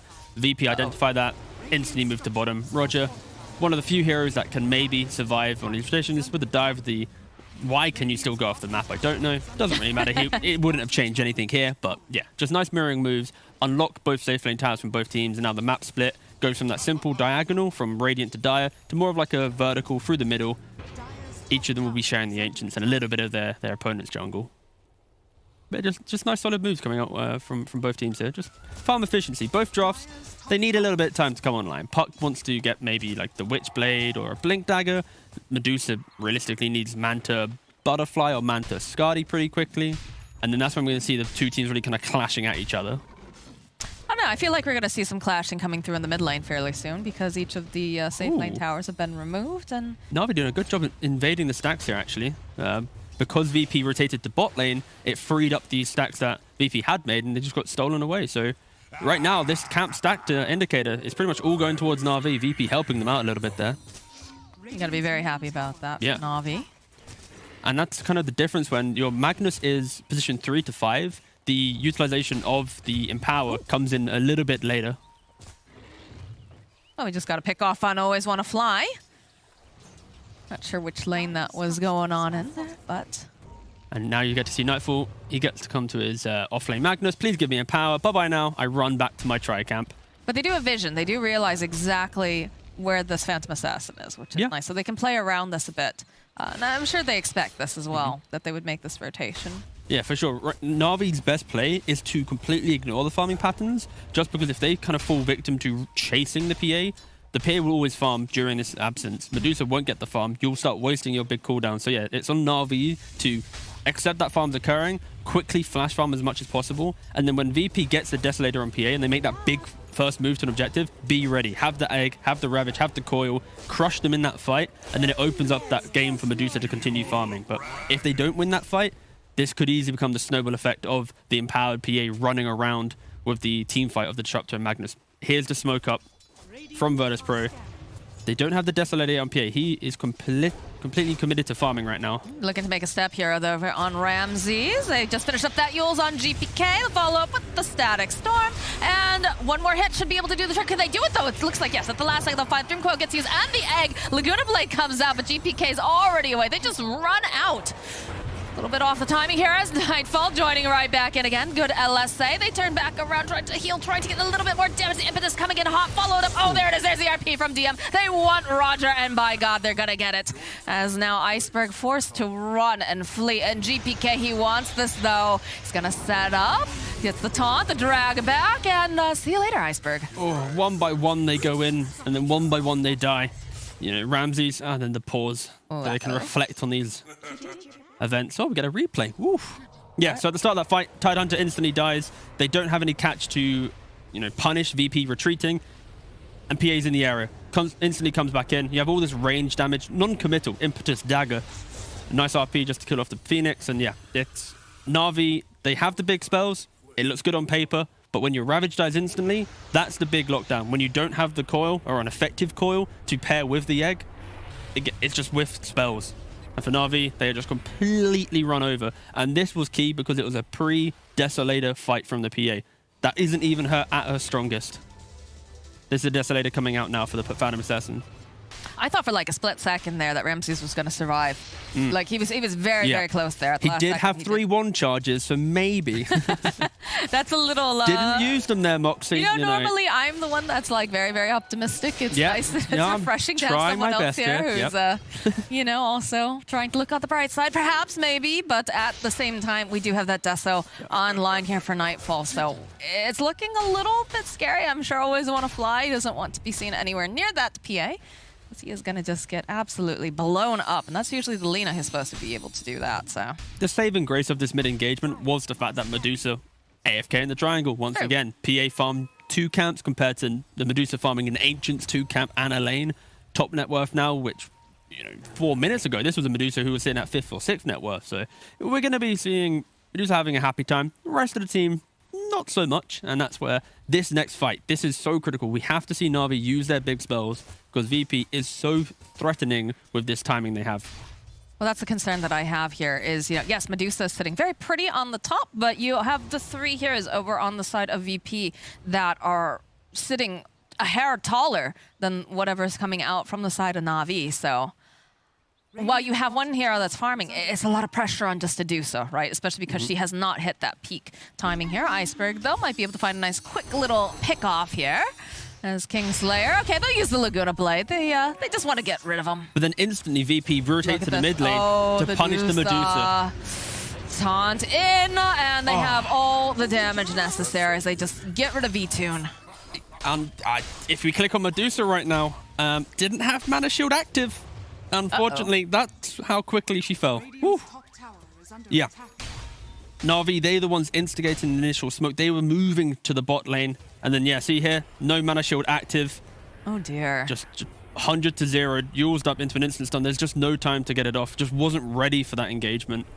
So much burst damage.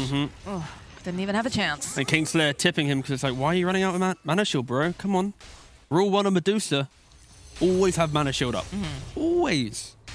But yeah, VP, very fluid movements, capitalizing on one death from the POS 5, instant TP mid, kill whoever shows.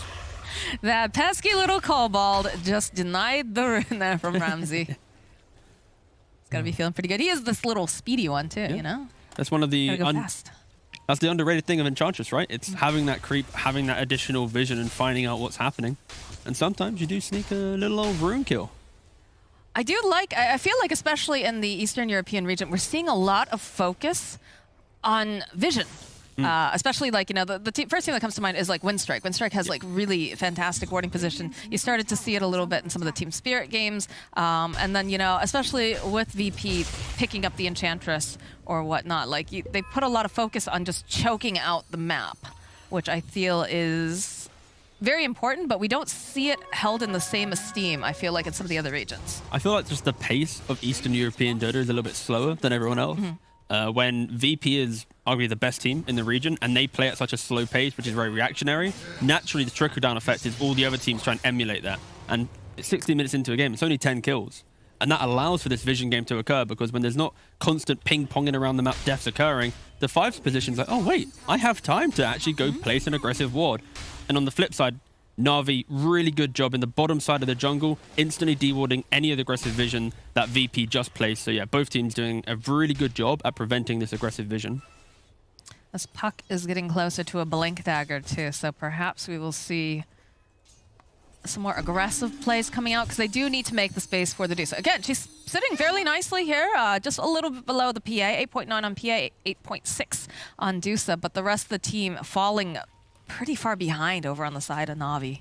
Yeah, the key, Navi's positioning, it's Puck was going to go for a quick blink, but then instantly went for the boots of travel, just knowing that we don't really need to fight, need to keep the game going. So Puck's off all by herself, split pushing lanes. Ramsey's the Tidehunter, he's out there in the open. If you want to go on me, you kill me, but I might be able to turn it around with a Ravage. And then the other supports, they're just holding Medusa's hand now. They're just walking around the map. Just look at them. Come on, come farm the lane. If they go on you, we're all ready.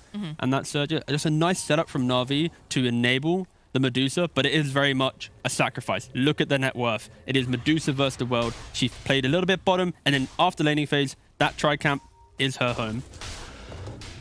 Well, Baby steps out into the wild now. Again, she does Trying, have her yeah. own escort with her the entire time. So you can tell, you know, this middle tower is sitting pretty low here. Yeah, just the way that Na'Vi are playing right now, it's just the level disparity. It's Medusa up at 14, Puck tied her at 11, and then VP on the flip side, it's 14, 13, 13. It is just the cores are having a much more like freeing and individual game compared to that of Na'Vi. A lot of hand-holding for them. They know that they don't have GPK here, so they're trying to just force the advantage, trying to use that Ravage, right, to their... We've not seen one yet. No? We'd like to see one, at least.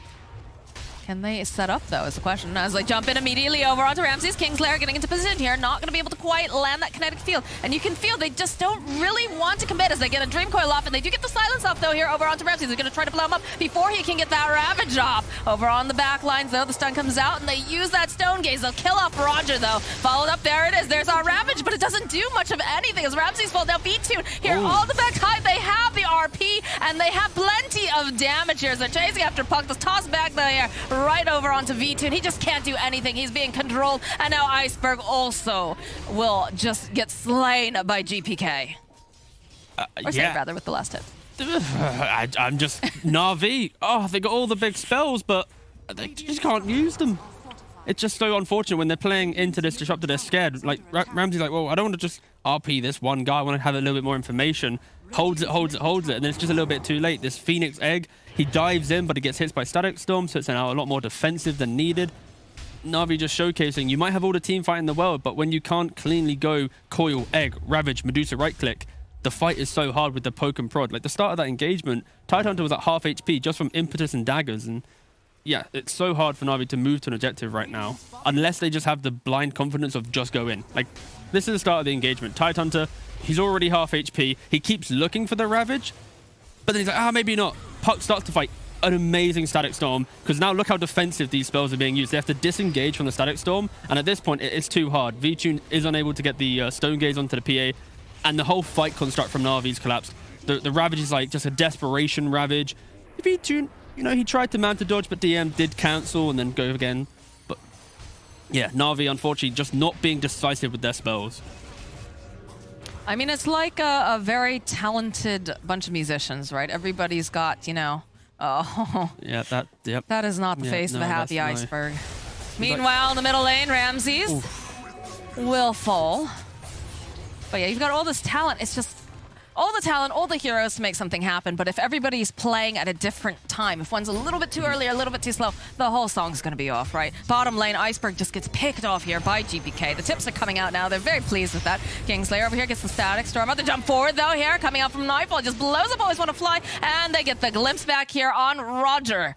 I'm not sure where we went there, but Roger is going to survive. Yeah, so you got glimpse back, but still had the dive up, so he's all okay. And whew, yeah, Na'Vi's somewhat crumbling a little bit now. You can see on Iceberg's face in that kind of highlight there, he just wasn't too happy with that, and it just doesn't feel that they're on the same page. This is a rare game where Tidehunter, normally you itemize for tankiness, frontline. You got the hood, he's going for the Solar Crest, has a casual plate mail. But I'd love to see a Blink Dagger in this game. And now we get to watch how Puck v Void Spirit. Puck does die quite a lot. Well, he's got no defensive items. Yeah, How is he supposed to survive that? Positioning. Don't be there. No. It's that easy. Just listen please. to T-Gov, guys. No, but yeah, for Na'Vi, it's a little bit worrisome in how they're approaching the fights right now. Just unable to connect. I think if Tide had a Blink Dagger, was able to play in the tree line, that's a lot easier because it's the fear of the static storm right now, and it's the fear of the jump of the PA that's like preventing Na'Vi to have the clean initiation. And you need someone to be, in the words of Brian or Carl, whoever started it, you need the dangler. All those NA guys, All they the all NA, sound yeah, the exactly. same. Am I right? You're so right, Moxie. But yeah, you need the dangler. And Right. Tide being the dangler, when there's a disruptor in the game, you just don't dangle efficiently. You can't get Ravage No, off. you can't. And if Medusa's the dangler, already gonna be half HP, half mana before the fight's even starting. So yeah, they are lacking the initiation even when they have the team fight. Right, VP, they're on the hunt. They're smoked up. And they've got V-Tune in their sides here. The Manta already getting popped. Ooh, that's going to come back to bite you, my friend. Static Storm, everything here as they just start chipping away at that Manta. Oh, there's no Mana left. There's nothing there to say, V-Tune. Just a nice, clean strike. A hit and run, so to speak, as Na'Vi, they're playing the enemy triangle. They're scared here. Kingslayer is getting chased here by Ramses. They have the Icarus dive, the swoop. GPK, though, they're here. Roger, the glimpse back, though, over here on the side. This is looking like this is going to end up being a dead Hide Hunter. So another couple hits, and he is a tanky boy. He's got a little, oh, never mind. Not with Nightfall just jumping in. And saves Courier, though, does get sniped by Always Wanna Fly. So silver linings, right? Another silver lining, they stole the Ancient Camp. But yeah, Na'Vi, they tried to aggressively hold this tri-camp, all four of them there, bar Medusa, and VP with really nice smoke to cut through and just go, maybe someone's being greedy. Oh wait, they are, because they had that ward in the bottom side of the jungle to find Medusa farming there. Unfortunately, it's... That vision game. Yeah, vision game on point, and just Na'Vi just every single time it's one little piece of the puzzle is just not working effectively. And with this type of lineup, that is so, critical that each spell is using conjunction, and the Medusa is enabled to right-click. When one of them falls apart, it's disastrous. And yeah, VP are just, ever since this PA got Desolator, every smoke has netted good kills and efficient plays. And yeah, just props to VP so far with their fluid play. Na'Vi, what are we looking for in comeback? It's, I guess, play for the tier 3, the high ground defense. That's where VP's lineup, it will struggle a lot, breaking into the base, unless they pick off a hero outside of the base, maybe like a puck split pushing. You kill the puck, no buyback. That's where VP will be able to really unlock the high ground. Or a free Hello, Phoenix Roger. like this, yeah. That is chicken dinner, easily. Yeah, that, like you said, having them go into high ground might be, the way that they can possibly come back in. Because again, we talk about VP all the time. They are a younger squad. Sometimes, you're really feeling yourself. You feel a little bit too comfortable. Oh my God, he just knew. There's no ward up there. You're not allowed to split push. How dare you farm this anything. wave? Yeah, GPK's like, get back to your base like the rest of your team. Oh. Yeah, there we go. There's the pop. Bye-bye. But, this is, with the Medusa, right, you want the fight kind of either coming to you or you want to just sit there and be able to just split shot. Again, V-Tune trying the best he can. It has been a rough game. Having those stacks definitely help, but they need to get this initiation. You need to have Ramses find this Ravage, make something happen, and it's just been very difficult with the way that VP is playing. Yeah, Ramses, he's queued up the Blink Dagger now. He's identified the fact that we need to start a fight ourselves. We can't just be the ones waiting for them to go, because that long-range poke and prod of Ench, Voicebrett, and PA, it is too hard to deal with. Well, again, it becomes saving Private Medusa over here. Everyone's just crowded around. They know that V-Tune is their win condition, that he has to get big and scary.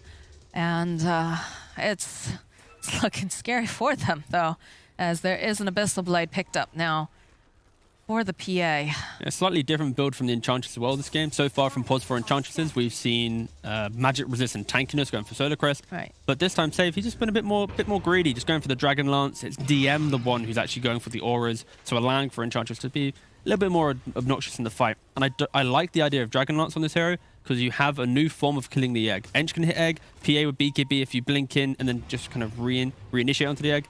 They have nice ways to deal with it. Yeah, not the traditional egg scramblers by any means. No, but exactly, they've found solutions, and that's what a good team does, is they find solutions. So. This is the kind of decisive smoke for Na'Vi now. This has to net some kills. The Aegis does get reclaimed, though. Yeah, so. and this is why they're smoking up. They realize they've timed the Aegis. They have a window to play into.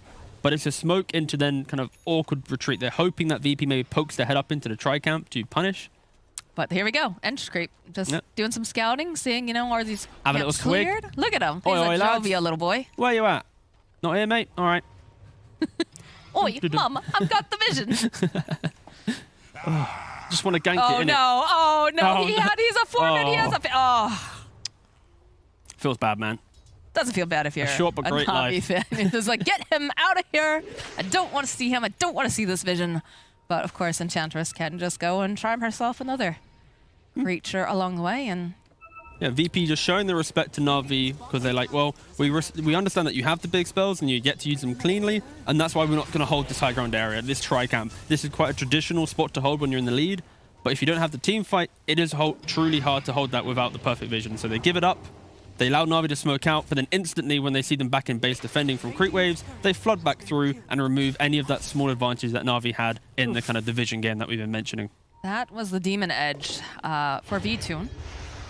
That was taken out, and this is looking like a dead Ramses here, though. No, they just bring him right back. You're not going anywhere, Ramses. You're not allowed to leave unless it's in a body bag.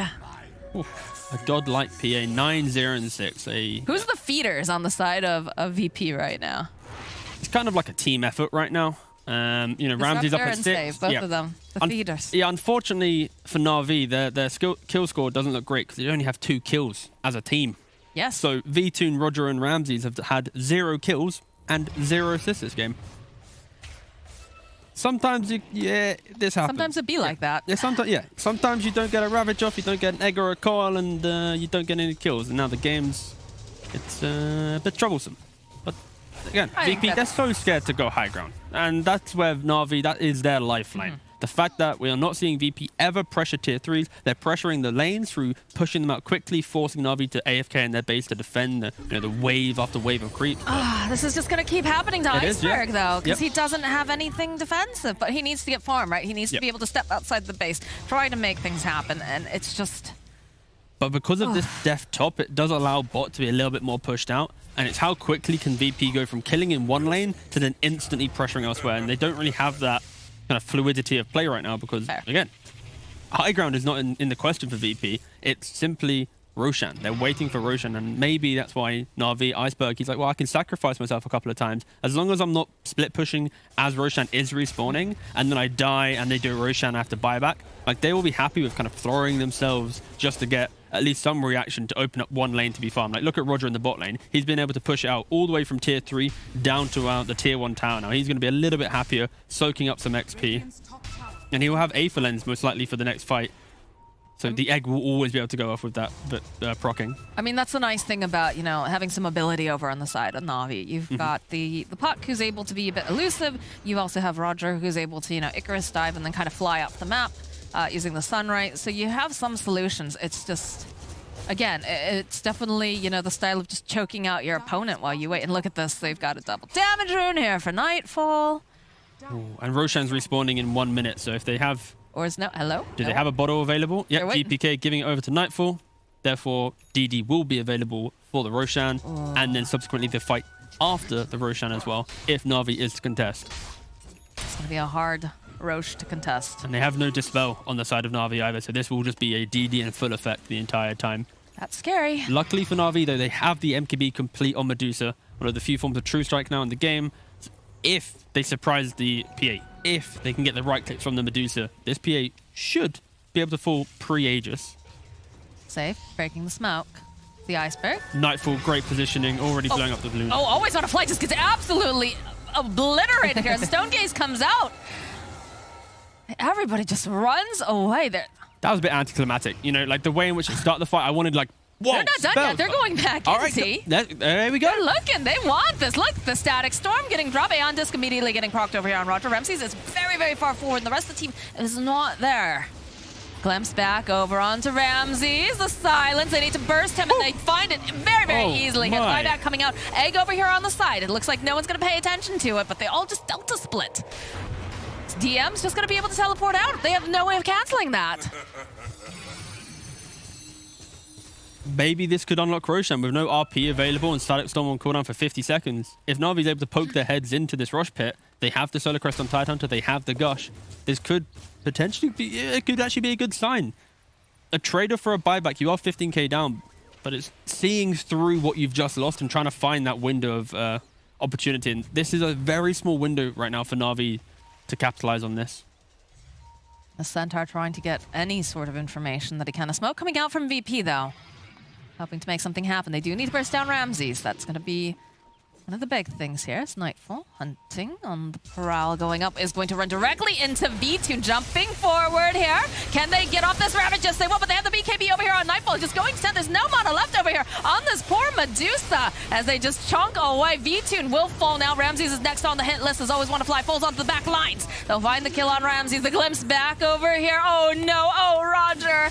That is just a triple kill here for Nightfall. And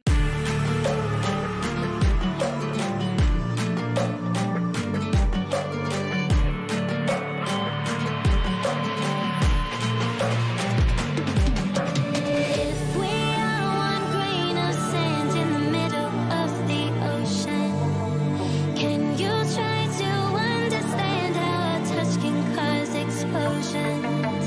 Rise up. I'm too great to be landed. Rise up.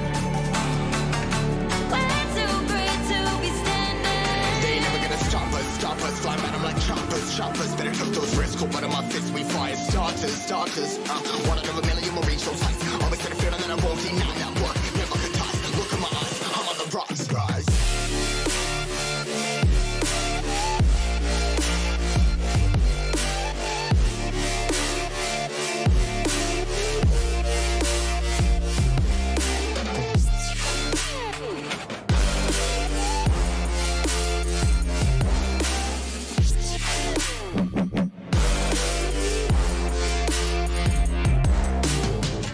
Rise, pulling my sides, trying to make sense of it all comprised. Yeah, highs, spinning these skies. I've been stuck down, feeling paralyzed, but I'm up now. We all too late to fall. Yeah, anyone coming, I'ma lift them all. Never look down when it's risk involved. I got guts, got a lot, I gotta wish it all. Ain't got no feelings, we just floating. Yeah, I'm that grain of sand that made it out the ocean. A couple milli now, I'm causing a commotion. I've been coasting, hear my name around the world like an explosion. So rise up.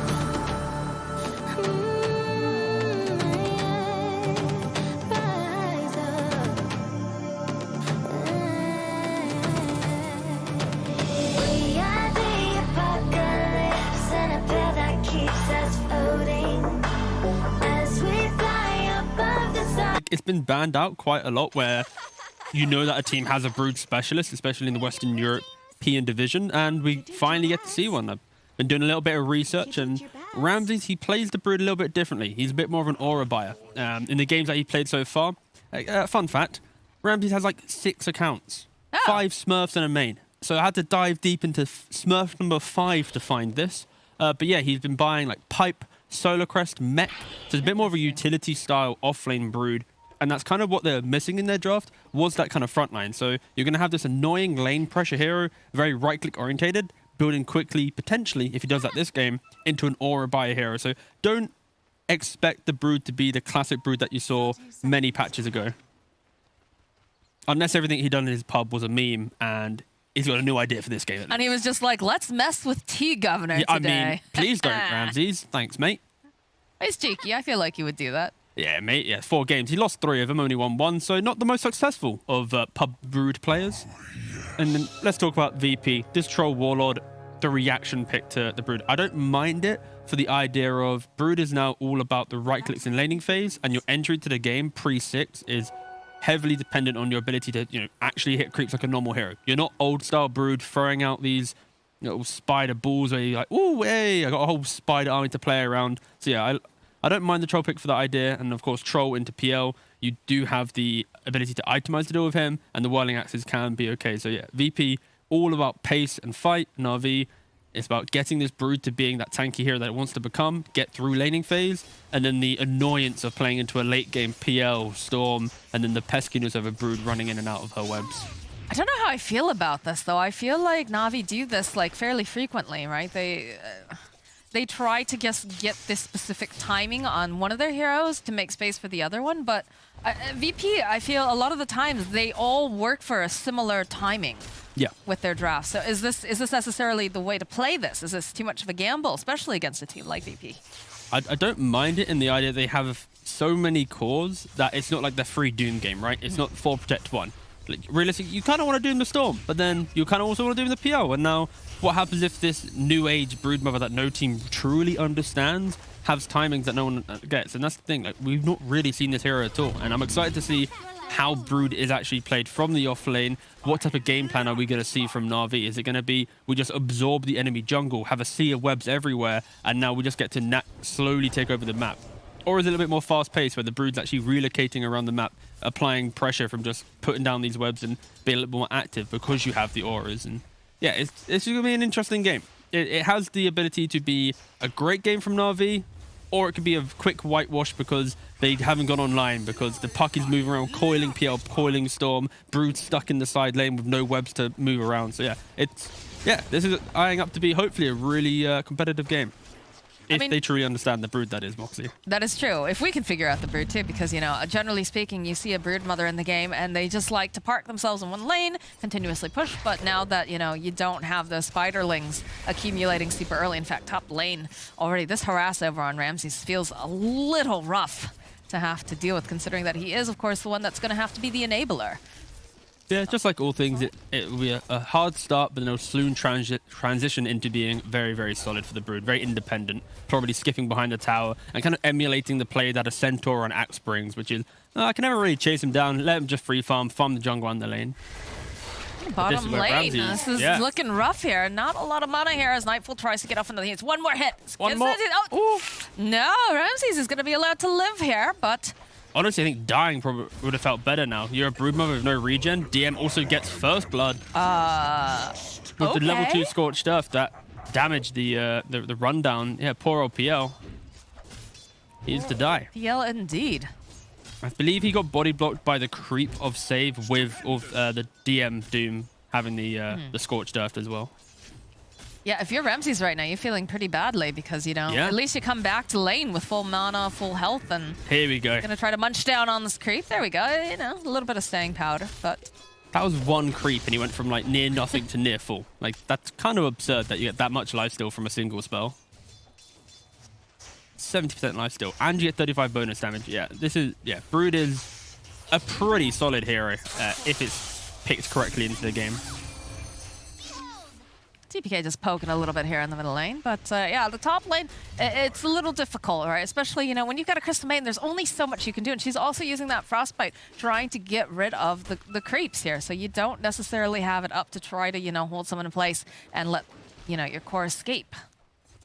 Yeah, also, we haven't really mentioned it yet, but this AA pick, I like the idea of AA, especially when you know there's a 4-position line in the game, because you have this ability to play around Chilling Touch. And Lion, he's a pesky hero that pokes and prods, and AA has that advantage. Same here with Save, as he pokes and prods, always want to fly.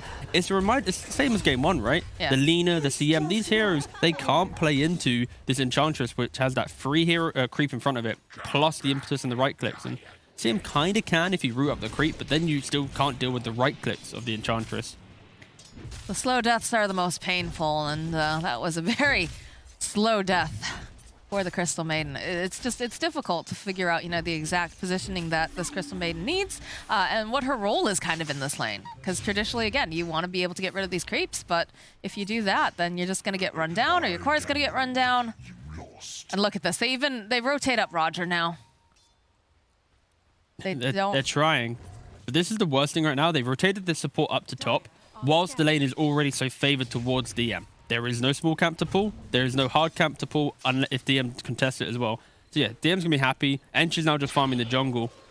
And Nightfall bottom, he's just free farming. If Ramses ever pokes his head out, he can't play there. And this is, I think, what the strength of the Troll here is an independent carry that doesn't truly need assistance. But if assistance comes in, it's kill threat all throughout time. And now, yeah, Ramses, he's trying to poke and prod, but it doesn't feel good right now. If you compare the Doom to the Brood lane, Doom is self-sufficient, enjoying, has presence. He might be dying here, though. He does step up a little bit in the top lane. It's going to be frostbitten into place, hexed up as well. So this could work out. Oh, he's so fast, though. The courier just delivered the phase boots, and then he has 7 stick. And the courier delivering the salve as well. A couple all chats just to seal the deal to Na'Vi. I mean, they did gamble, and they did indeed lose. And if he was feeling cheeky, he could have thrown a tip out, but alas. Yes, I do know that you're big on the the tip game there, but... Yeah, I mean, like, if I was DM there, you'd be tipping Ramses because you know that you're the offlaner having more impact. You're drawing 3 heroes to your lane, you're being obnoxious, and you're getting the value from your presence. And Ramses, though, he's not. So, yeah, if you went for psychological damage, DM tip to Ramses, that would have been like an S tier tip. Oh dear, Ramses and, yeah. pops those charges. Def- One more hit, and Kingslayer. I feel like, Ramses should be the one who's nibbling on Kingslayer. Yeah, unfortunately, he can't because of he's a melee hero, right? Right, It's right. all about right-click damage, and the troll works wonders. Foil in the mid lane. It's a good earth spike here from Roger, but it doesn't matter because GPK, he's hungry. He wants this hit. very You close. get the frostbite off, though, here on GPK. A couple of these hits here coming out from Save. Will slow down Always Wanna Fly. The orb coming forward. There it is, the vision, the impetus. Down goes Always Wanna Fly. And they have gotten the kill in this mid lane and forced the storm back. So I think VP's very happy with this. Yeah, for sure. This is Enchantress is freed up to make these plays. Doom is independent, and if you look at bot lane as well, you have just AA non-stop pulling. Kingslayer just having his own game. He's going to be nearly level 5 at minute 7, unlocking a quick 6 pre-10, which means global presence now. Well, the Doom gets used over here on the Phantom Lancer plus the slow coming up from Save, but Iceberg is here, so they should be able to turn this around. They'll get the kill over on Save, and now DM is forced back. Phantom Lancer should be all right here. That is the first Doom. But they're waiting nearby just in case. Nah, he's all right here. They do have the vision, though, as they huddled around that ward. Now, my question for you, because, again, this Broodmother pick. Yep. How important is this here that Ramses, is not getting farm? The main thing here is Ramses wants level. Right. When he gets 6, he can then move his webs behind the tower, start building up the spider army, and then just farm jungle and kind of thrive in that position. But VP has done a really good job. Every time he pokes his head, instantly AA's throwing, all the spells at him, the chilling touch, the cold feet, the whirling axes from the troll, and he's getting pressured. And I think, yeah, VP has done a really good job at just preventing Ramses having much of a game. That top rotation, though, from VP, even though Doom was wasted, it didn't feel that bad, just because Storm did have to use most of his mana just to kill off an Enchantress, and GPK then get him back. So yeah, Iceberg in the last, minute or so, he's TP top, killed a position 4, and then ran all the way back to mid. And he won't feel too comfortable, and that's where the net worth lead's occurring right now, because VP, they're not the ones really moving around the map in their cores, and it allows them just to maximize their farm. Compared to Na'Vi, this Storm, he's kind of ping-pong around the map. Obviously, Brood's not having a game, and yeah, VP are doing a really good job at just getting the most out of their lanes, just through the rotations of the supports and forcing out these kind of weaker TPs from the side of Na'Vi. The push is on here in the top area. They've got themselves a Centaur, and they're going to try to apply a little bit of pressure. You've got the 2 supports over here trying to just kind of leech, trying to get anything that they can. Obviously, V2 doesn't really want to be there anymore, but this is happening yet again here. Ramses, he just pokes his head forward, and immediately the aggression coming out from VP just punishes him. Yeah, he just wants to hit the creep. Always And wanna fly is always gonna be dead here, I have a feeling, when you've got these 2. Commiserations, Crystal Maiden. And these type of games, when the pace is already gone and the construct of like the laning phase is already broken down, playing these kind of squishier, slower heroes, it just feels so hard. So yeah, I'm probably going to die another 11 times this game. Yeah, we've all been there. All the support players, we know that feeling. But they do smoke up over here on the side of Na'Vi. This is a nice idea from Na'Vi because Ramses, putting it bluntly, has low-key been feeding the last couple of minutes. So now you bait up the guy who's kind of been dying. If they go on him, you get a kill. I take it back. All right, no, that never happened. Okay, bad rotation. Well, they have wards here. They were smoked up, to be fair. Yep, but they I tried. mean, I think that type of play, it works with a bit more patience. Allow Ramses to play the lane, poke and prod, but of course Iceberg, he's not going to feel comfortable not farming again. Like, he just moved top, didn't hit creeps, got an edge kill. He then moves bottom. Like, unless he gets a quick kill back to jungle, he's not going to be happy. Like, his net worth 4k. Compare that to the puck, who's already now 4.5k. There's a little bit of a lead growing for the puck. A hero that hasn't really had to move right now. And now this is where the Brood is a happy little chap. And I think that's where VP were trying so hard to delay this, because this easily could have been minute 8, minute 7, if Brood had a better game. But you can't play this lane anymore. The webs, the spiderlings, this is now just a dead lane for VP. And I think... But do you mind too much if you're VP here? No, because not you're at putting all. pressure over on the middle tower. Yeah. You want the top towers up here. You've already taken it, obviously, on the side of the Dire. And that's, the Roche side of the map. That's the more important side when you want to be playing fast. Yeah, and I think VP in an interview, when they said about playing against techies, it's like play quick, play fast. And I think they're probably going to emulate that style against a Brood. Because in theory, Brood is the same type of hero as the techies, right? It's about playing a certain area of the map for a long period of time, removing it from your opponent, and having like the strategic advantage of we occupy this area. And right now, VP's gone, all right, cool, Brood, good job. You took that safe lane tier 1. Your webs are down there. You know, you got like 6 webs in this area. How are you going to get to top suddenly and stop us playing as 5 heroes? You're not. Your hero isn't built for just quick objective pressure. So VP, they play around this 5.7k net worth Doom. They have the Alpha Wolf from the Enchantress. This Troll Warlord with only, you know, a couple items, soon to be Battle Fury. He's already taken the tier 2. So yeah, VP identified very quickly the weaknesses of Na'Vi's lineup. The Brood didn't have a good start to the game. PL has to AFK jungle, and Storm has no one to play with for kills. It's going to be a rough period of time if VP keep moving from objective to objective. Smoke up over on the side of Na'Vi, hoping that they can get the jump on someone. It is going to require to have a lot of chain stuns, though, as you can see. Save very far forward here. Smoke will break over an iceberg. Really nice positioning. Look at this, though. This tree line now is so nice. If you get in there quick with a ward, you instantly break the smoke, and now they're going to be kind of running around this tree line. Oh, where are they? Where are they? And suddenly you're out of position for a call. So Na'Vi instantly disengaged from the area, except that the smoke didn't work. And unfortunately for Na'Vi, this is kind of the theme of the series so far. Smokes that just were a little bit underwhelming, or you're finding supports. Game 1, they found a Disruptor. Game 2, they find Ench. And now they'll find themselves a Storm Spirit. I think he should be able to zip out, though. Yes. Okay.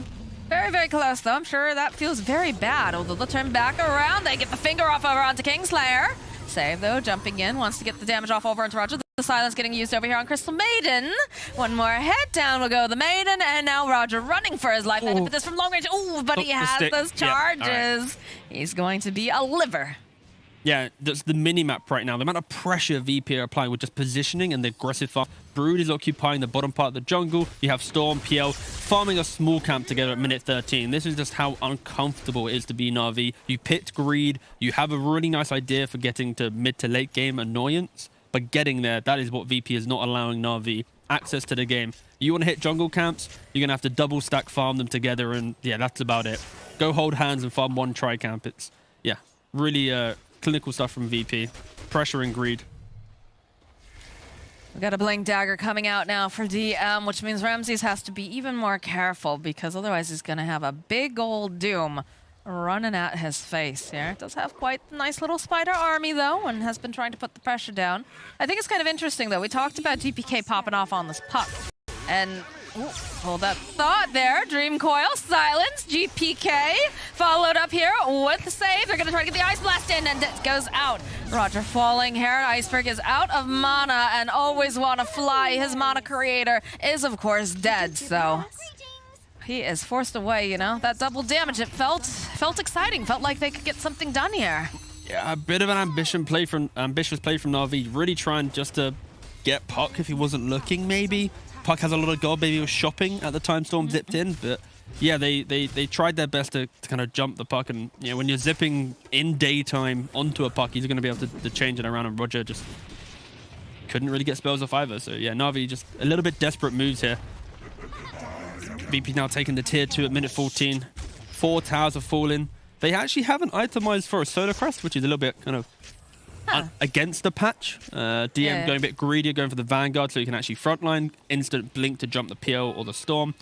Traditionally with Ench 4s, they're the ones that buy the Solar Crest if the offlaner can't, but we've seen in game 1, now game 2 save, he's a bit more greedy with his Enchantress. He likes to be a bit of a damage dealer, going for the Dragon Lance now 2 games in a row. Some of those top tier 2s going down. 11-27. Damn, that was so close to being number 1. Very close. It's number 2? It's not number 1 though, but again, we'll give it to VP. A solid second place. Is that how you coach? You're just like, well, it's not number 1. You sound like the... always room for improvement, Moxie. That's the thing. Right.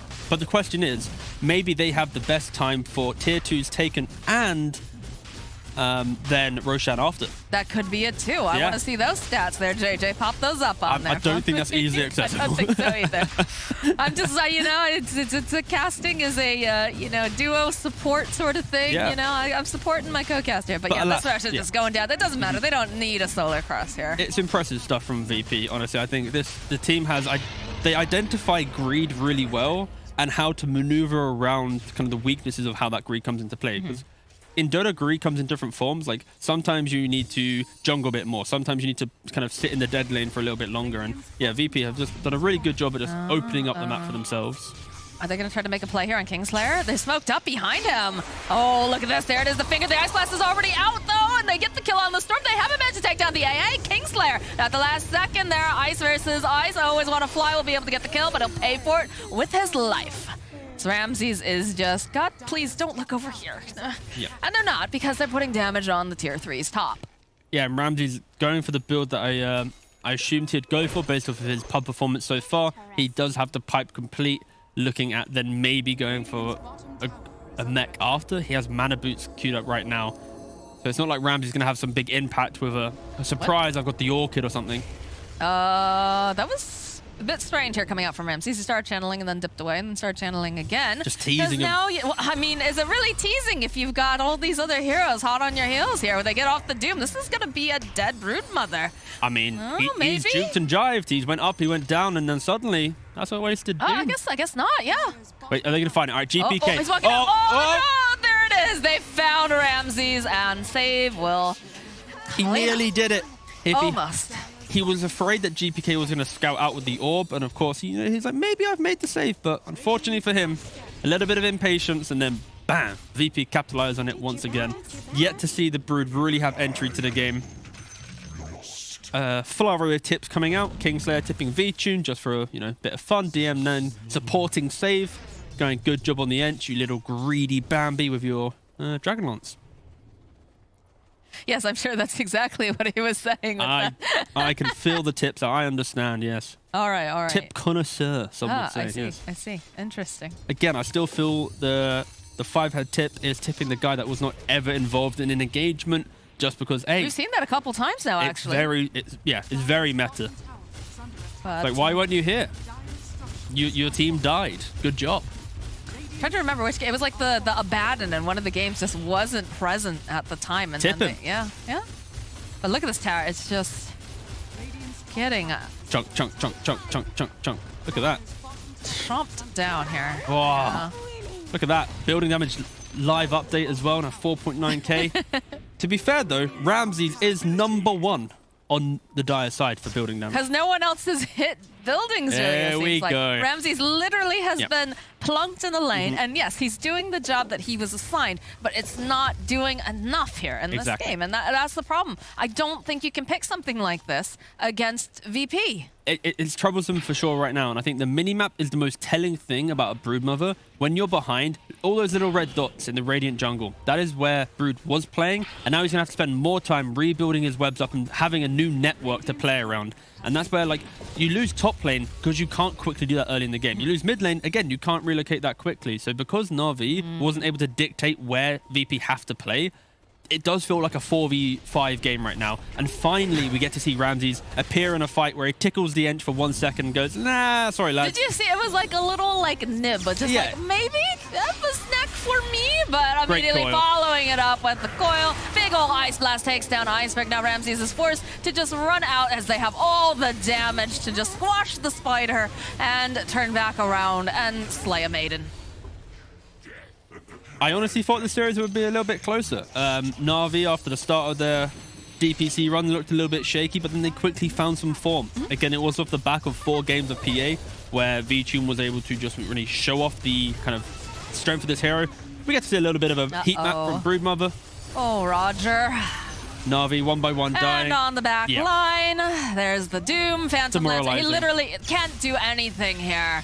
Just gets chased down. DM finds a kill. They get the vortex. And it's just, oof. Okay. DM, again, very supportive tipper. Just really, there it is. There's GG.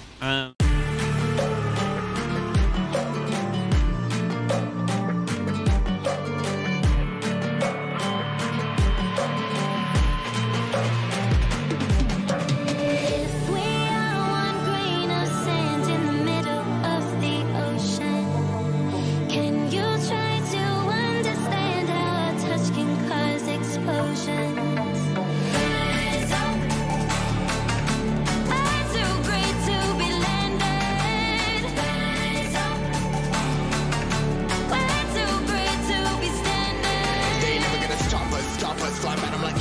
choppers. Better took those risks. Cold blood in my fists, we fire starters. One out of a million will reach those heights. Always had a feeling that I won't deny that work. Never could toss. Look at my eyes, I'm on the rise.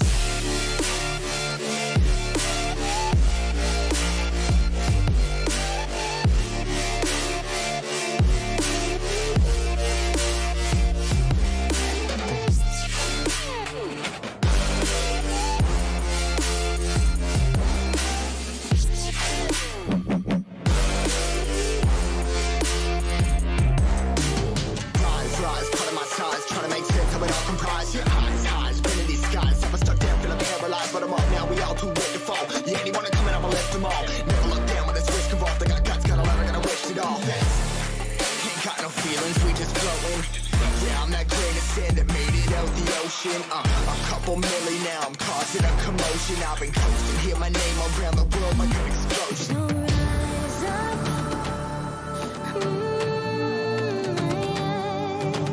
Rise up.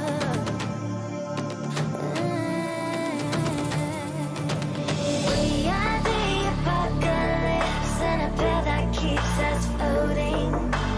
As we fly above the stars, the hype won't scare us falling. So rise up. I'm too great to be landed. Rise up. I'm too great to be standing. They never gonna stop us, fly by them like choppers. Better took those risks, cold blood in my fists, we fire.